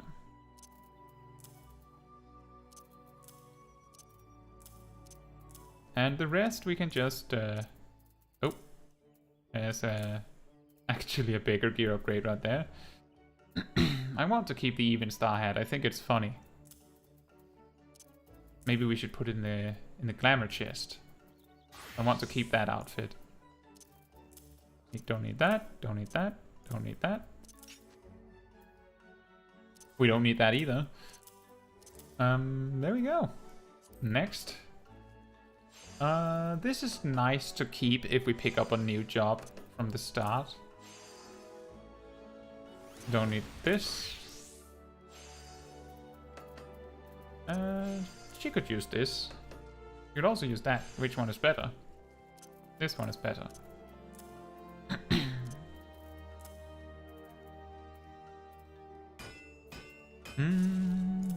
Let's do this. Don't need this. Wait, that's what we're using? Yikes. Sip says, why is it showing the wrong character? This is one of my retainers, Sip. I want to keep this... Well, we don't need to keep that, actually. Not at all. And I believe we can just pick it up again if we need it. Don't need this. Sip says you've enslaved yourself. No. What I have done is... Big Small Dragon Kai is being such a good big sister that she's going double time doing the retainer work for Small Kai. And I'm saying double time because both of my retainers are this look. Because it's funny.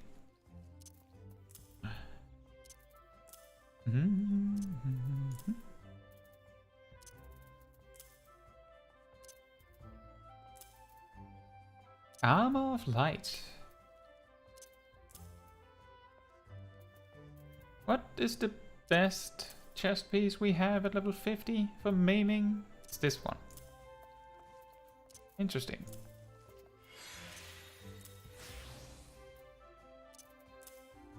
Oh boy. Keep all of the caster stuff that we specifically picked out to have for later. And Pokeshak says, Kai said he can only trust himself and he hired himself for the job. That works. That's a pretty good explanation. We should keep these. You don't even have any gloves.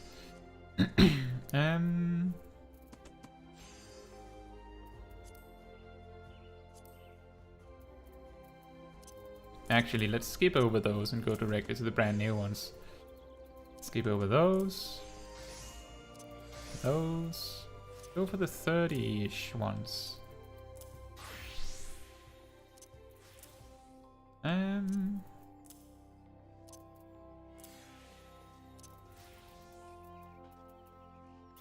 This was bound to happen as a stream eventually. But I hope it's less boring than I have a feeling it might be.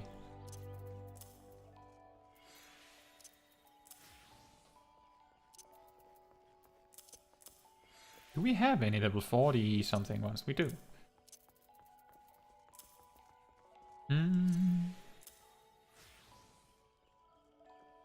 Pokedex is so small, can use everything she saves in candy. Oh yeah.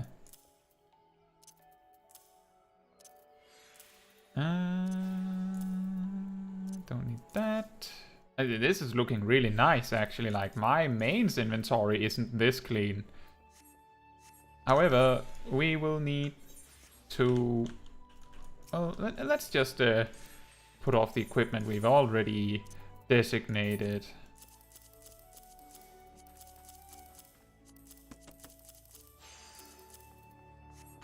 And then go over and turn some more items into company seals. We might be able to afford some ventures now.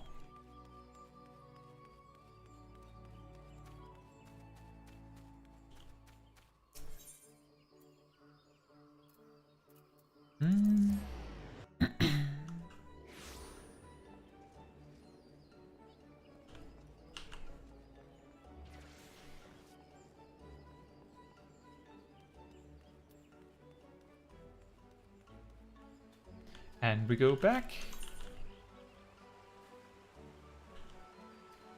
How many times will we need to do this? About one more time, I think, because the rest of the slots are less super overfilled. Yoop. Don't need this. Don't need this. Now, here's actually a trick. If you know that all of the items that you have in the menu is are items that you're not intending to save, you can actually just, like, if you haven't changed the default keybinds, if you press 0 on your numpad, it'll talk like this, and if you press and then you press again, then it'll automatically just be able to mash through it. Very nice, but it's also a little dangerous if you have any items that you have a feeling you don't want to hand in.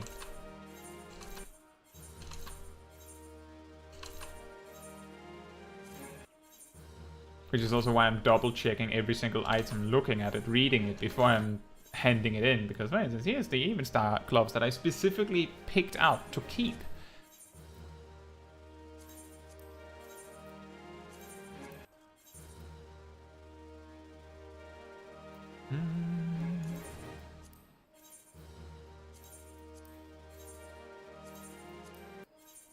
And now we can't really use that trick anymore because we need to specifically skip over a couple of items. Don't you just love this sound? Papa.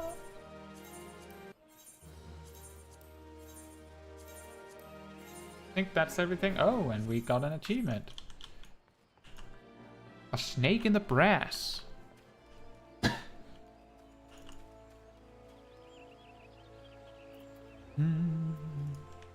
What we're going to do is that we have excess company seals. It's bound to happen that we have excess company seals now that we have to do something with.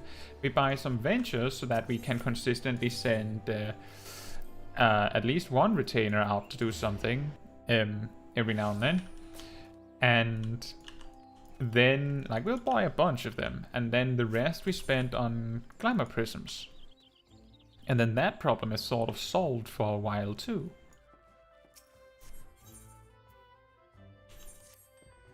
And then we go back here and say sell you.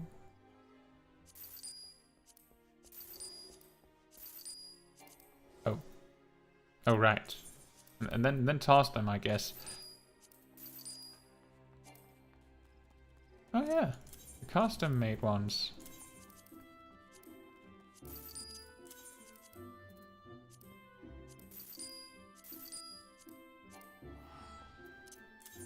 Why don't you want to buy my Imperial hat?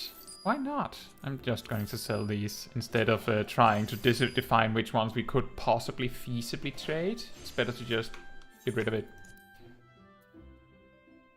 Speaking of getting rid of...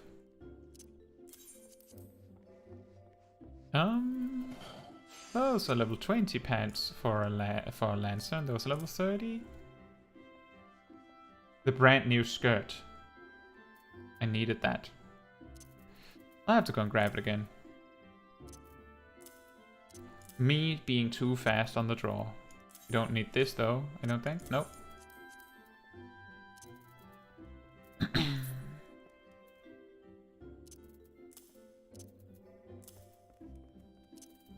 Oh, we can just use these. They are basically identical to the brand new ones.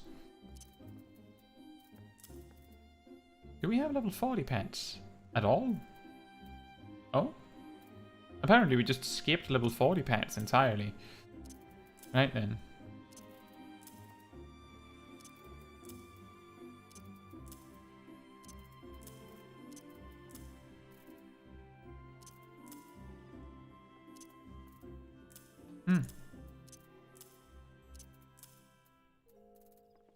And we find so many items that we didn't want or need.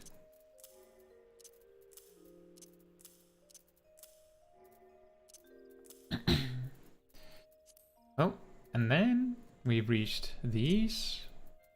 Don't need those. There are the boots. Level 30. Not quite, but close enough. Don't need these.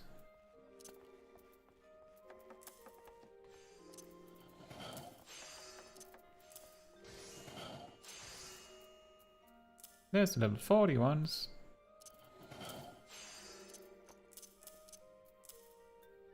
I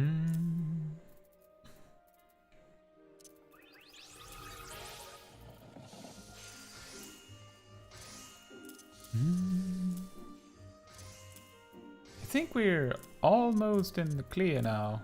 Just need the right hand side stuff and then we're there. How random. Just randomly have even better boots from something. I think we can almost just dump everything from here directly because we have so few earrings. Necklaces. Actually, I think we need to keep some of these just to be on the safe side. Well, no, we don't need to keep any earrings. We don't need those. But the necklaces, keep anything that has intelligence on it. And then like explicitly keep that. Or maybe we should just keep everything to be on the safe side. I don't know. Do we? Okay, we have this. Good. We don't need this. We keep this for Kai. And isn't you're wearing? Wait a minute. Why are you not wearing my Shadowbringer's earring? Did I drop off my Shadowbringer's earring somewhere? Do you know? Did I just drop that in like the glamour chest thing? I might very well have done that. I need to know before I know what to do with the earrings. Like if the earrings are, if we have an earring to give to a retainer to level with, then we have no reason to keep any earrings at all. And changes a little bit about this clearing out. Do we have anything below level 50? We literally don't have necklaces for below level 50.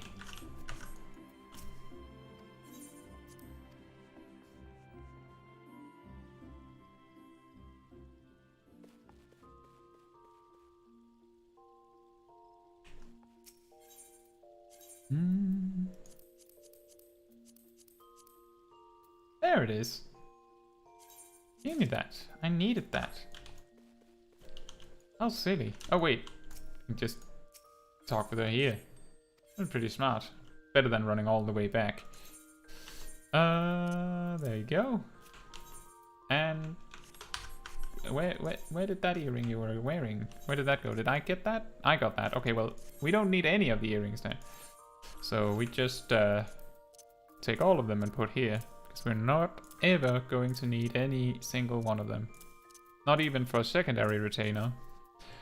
For necklaces, we don't need anything with strength on it. This is the one with intelligence on it. This is the even star one, which is even better, so we don't need this. We don't need this.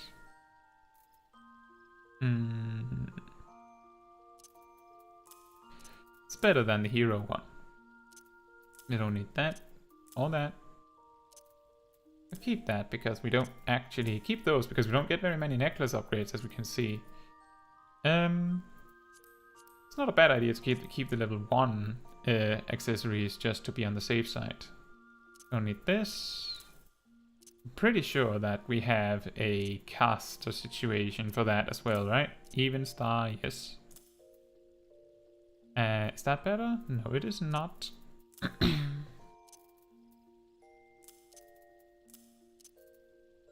Well, the even star ones are the ones that I want to keep. Silly me. This one is good to keep as well. It's pretty decent just all around bracelet.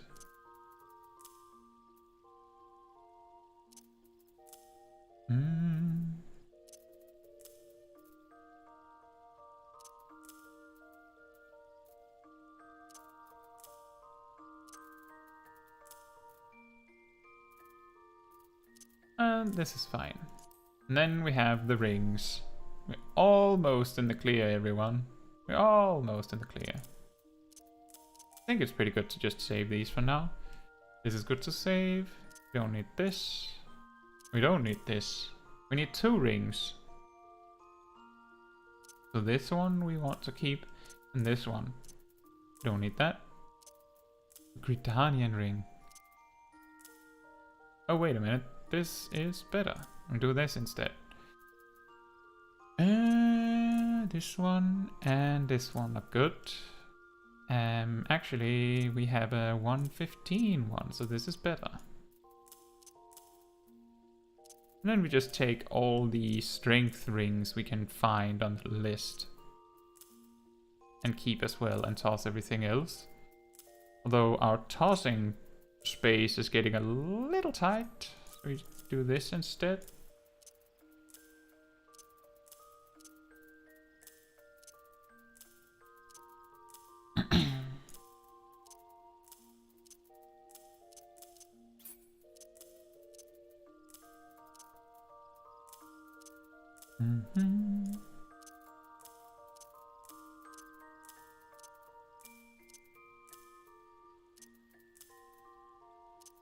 We're getting there. Oh, caster stuff. Specifically caster stuff we might want to keep for ourselves, if there's anything like that upgrades.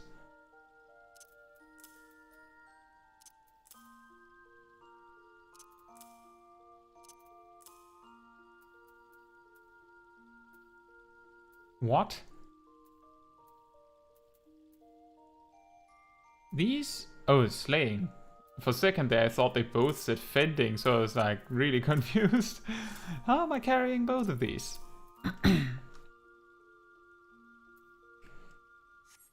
Was that it?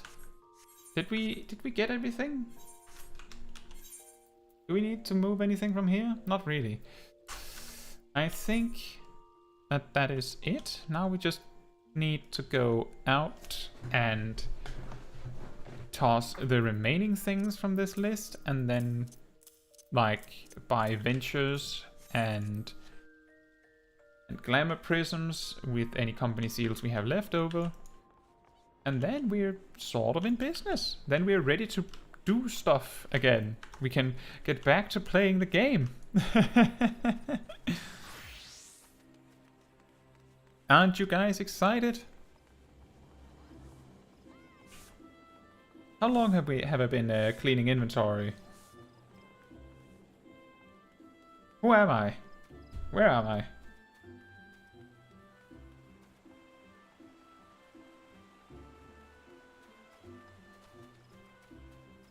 Also, based on the fact that Phantasor hasn't come back, I'm guessing that it actually did take an hour per 10 floors to do their Palace of the Dead runs.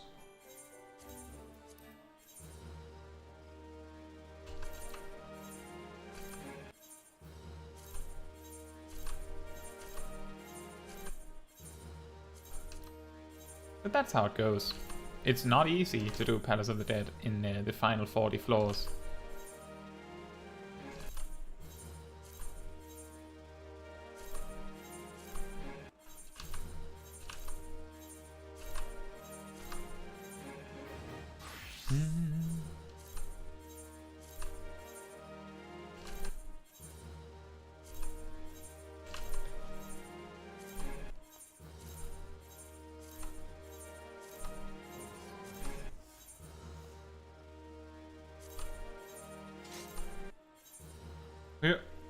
almost up at the limit where we need to buy something.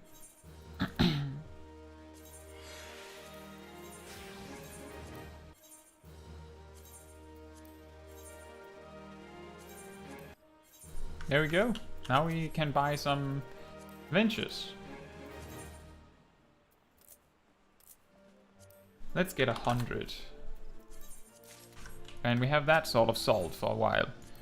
And then we continue, handing in the last few items we had. Okay, I did find a better item than that, I suppose. All the other pieces of that armor set was genuinely the best I had for level 60. That wasn't something that I was actively wearing, I guess.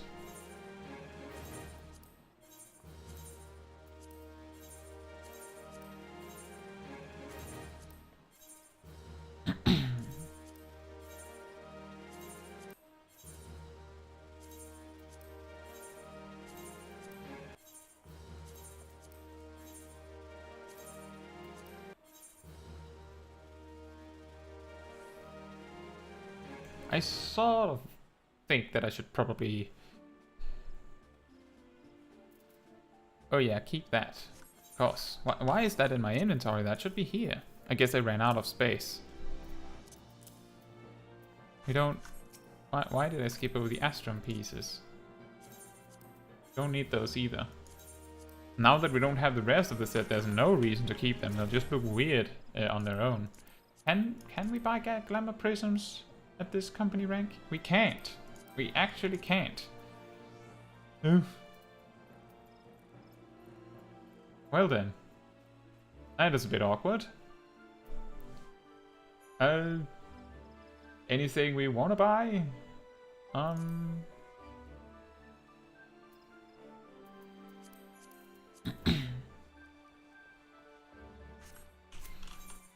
What is MK Seal wearing? Oh yeah, the Binding of Light, that's perfect. Right, so we open these and toss them. Just sell them. So that we are rid of them. And then we pretty much just get rid of the last few items in the inventory, and then we will just have to buy some glamour prisms from the market instead, because I want to get that done. I don't want to carry around glamour stuff that we want to have, and we will also have a hard time glamoring our weapon without any glamour prisms.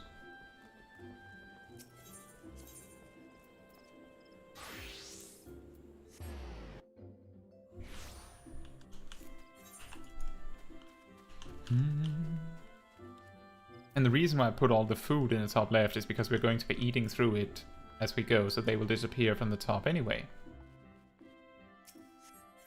But we should probably put them further down.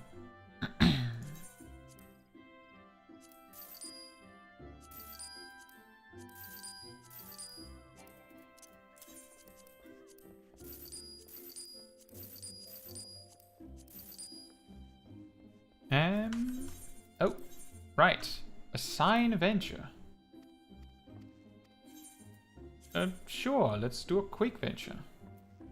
Now that we can afford it.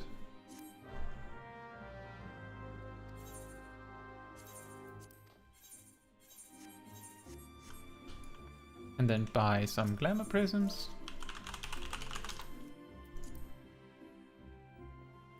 Sure, then that problem's solved forever. Or at least for a long time. And then we can put the pretty weapons we've collected in our glamour chest. And then we can level our Black Mage a little bit. Finally. So everyone fallen asleep yet?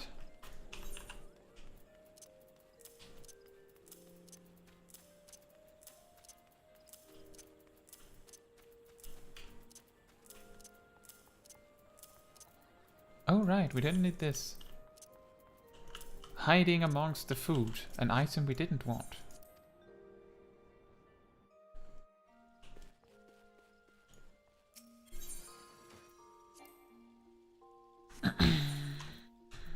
We need to repair the weapon to put it in.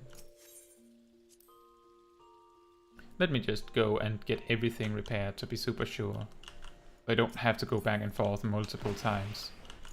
We'll get it done in just a moment. In fact, it just occurred to me that... Do we have a full set to make the even star set pointless? Yes. We can just glamour it.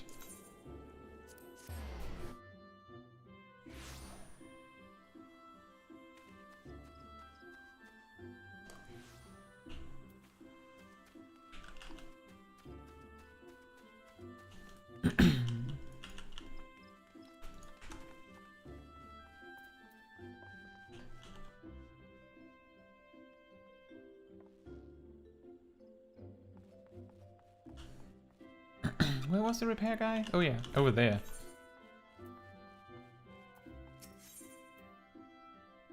Let's just repair everything, completely everything, to be absolutely sure that this is not going to be a problem.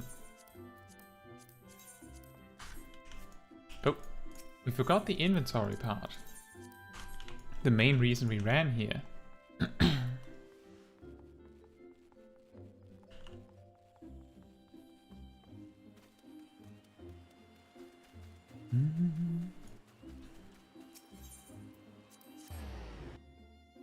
And now we're finally ready to put our glamour items in and then be able to do some content again. I think we'll do the male Darkhold first again to do the quest. We'll do this quest as Black Mage, and then when we're able to rank up again, maybe we'll do Sunken Temple of Khan, because we also have some project with the Grand Company with that.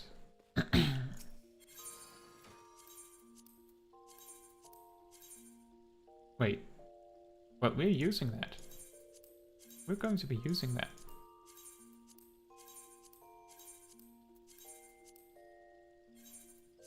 Oh yeah, we have... I've completely forgotten about shields. See, shields. This one. The rest of them, I mean, leave them there, I guess. We get those few shields that it really, really does not matter. We want to edit this one, add the weapon. Perfect. Then we can have, I don't know, we could make a set out of this.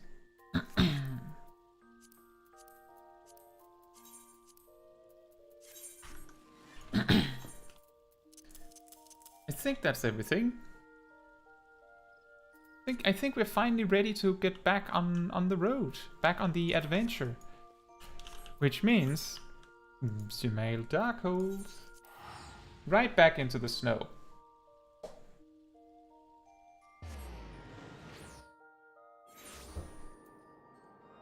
And Black Mage.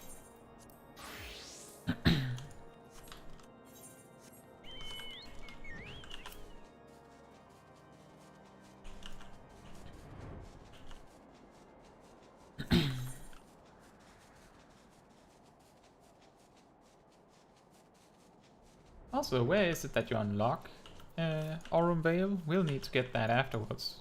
Assuming that we'll have time for multiple dungeons when we're done. Enough dungeons for Aurum Vale to be on the list anyway.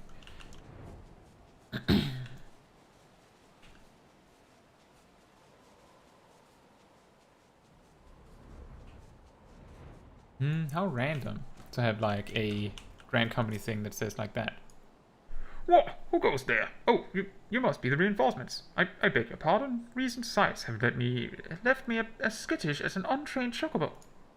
The male Darkhold, the name itself sends a shiver up the spine, does it not? The place has been infested by all manner of fearsome voidsent of late.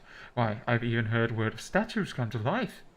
While we Guardians pride ourselves on seeing to our own defenses, the threat this time is simply too great. You'll see to those abominations, won't you?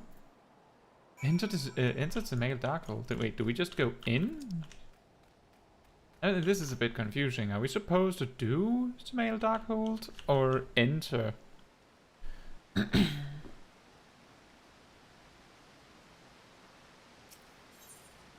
I guess.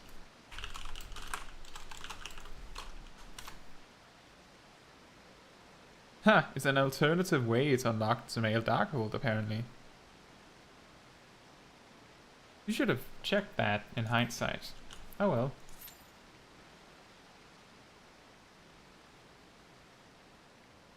We do that, and then we go and look for how to get Aurum Vale. Because we want to unlock that as well, while we're at it.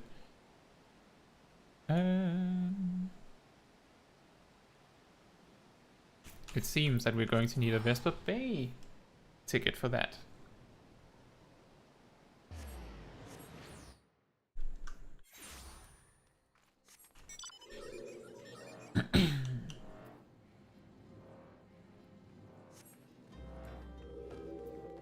There you are. And there that is. Can't take 2 steps around this place without hearing Caetsu this or Caetsu that. Why, it's as if you're some kind of goddamn hero. But I jest, even I can see that you're just itching to find a new battleground to hone your skills. Fortunately, I know just the place, the Aurum Vale. Head southwest through the central highlands of Kerthus and seek out a man named Willielmus, and tell him that Nedrick sent you. So back where I came from. Great.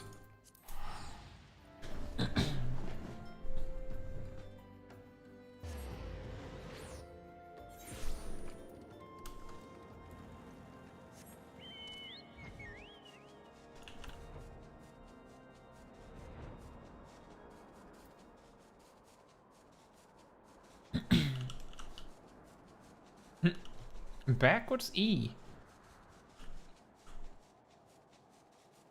What is that supposed to be? Is that the like the watchtower? Guess. This looks really funny out in the distance.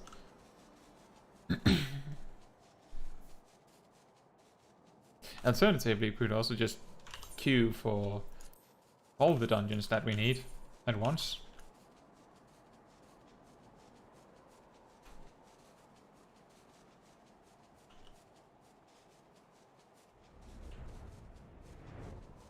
I think it's pretty important to get whichever one is blocking our progress on ranking up the Grant Company first, because we want to be able to buy more useful things. Like when we have 100 ventures, it's not that helpful to buy more. Hail, adventurer. Wait, do not tell me. Nedrick sent you. Tell me this, adventurer. Do you know how the Aurum Vale earned its most enticing name? Well, allow me to enlighten you. The cave is rich with sulfur and mithril ore which, through reactions with the groundwater, combine to exude golden-hued fumes. A beautiful sight, that is, until you realize the damned death clouds are burning your chest from within. If you still wish to take your life in your hands, I'll not be the one that stops you, but do try not to get killed. I've dragged enough corpses out of the Vale to last me a lifetime. I guess this one is most helpful? Actually, the money would be most helpful. We're pretty close to leveling up again.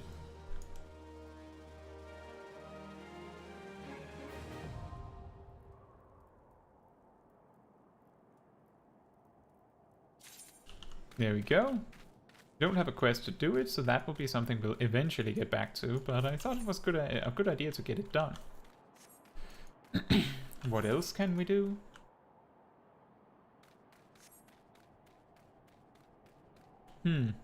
What else can we actually do right now? Are there any other low-level dungeons we haven't gone and picked up? We could pick up the level 51 dungeon.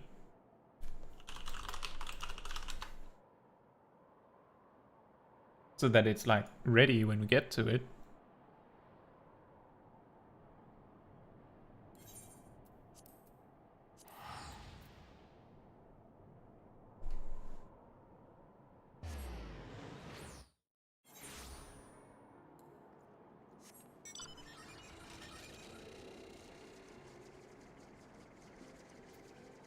Oh yeah, and then we could do ether currents, but preferably we want Black Mage to be a level 50 when we start doing that. At least the quests.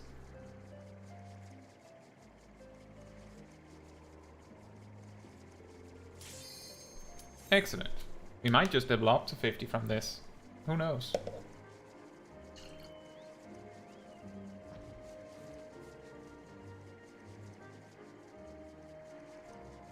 Dungeon time.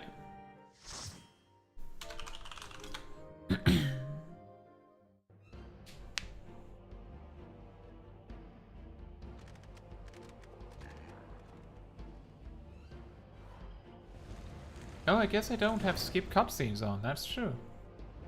Oops. Maybe we should do that.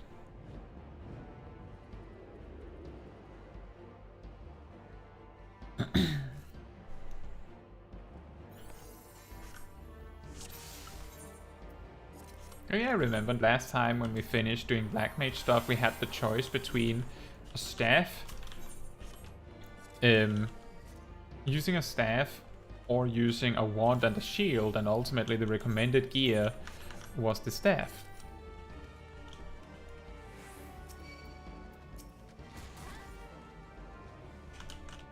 That was strange. How did I get aggro first?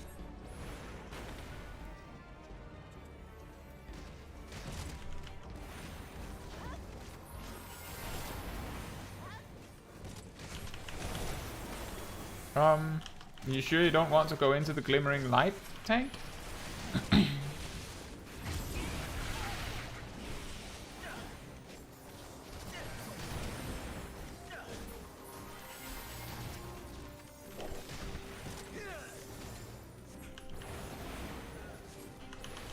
So the tip is that if you're standing in the light, you take nearly no damage from the eye and anything else for that matter. That's why I want to stand in it. I don't know why the tank is so scared of standing in it.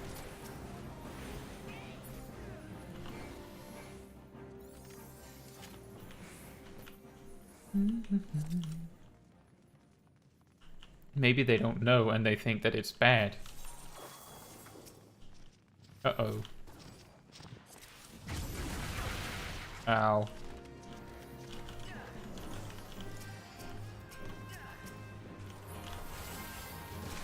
I'll just run over here. Fight from the safety of the crystal.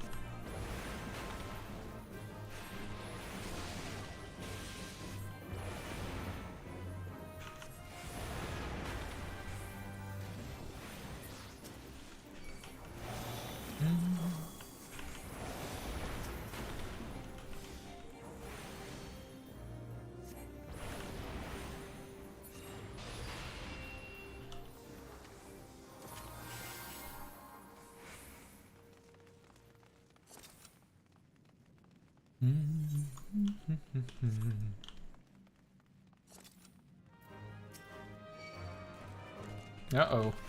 How did I get those? Oh, whoops, that was the wrong one. I wanted the shield, and instead I got not the shield.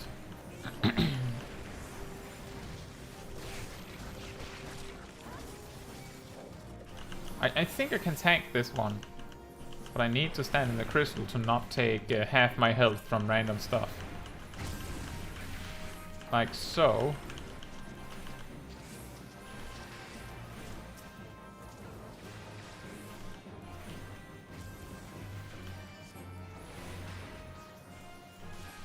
It's a very weird dungeon. It's very strange that it hasn't been like changed that much, given how many dungeons they've changed like somewhat when they went back for them, when they added duty support and such.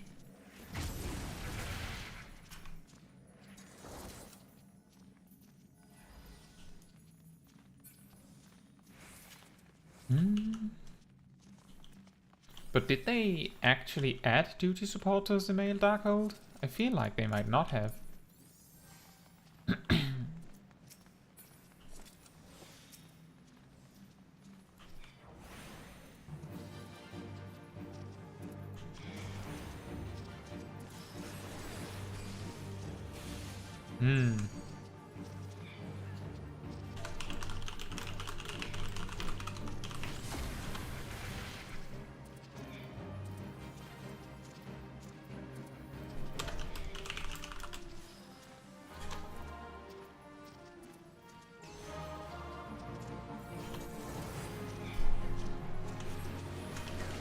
That was a little awkward.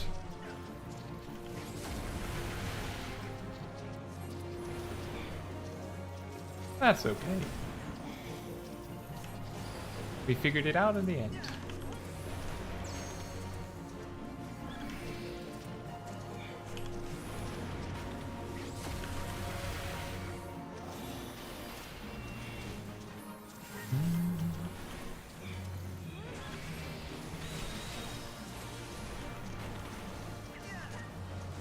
Now I'm very interested to see what the tank does when the crystal completely dissipates in a moment. Like so.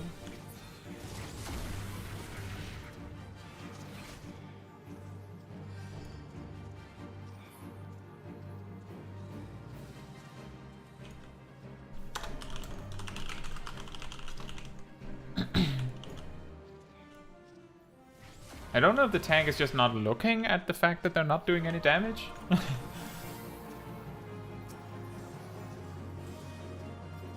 But the good thing is that the healer seems to be capable of dealing with all the extra damage that we're just not avoiding.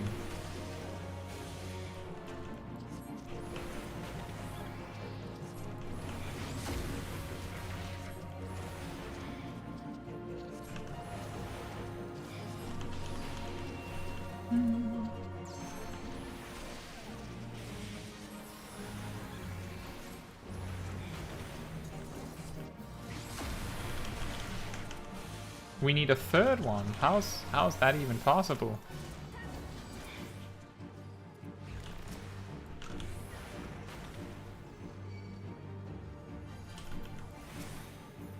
I don't remember ever having to need 3.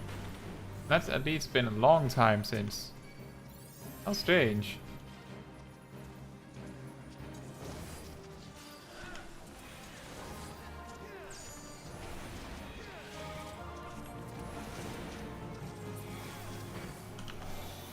We made it in the end.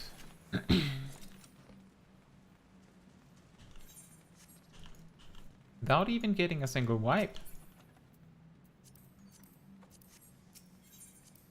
I think that chest piece was actually an upgrade, but given that we have handed a new chest piece in 2 levels, I don't see any reason to go out of my way to grab it. It also looks weird. At least on a Lalafell, so I'd rather not take it.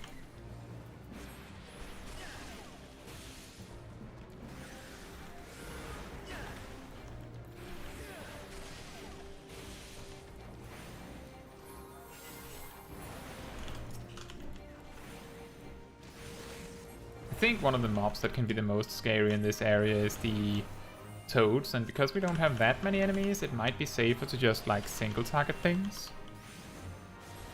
A little bit anyway.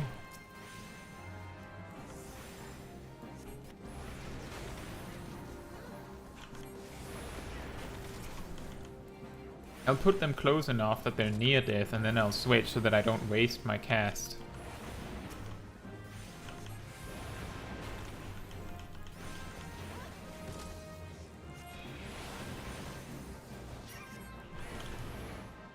That's... I can't remember if they changed this at all, but that particular pull used to be brutally scary at the very least. Because the little fish-looking thing applies a vulnerability debuff that makes all of the other enemies go from being somewhat annoying to being very scary.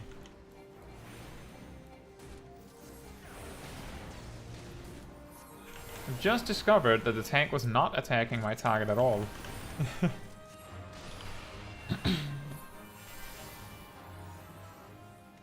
That's my bad. I should have watched the gem.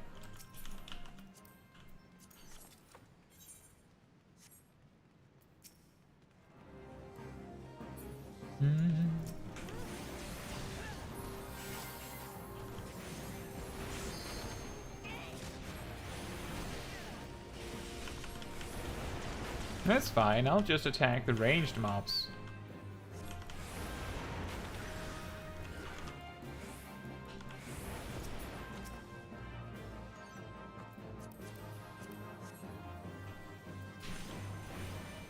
Which there appears to be a lot of.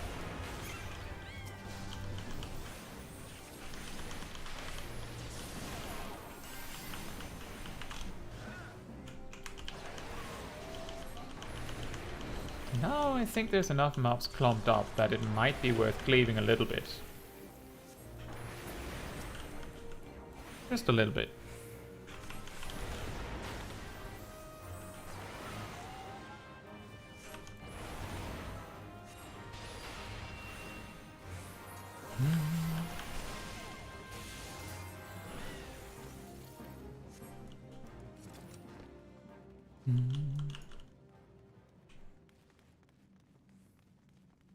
This boss is not that... It has some interesting mechanics to really mess with a Black Mage. With the randomly character target, like positional targeting AoEs, so you have to keep moving.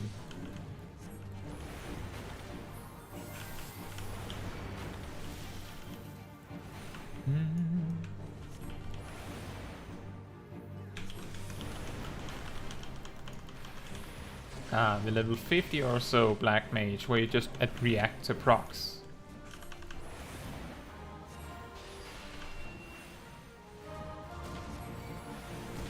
Ow.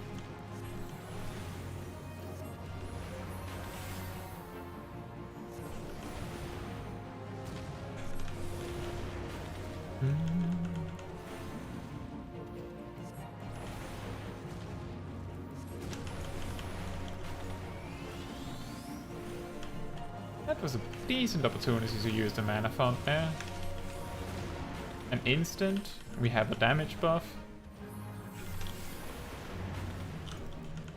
It's not going to give us that many more casts though. Level 49.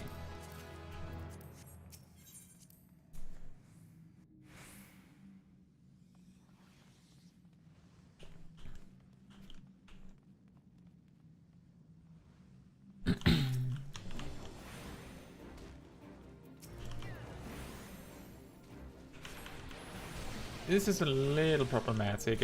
It looks like the tank isn't... Maybe they have built aggro on the ranged? I don't really want to... I could help with clearing them, but I don't want aggros. Let me just give a test shot. Maybe another test shot? Okay, I don't want to mess with that. Just focus on helping, dealing with the mobs that are already there.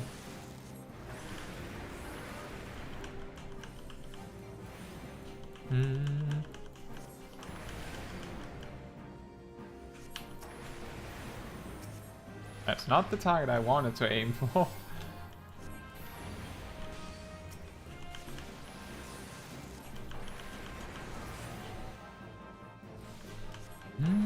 Seems like the monk is tanking something.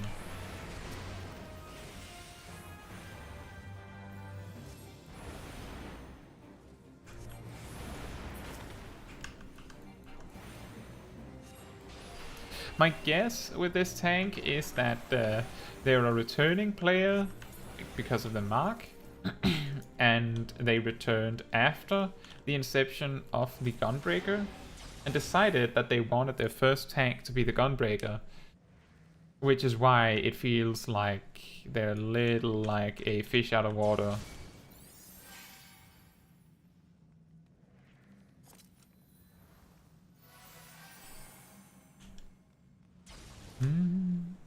But that's okay. It's fortunate that we have a really strong healer that can deal with it. That really goes to show sometimes how much power the healer controls over a party. That if they're strong enough, they can sort of just force the party to beat it. Regardless of skill. Ow. I didn't see a telegraph.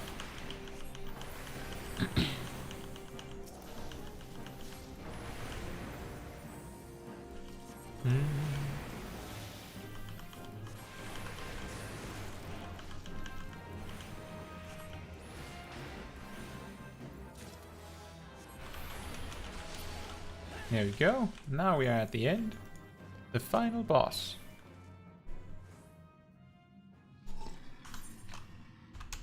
We don't need to see that again.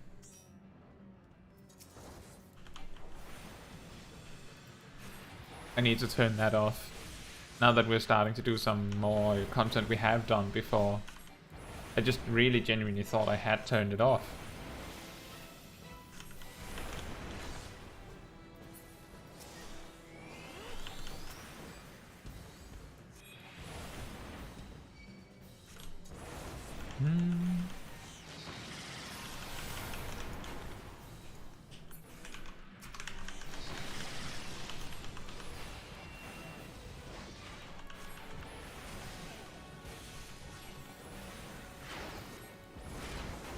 And we just stand ready to switch target when the crystal inevitably becomes targetable again.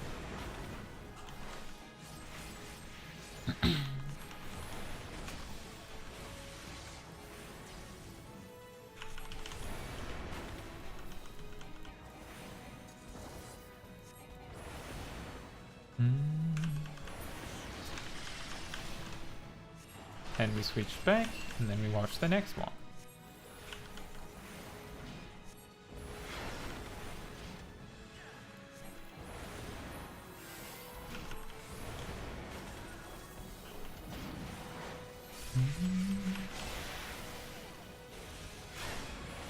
Oh, I'm too close. I'm taking cleave damage I don't want to take.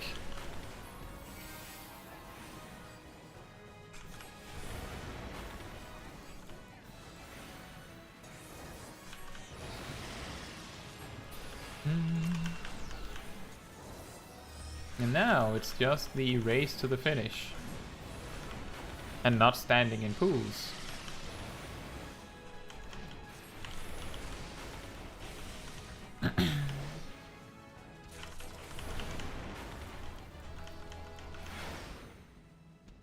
And not getting cleaved. There's still a few things, considering that the boss is reaching its end.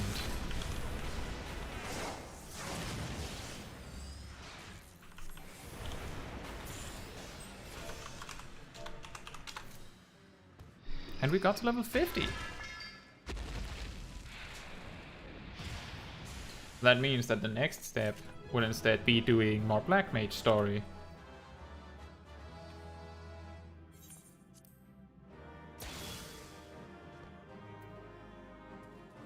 Nope, we got ethereal manipulation. Let's put that here. And we have tons of equipment that we can use. There we go.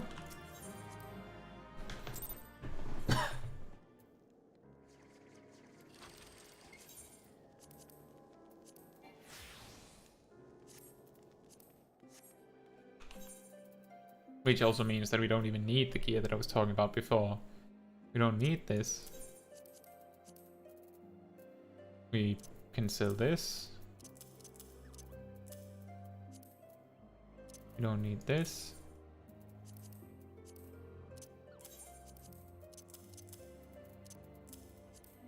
And we don't need this. Is that everything? Well, we can keep all of these.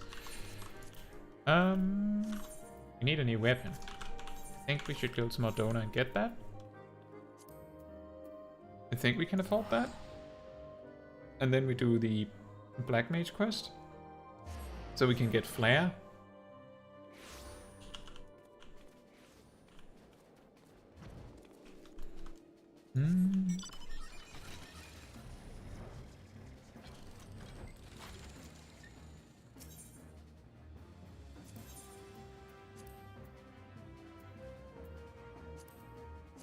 Nice.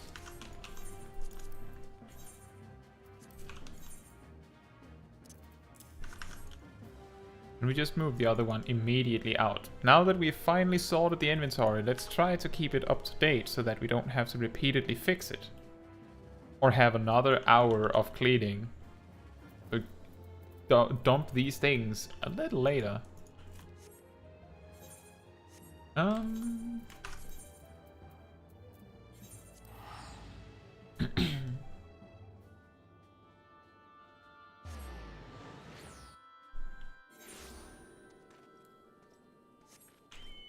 Oh, we could also hand that in. That's fine, we'll do that afterwards.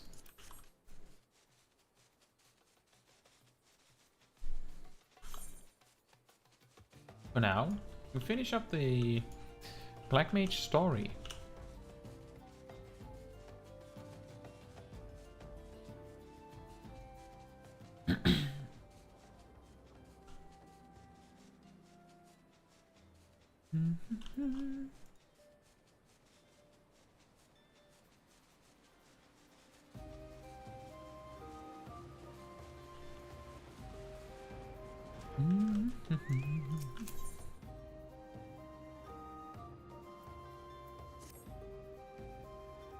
You have gathered the first 4 artifacts, Kaitsu. That is no small feat.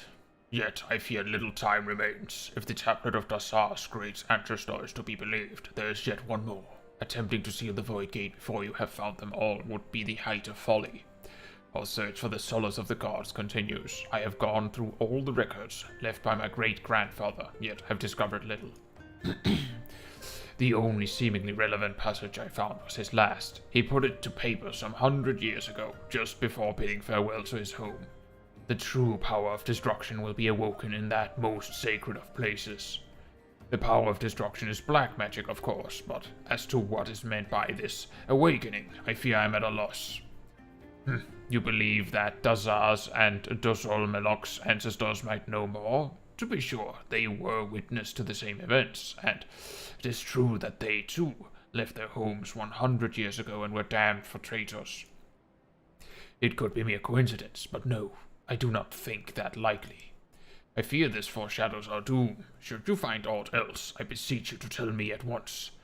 I will also continue the search for answers.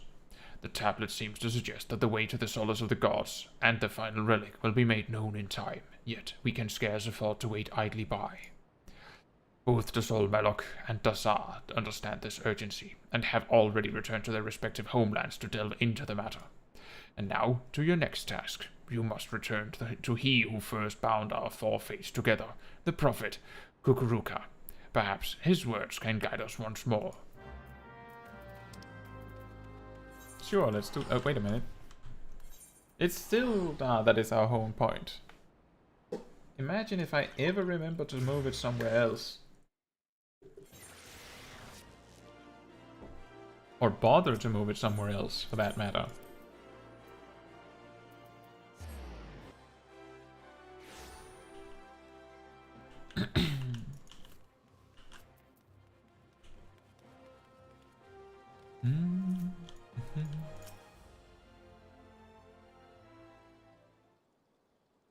Please, you must help me. Kukuruka has disappeared. That man is no messenger of Nalthal. He's a miscreant and a charlatan, one guilty of the most heinous of crimes. None had seen him for days. I became worried and entered his chambers to see that he was well. Though he prohibited me from doing so, within I found only evidence of his deception. The records he had hidden were damning. I now know why he was condemned as the greatest criminal of his day. 100 years passed. He conspired with Magi from the beast tribes to summon a creature known as Barbatos, a monstrosity that was meant to destroy all of Eorzea. Their plot was discovered by the Order of Nalthal, and the Void Gate was sealed before Barbatos could emerge. Kukuruka was cast into the Marasaya pit for his crime, where he was to rot until his last breath. The Order was loath to let word of this spread, fearing others might someday seek to succeed where Kukuruka failed, and so they left no record of the plot, save a few inscrutable documents, parchments intelligible only to those to whom the secret was known. These were the last words I found among the scribblings. 4 is the answer, 4 spells of black, 4 artifacts of Eld, the blood of 4 races. By 4 alone shall the true power of destruction be woken from the Void Gate. Kaetsu, black magic is not the key to sealing the Void Gate, it is the key to opening it. Kukuruka used us to revive this dark art, and now means to finish what he began a century ago. What fools we were to believe his lies. Please, Kaetsu, you must stop him before it's too late. Hurry to Null's reflection in southern Thanalan.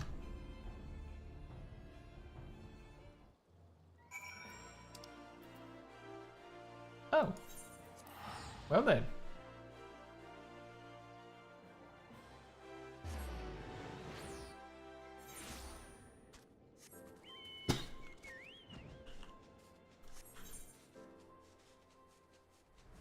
I feel like that's the target, if I remember correctly. I feel like I remember that that's where we need to go. And then there's the final things. But the quest led up to it like there was more of a hunt to find something. But I guess not.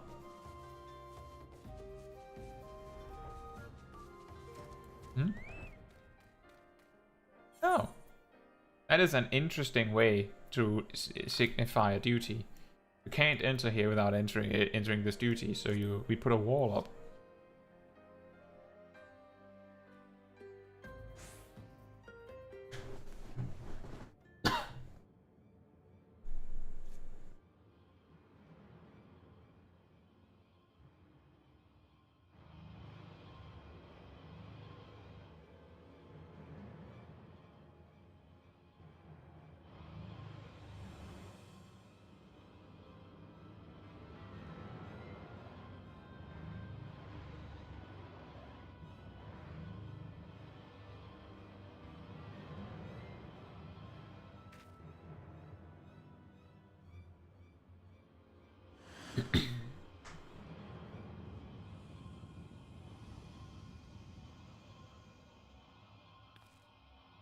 Nice outfit. It's pretty hard to see your expression.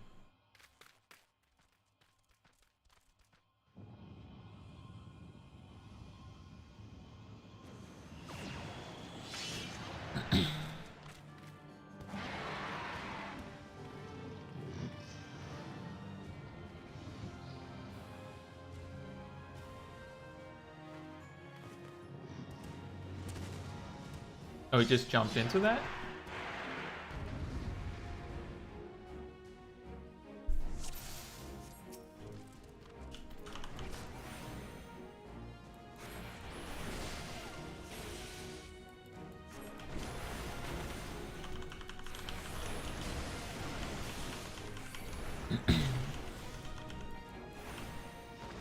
It's pretty convenient that we have a full party, or a light party. Unfortunately, we have double Black Mage as the party's DPS. That's not optimal, as I checked.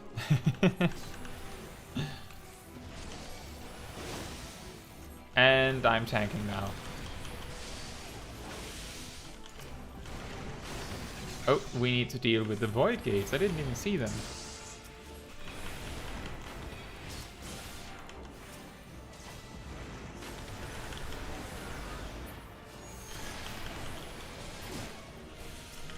What's that? Another ad. And that was a extreme overkill.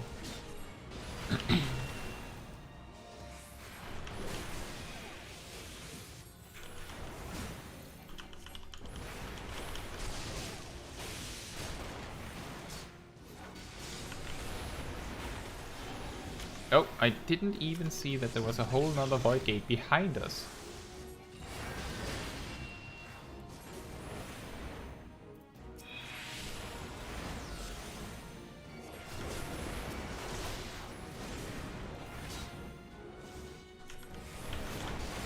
Okay, is that everything? Do you have more hidden somewhere?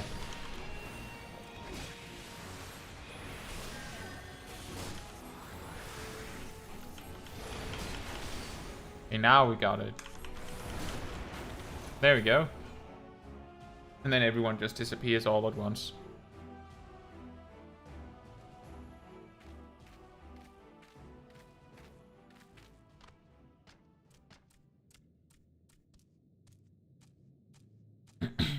You deceived us all, you have. Rah! Pay you will.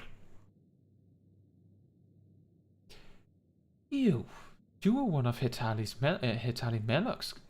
You are one of Hetali Melok's get, are you not?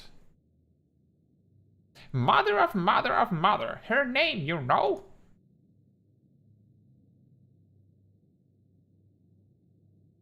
And you, Amalja, yes. You are of the line of Khazib-Cha, I can see it. And coupled through your veins, through your veins courses the blood of Dragoon, does it not? And last but not least, the Black Mage Caetsu. Splendidly done. Few could have vanquished Barbatos as you have. No doubt you're all eager to hear what truly transpired 100 years ago. Being a kindly soul, I shall tell you. I was an ambitious mage in my youth, insatiable in my thirst for knowledge of the arcane. In the course of my studies, I discovered ancient writings which told of a black magic, a magic capable of destroying only the gods can.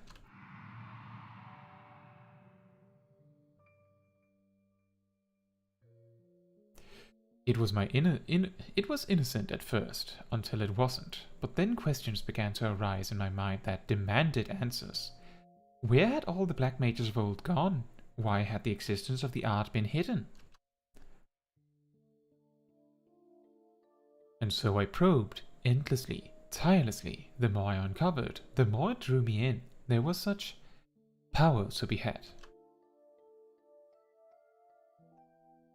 I was not merely ambitious, I was also vainglorious. I desired recognition, deference. By accomplishing that which no other could, I sought to make my legacy an eternal one. Yet the pursuit of black magic was trying.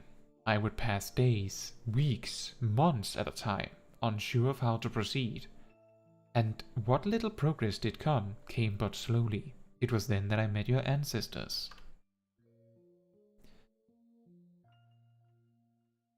The gem of Shatoto, the power to sense magic, the relics, all of these things I owe to them. With their vast knowledge, the slow crawl of my studies turned to leaps and bounds.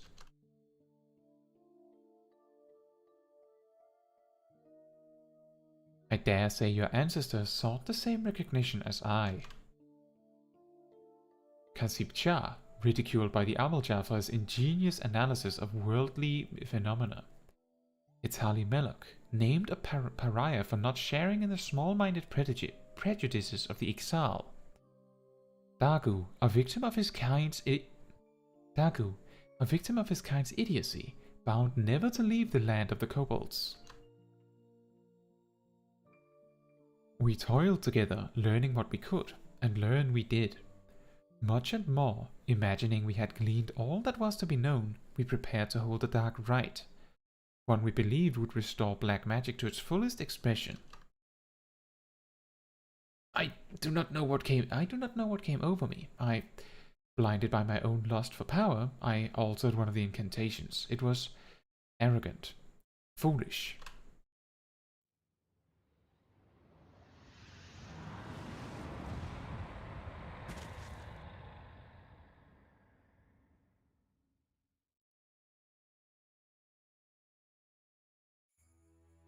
Our command over the ancient powers we summoned was lost.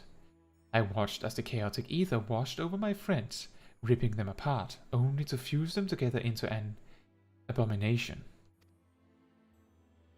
No, you couldn't mean that thing we just saw.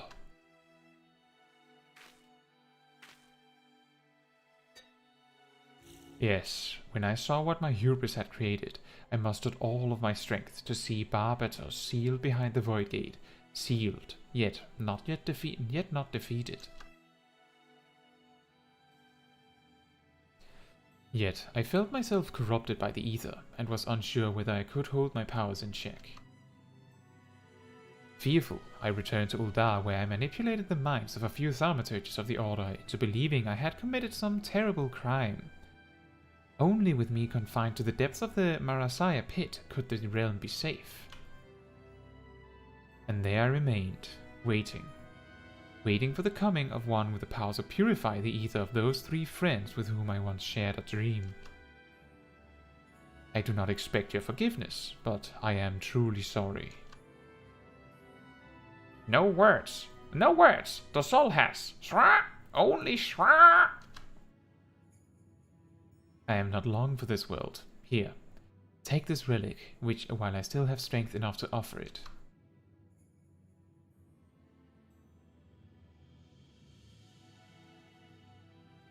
Don't bother coming closer. It's fine. I'll magic it into your hand. The fifth relic? Yes, the fifth. Welcome to the solace of the gods. Perhaps you know it better as Null's reflection, as most do. Truly remarkable, Caetsu. You have succeeded where many great mages have failed. Mastered what we sought to master. I can now rest, knowing that this power is safe with you. It is for you to set the hatreds of the past aright. My time to join Thal has come. May he greet me as a friend.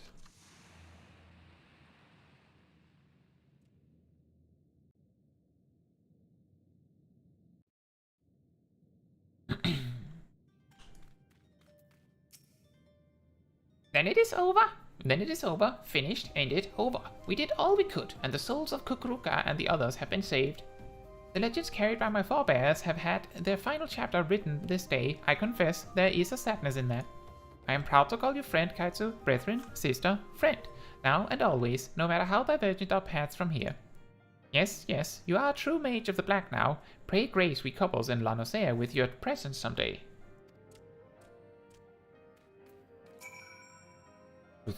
To think, Kukuruka carried that anguish 100 long years. His crime was born of the hubris of youth, yet his atonement came from the wisdom of old age. His soul has found peace, and it is not our place to linger and disturb it. Come, let us return to Burgundy Falls.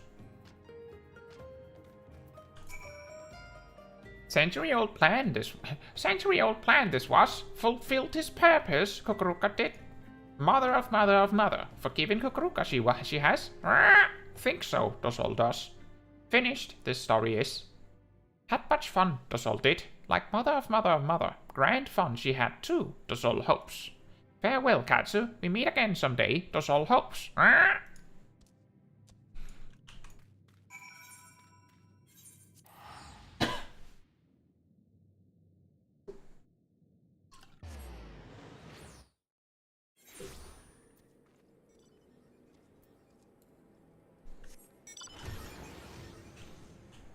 And then we get Flare.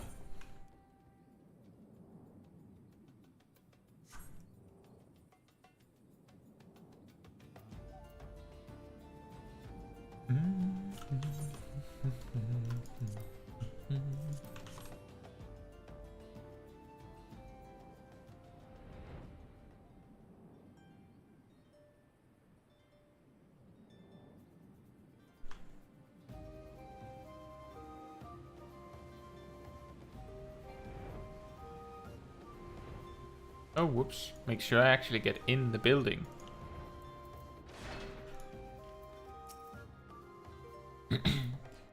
Things have come to an end, it would seem. Both the threads which bound us all and this tragic tapestry they wove. Most mysterious things these lives we lead. Do you recall when the words of so many legends and prophecies first brought you to me? It was here, at these same Burgundy Falls. We have spoken much here since then, yet I never imagined this day would come. I stand before you now with no regrets. I am grateful to the gods for letting our paths cross. Dosol Melok, Dasa, and you, Caetsu Chaiji. I count you all as my brethren in black. Together, we have seen the souls of our ancestors given peace, and I, too, now feel a happiness I have never known. You have become a true Black Mage, my friend, and more than that, a true friend. Black Mage. Let the dark art we share be a symbol of our bond, and that undying, in shadow or light, by day or night. We don't need any of those items, but thanks.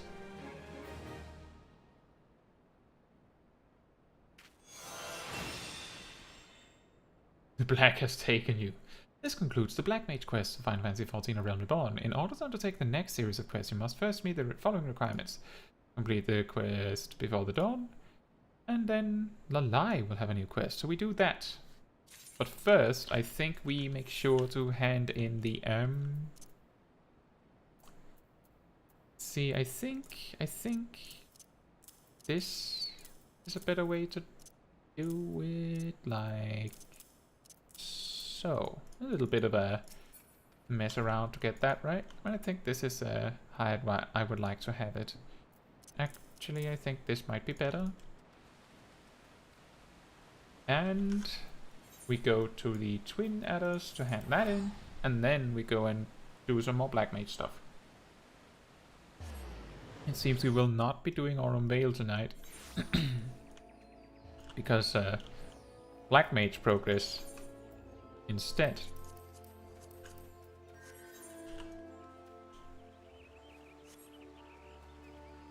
We do these things, finish this up, and then we can clean up inventory and check in on the retainer again. Welcome back, Sergeant Chaiji. Word of your success has already reached us. I would gird on you a measure of serpent seals in recognition of your loyal service. The House of the Male Knight spoke most highly of you. This will go far to improve the Order's reputation in Ishgard. Rest assured that your superiors will hear directly from me of your efforts. Should you continue to serve us as you have done, I suspect a promotion is in your future. Stay true to the Wood's will, Chaiji, and be safe in your travels. So can I promote now? I have met the satisfaction.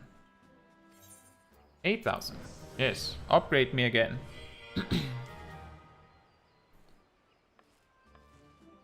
In the sight of the elementals, I hereby confer upon you the rank of Chief Serpent Sergeant. I am pleased to inform you that, as of this moment, you are eligible to undertake a wider range of company leads. Go forth and do that which brings peace to the Twelveswood and honor to our name.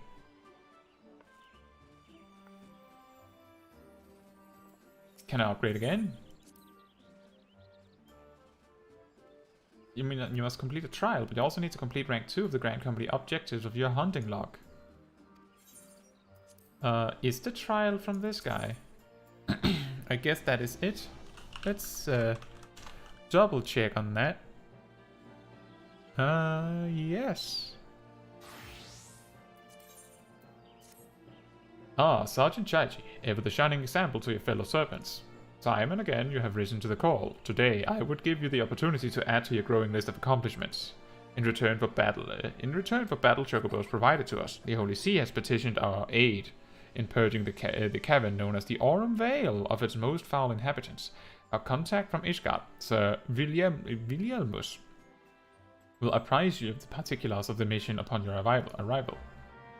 Oh, well, good thing we didn't do Aurum Vale then. Since we'd have to do it twice if we had.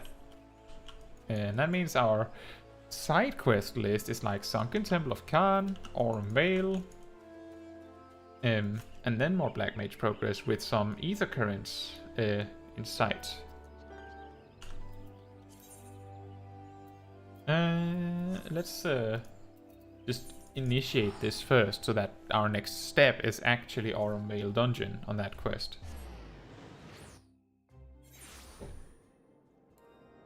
And then we go and talk with Black Mage stuff.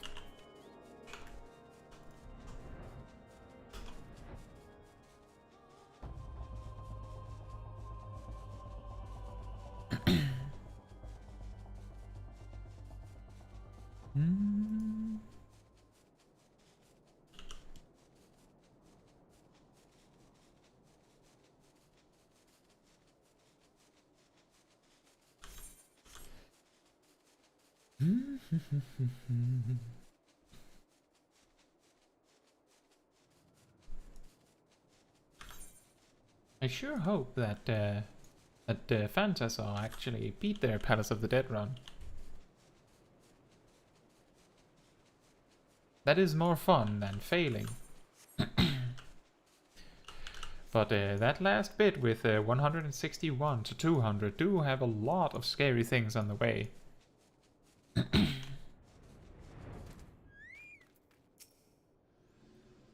From the Order of the Twin Adder, I presume. Yes, I suppose you should suffice. The Holy See is not wont to beseech assistance from foreign armies, but the task before us is a daunting one, and our own knights are occupied with matters of greater import. Mayhap you have already heard rumors of the Aurum Vale. Many a miner has been lured into its cavernous recesses by promises of vast fortunes to find only death, and doubly so. If the noxious fumes don't get them, the cavernous fronts that lurk are happy to oblige. Little can we do about the former, but dispatching the latter would go far in sparing the lives of unfortunate treasure seekers, so it is that we turn to you. Alright, and that means we have the dungeon quest in order, and that means we go for this one, and our return is ready again.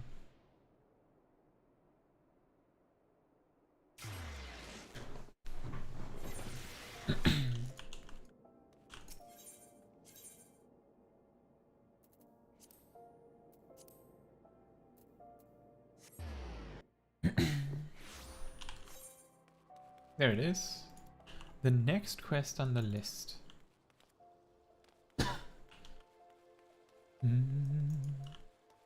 Hello, lalai.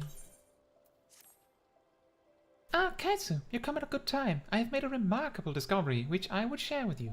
After Master Kukuruka passed away, I went to his cell in the Marisaya pit, the cell in which he spent 100 years locked away. I doubted my master, and the guilt of it gnaws at my conscience. In order to atone, I decided to preserve the fruits of his research for future generations. Well, as I went about sorting through his personal effects, I found a most peculiar slip of parchment, bearing a jumble of glyphs and sigils, which I instantly recognized to be a cipher. When I removed the cipher to reveal the hidden words, I could scarce believe my eyes. They described the whereabouts of 2 ancient tomes, the Books of Nalthal. 2 tomes, of course. The tomes are said to contain the secrets of forbidden spells, and their existence has been hidden from even the Thaumaturgist Guild. Master Kukuruka entrusted you with his legacy, Kaitsu. He would want the tomes to be in your keeping. The first tome is said to be at Nald's Reflection in southern Danaland. Come, let us make haste and retrieve it. Back again.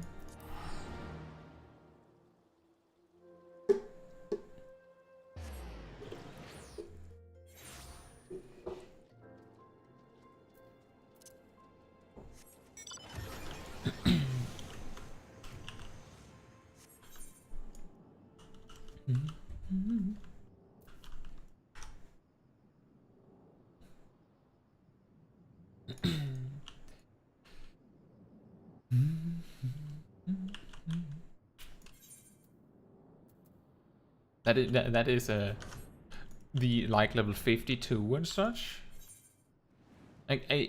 Especially level 58 and 59 is a really awkward space to be a Black Mage, because you are still kind of doing the level 50 rotation, you just don't have Fire 4. I found the first tome, Kaitsu, the Book of Nald. It lay not a foam from where the parchment said it would be. But gods, I cannot stop trembling. My blood runs cold simply imagining the havoc that could be wreaked with the knowledge within. Such power must be safeguarded lest it fall into the wrong hands. Let us make haste and retrieve its twin, the Book of Thal. It should be at Thal's respite. Okay, you're just gonna leave the... How did you do that? You left the crate, the chest there.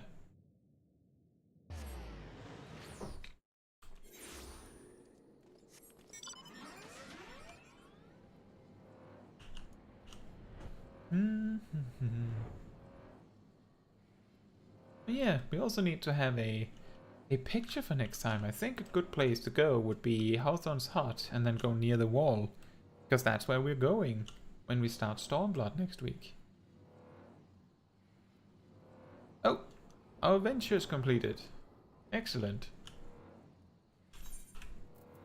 Ah, that was actually spirit bonded all this time. I actually think I had a few items that spirit bonded and I tossed some of them. Or maybe it was accessories. I'll check in a little bit. And when I mean a little bit, I mean now. Because I'm going to forget if I don't. Nope. There it is.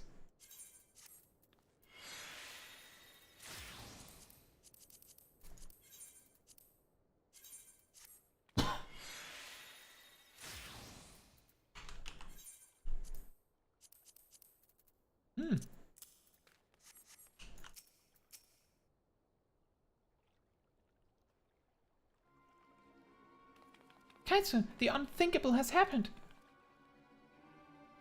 The chest is empty. The Book of Thal is gone. Who could have taken it? Who else could have known? Gods, if the tome's secrets were to be used for evil, this is an absolute disaster. And my worries do not end there. Should the Thaumaturgist Guild somehow learn of the tome's existence, they will stop at nothing to seal them away. That cannot be borne. Master Kukuruka spent his lifetime restoring the knowledge of black magic to the world. We cannot suffer any part of it to be lost. At any rate, there's nothing more to be done here. Let us return to the Sacrarium and reassess the situation.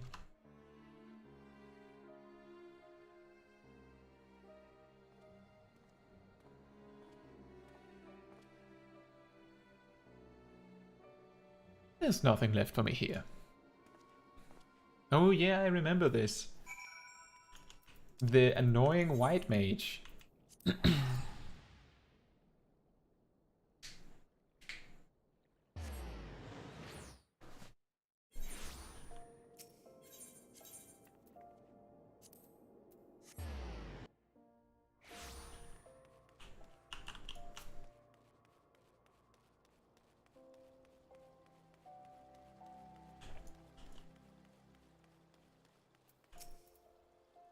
I'm sorry you had to see me lose my composure earlier, Caetsu. As I made my way back, I pondered the situation. When I found the chest, it was covered in a century's worth of dust. Some of that dust had been knocked loose by prying hands, and nothing had settled in its place. From this, it can be inferred that the tome was taken recently. Now, the tome we were able to retrieve, the Book of Nald, is enciphered by an enchantment. I think it is safe to assume that its twin benefits from like protection. Such a protection will not be easily circumvented. It will take the thief time enough, I hope, for us to track him down, retrieve the tome, and avert disaster. But enough talk. I shall make some discreet inquiries into the missing tome. Oh, and if you do not mind, I would like to hold on to the Book of Nald for examination. In the meantime, I suggest you continue your training in the dark arts. We may have need of your skills again ere long. Alright, and yeah, we don't have access to the next quest because we're not over-leveled for once. Level 52. And that gives us ley lines. Next, we go at... well, we open this. First of all, we open this. Second, we go back here. And then we sort out all of the equipment we've just picked up.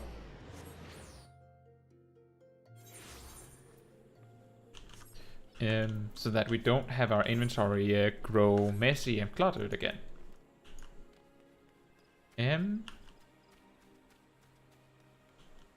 And then we talk with our retainer to set them on a longer journey, because we're going to be leaving for a while now again.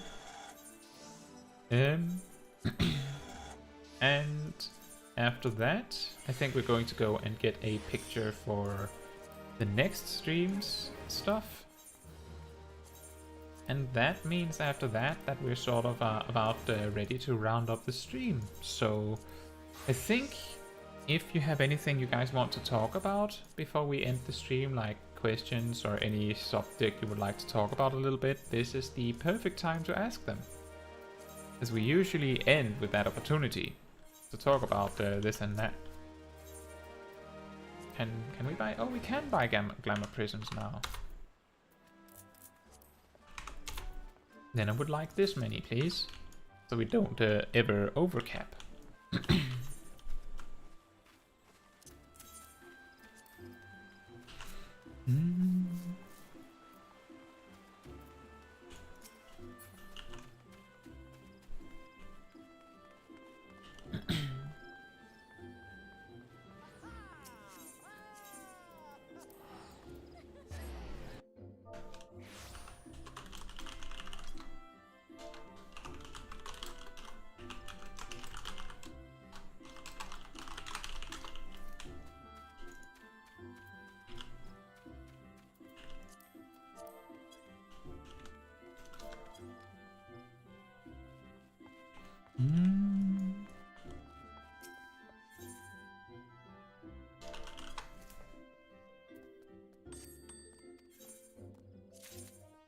Wow! Earrings. You do field exploration, yeah. Wait, actually, you can probably get some new equipment. What level did you get? What level did you get? 12. Oh wait, no. Oh, you can wear that.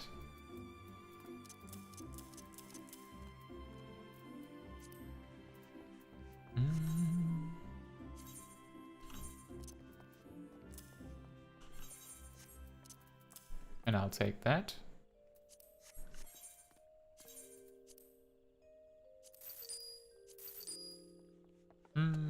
I don't think we're going to need this though, but we can hand that in for more seals in a moment.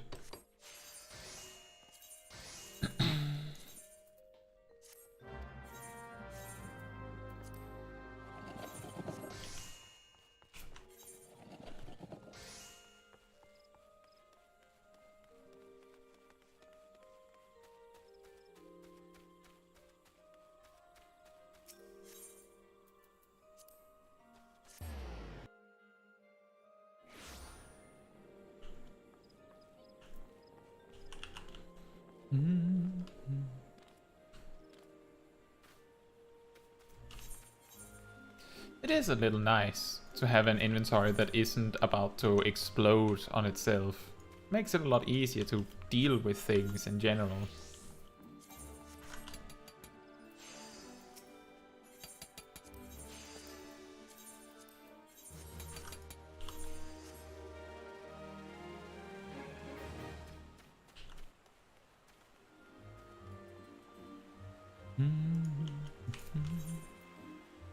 We also needed to sell that. There's a vendor here. Hey, buy my money. Thank you.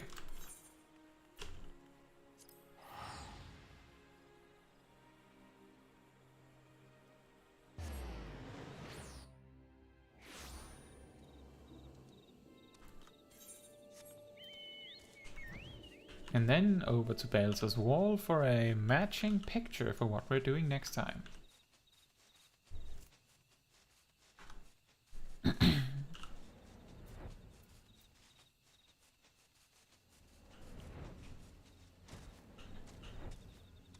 Although it is a bit dark. Would have been nice if it was a little bit brighter. But we'll manage. And also if the grass wasn't this tall, that would have been nice.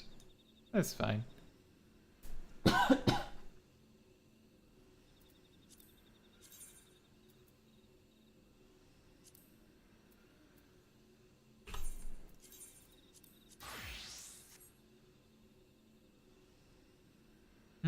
I think this one will do.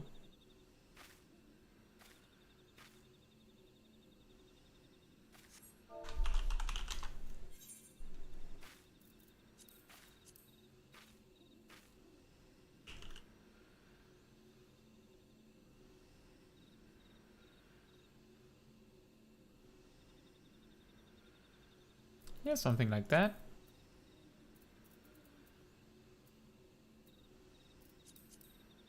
Looks a little awkward. I think we'll just do this. Maybe we can dim it a little more and then it's fine. That works.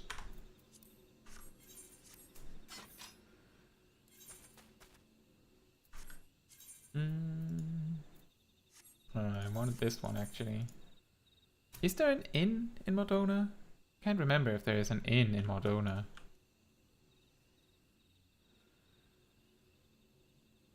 I didn't think so. In that case, we just go to Ishgard because the foundation is free.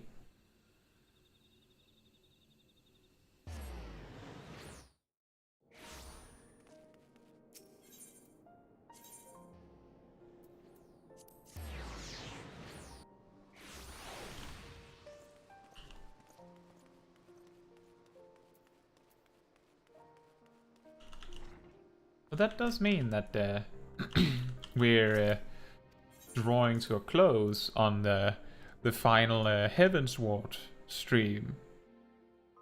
The next time we continue into Stormblood. And that also means that these quests we have here will be parked for a while.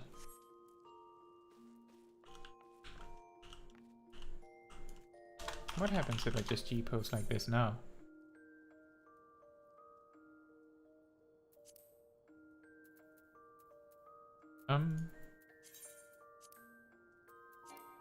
Okay, that cannot be used.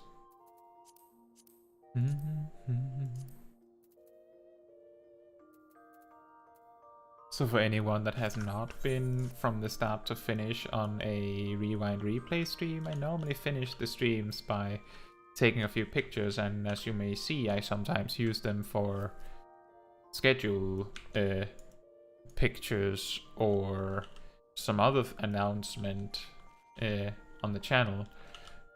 And because I only play Smol Caetsu here when we're on stream, I need to take them on stream if we want Smol Caetsu to present them. But I have done so many different emotes on those pictures that it might be difficult to find something that I haven't tried yet.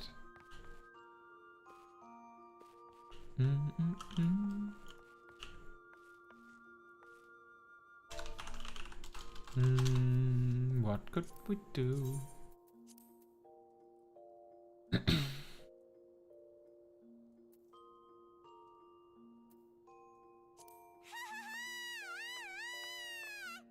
sure.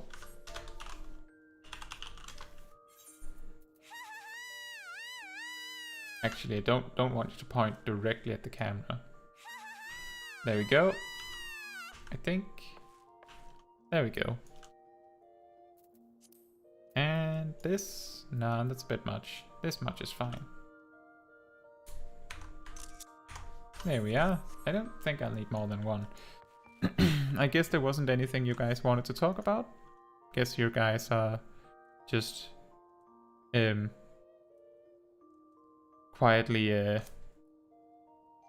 enjoying the stream. That's okay.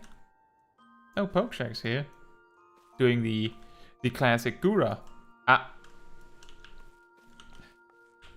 Welcome back. You've just barely managed to catch me at the end of the stream. As I said, there's still time if you have something you wanted to talk about specifically, Pokeshack. And welcome back.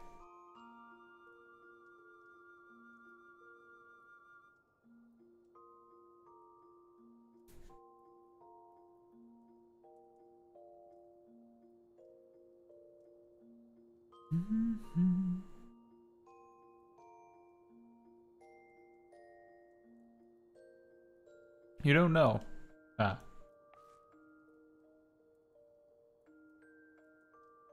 The only curious thing I can mention in these days is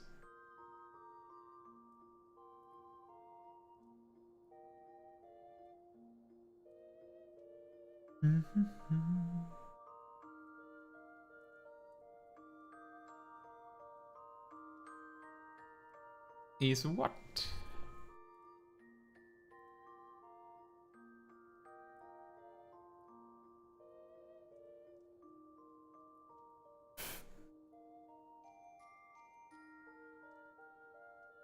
Other facts are the fact of all jobs in Endwalker. All the jobs in Endwalker obtain 3 new skills at level 82, 86, and 90, and 2 passives at 84 and 88, except healers. Oh yeah, because they have the weird thing with 85, right? Yeah,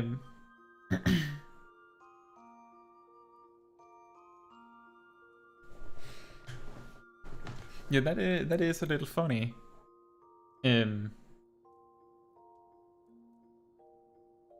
Also, technically, not all jobs learn a new skill, like, really, at level 82, 86, and 90. There are multiple jobs. I think most jobs actually, like, just upgrade a skill on 1 or 2 of those level intervals, or just learn a new skill that automatically overrides a different one. Like, a large amount of jobs have reached a breaking point, according to the development team, where there is not space for more abilities. Like, genuinely, all you need to fit all of the buttons you need for a job is 3 action bars on mouse and keyboard. In fact, by construction, it seems like they're trying to make it so that you always have space for teleport, sprint, and a mount, and limit break, and then all of your actions. And what I mean by that is that, speaking from specific job examples, Ninja had their fleeting and forked Raiju split into 2 separate buttons instead of being like A and then B. And in the same motion of splitting them, giving Ninja 1 extra button, they made Phantom Kamaitachi into a follow-up on Bunshin to remove a button from them. And Ninja, I believe, has so many buttons that, like, with this setup, all of my buttons are filled out on Ninja. There's just a mount, teleport, and sprint button left to work with. And Samurai already had so many buttons that there was barely any space left. The only thing they got, if I remember correctly, was Ogi Namikiri, wasn't it? Pokeshack says, I mean, in the skills section, in actions and traits, you can see 3 skills and upgrades and skills or resolution or hypervelocity. Oh yeah, okay. I see what you mean. Yeah, it's true that all the jobs get 3 new things in the actions list and 2 new things in the trade list, pretty much, at those specific levels. That's true. But it is also interesting to point out that you can see how the jobs like gradually ran out of space. As you can see that, like if we take Dragoon for instance, from level 1 to 50 you have a lot of skills you learn. From 50 to 60 you learn another 4 new skills. From 60 to 70 you learn yet another three new skills, so like C4, 3, and then from 70 to 80 you actually only learn 2 new skills because high jump is an override of a weaker skill you already had. And from level 80 to 90 you only get 1 new skill. And you can literally see it like gradually taper off. You have 4, 3, 2, 1.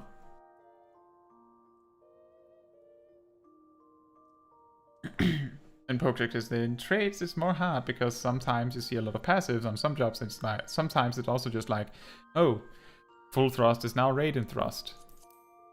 Yeah, that's also the thing, is that at level 82, Dragoon. Let's see, is it level? Yeah, level 86, you both get Heaven's Thrust and Chaotic Spring, and then you also get the trait that says that Full Thrust becomes Heaven's Thrust and Chaos Thrust becomes Chaotic Spring. But one wouldn't work without the other, so it kind of makes sense. In the same way that at level 90 you get both a trait that makes the whole First Mind's focus thing work, and then a skill that spends it.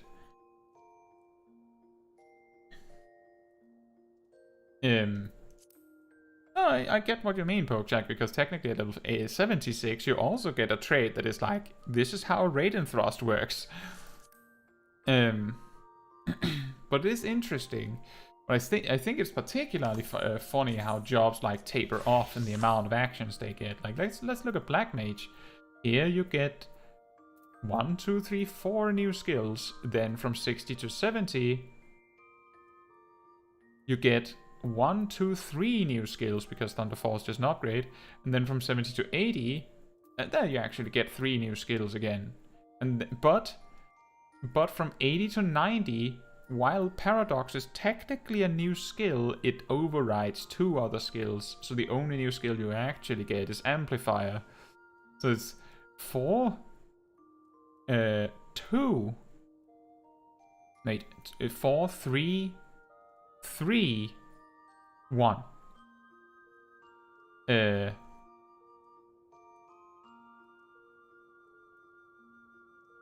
yeah, and like resolution for Red Mage, exactly. It's like that doesn't really count much as a new ability. I think it's kind of funny, because like if you look at how the job evolves, the Red Mage job is like, oh, you get to level 70, then you get access to the Flare and the Holy. Then at level 80 it's like, yeah, and then when you use the Flare and the Holy, you can use Scorch. And then level 90, when you use Scorch, you can use Resolution. It's just add one more thing. Like, if they add one more thing at level 100, that's going to be, then it's going to start to be like really silly. I'm just saying that when Red Mage was put into the game, your melee combo capped out at 7.5 seconds in total length.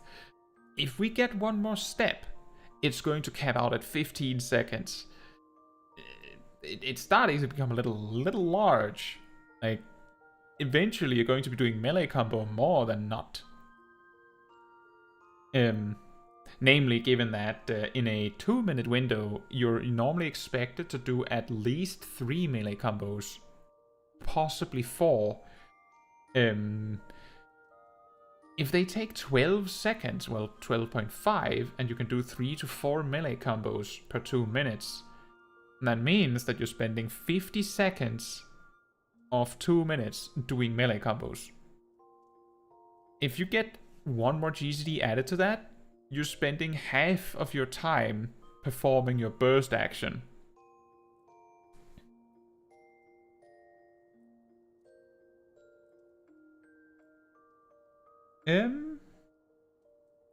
Does it not say anything about resolution? Really?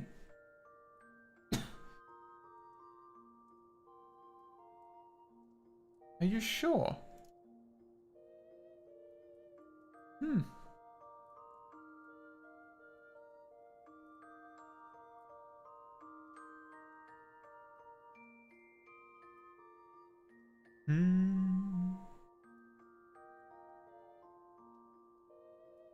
Oh, right. It's because the way you're supposed to know is just that the resolution itself is a combo action with Scorch. Is that right? Is there really nothing in a trait about that? That's really strange.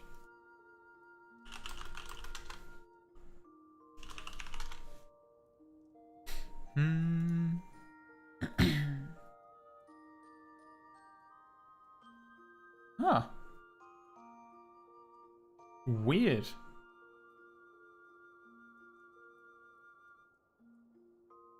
That is really strange. It doesn't say that at level 80 either. You're just supposed to know. I think. Does Jolt say anything when you're higher level? I'm guessing Jolt says something when you're higher level. Let's see. I do have most of the tooltips like on speed dial.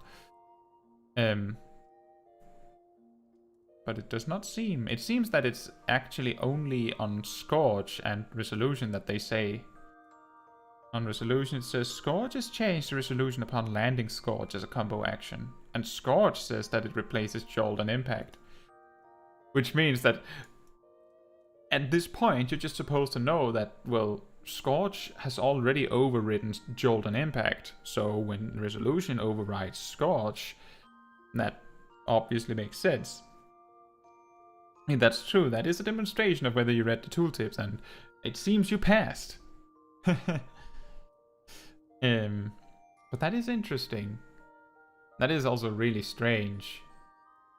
Could you imagine, like, boosting your character to level 80, like paying for leveling up to 80, and then just having to understand this by reading all of those tooltips? Imagine if Red Mage started at level 80. That would be brutal.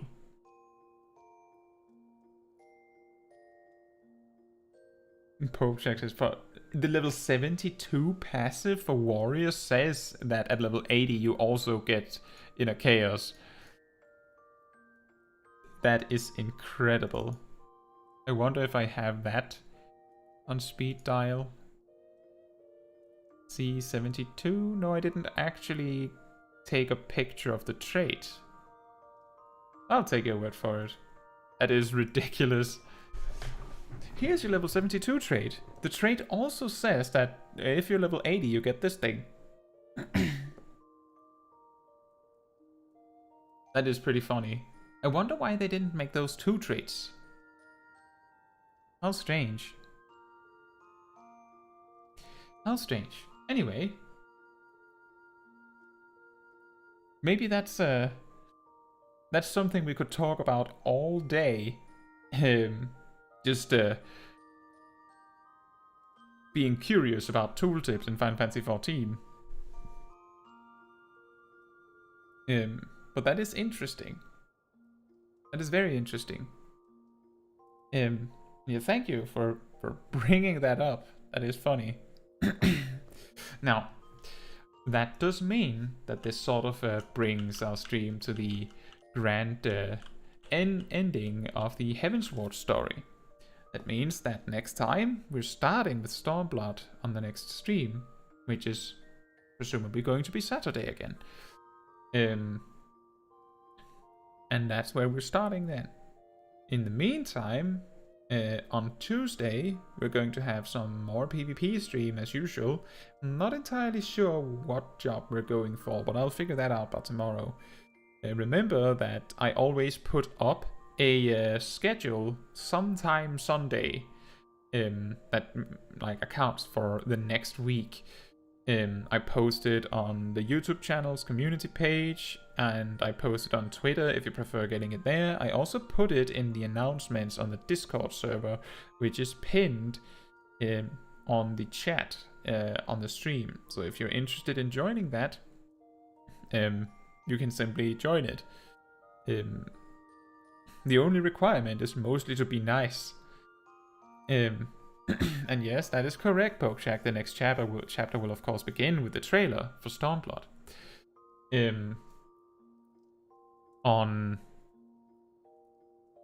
Oh, Po, you're nice. You're nice. And you're also already in the server, so and then there is Friday. There's of course the premiere as usual, and next week's premiere or video is going to be something about some tips for optimizing your melee DPS job. If you are a really long time viewer of the channel, you may know that in like the around month before Endwalker released, I made a guide on basics for tank and basics for healer, 2 different guides.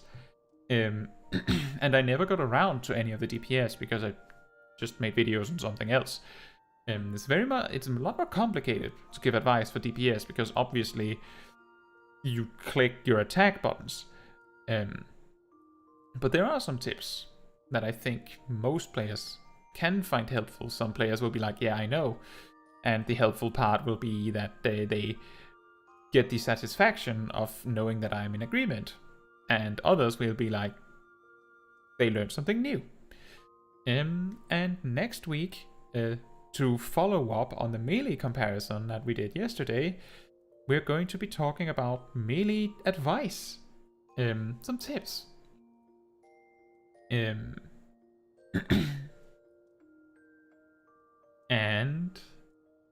I think that's everything. I would very much advise, like, if you feel like it's difficult to follow when I'm streaming or when videos come out, you can't find the schedule that I'm saying exists, it's much easier to find on the Discord because I have like a dedicated channel to put the schedule in. So just check that whenever you need it, whenever you're interested. And I also put like posts about new things coming out of the channel. So if you want to know exactly when something new is coming out and you don't use your YouTube subscription feed that much, I put out announcements about stuff when it comes out. With a clock that happens to be local. So that you don't have to calculate the GMT +1 thing that I always put on my schedule manually. It'll be just there, obviously. And Pokeshak says, recommendation for DPS, do damage and don't blame the healer for dying. All the time. And also, in 2 weeks we reached the 5 months of Smol adventures. Is that right? We started in August, right? I believe we started in August.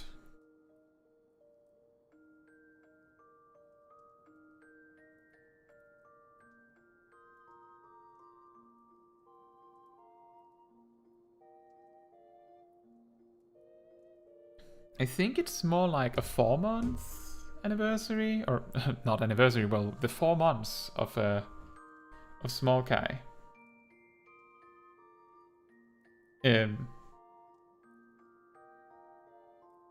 Anyway, I do also have some other videos planned for next week. Depending on how certain I am they're coming out, they'll be on the schedule. If I'm not sure when they'll be coming out, they'll not be on the schedule. But there's some extra stuff that I've made. And I think that's everything. Oh! We will have to start next Smol Adventures by first seeing the Stormblood trailer, then doing the Christmas event stuff, or Starlight event, what is it called? And then we do main quest. Anyway, that was just a little detail. Maybe we should get a Christmassy outfit for those days. Anyway, that's all I had for you tonight. So, on that note, good night. Wait, Pokesix says you can point out the comparison showcase of hard jobs. I can what? I'll write it down.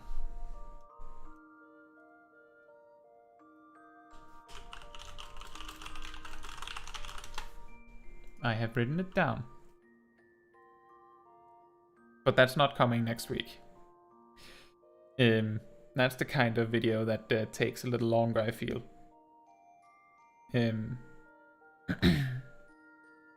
Anyway, good night, or good morning or afternoon, depending on where you are in the world. And I'll see you guys on Tuesday at the earliest, I think. Or maybe you'll find me in game, as Poe recently happens to do regularly.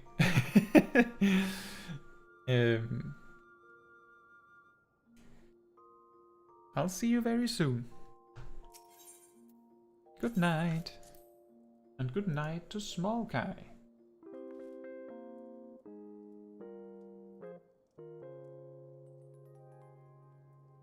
Good night.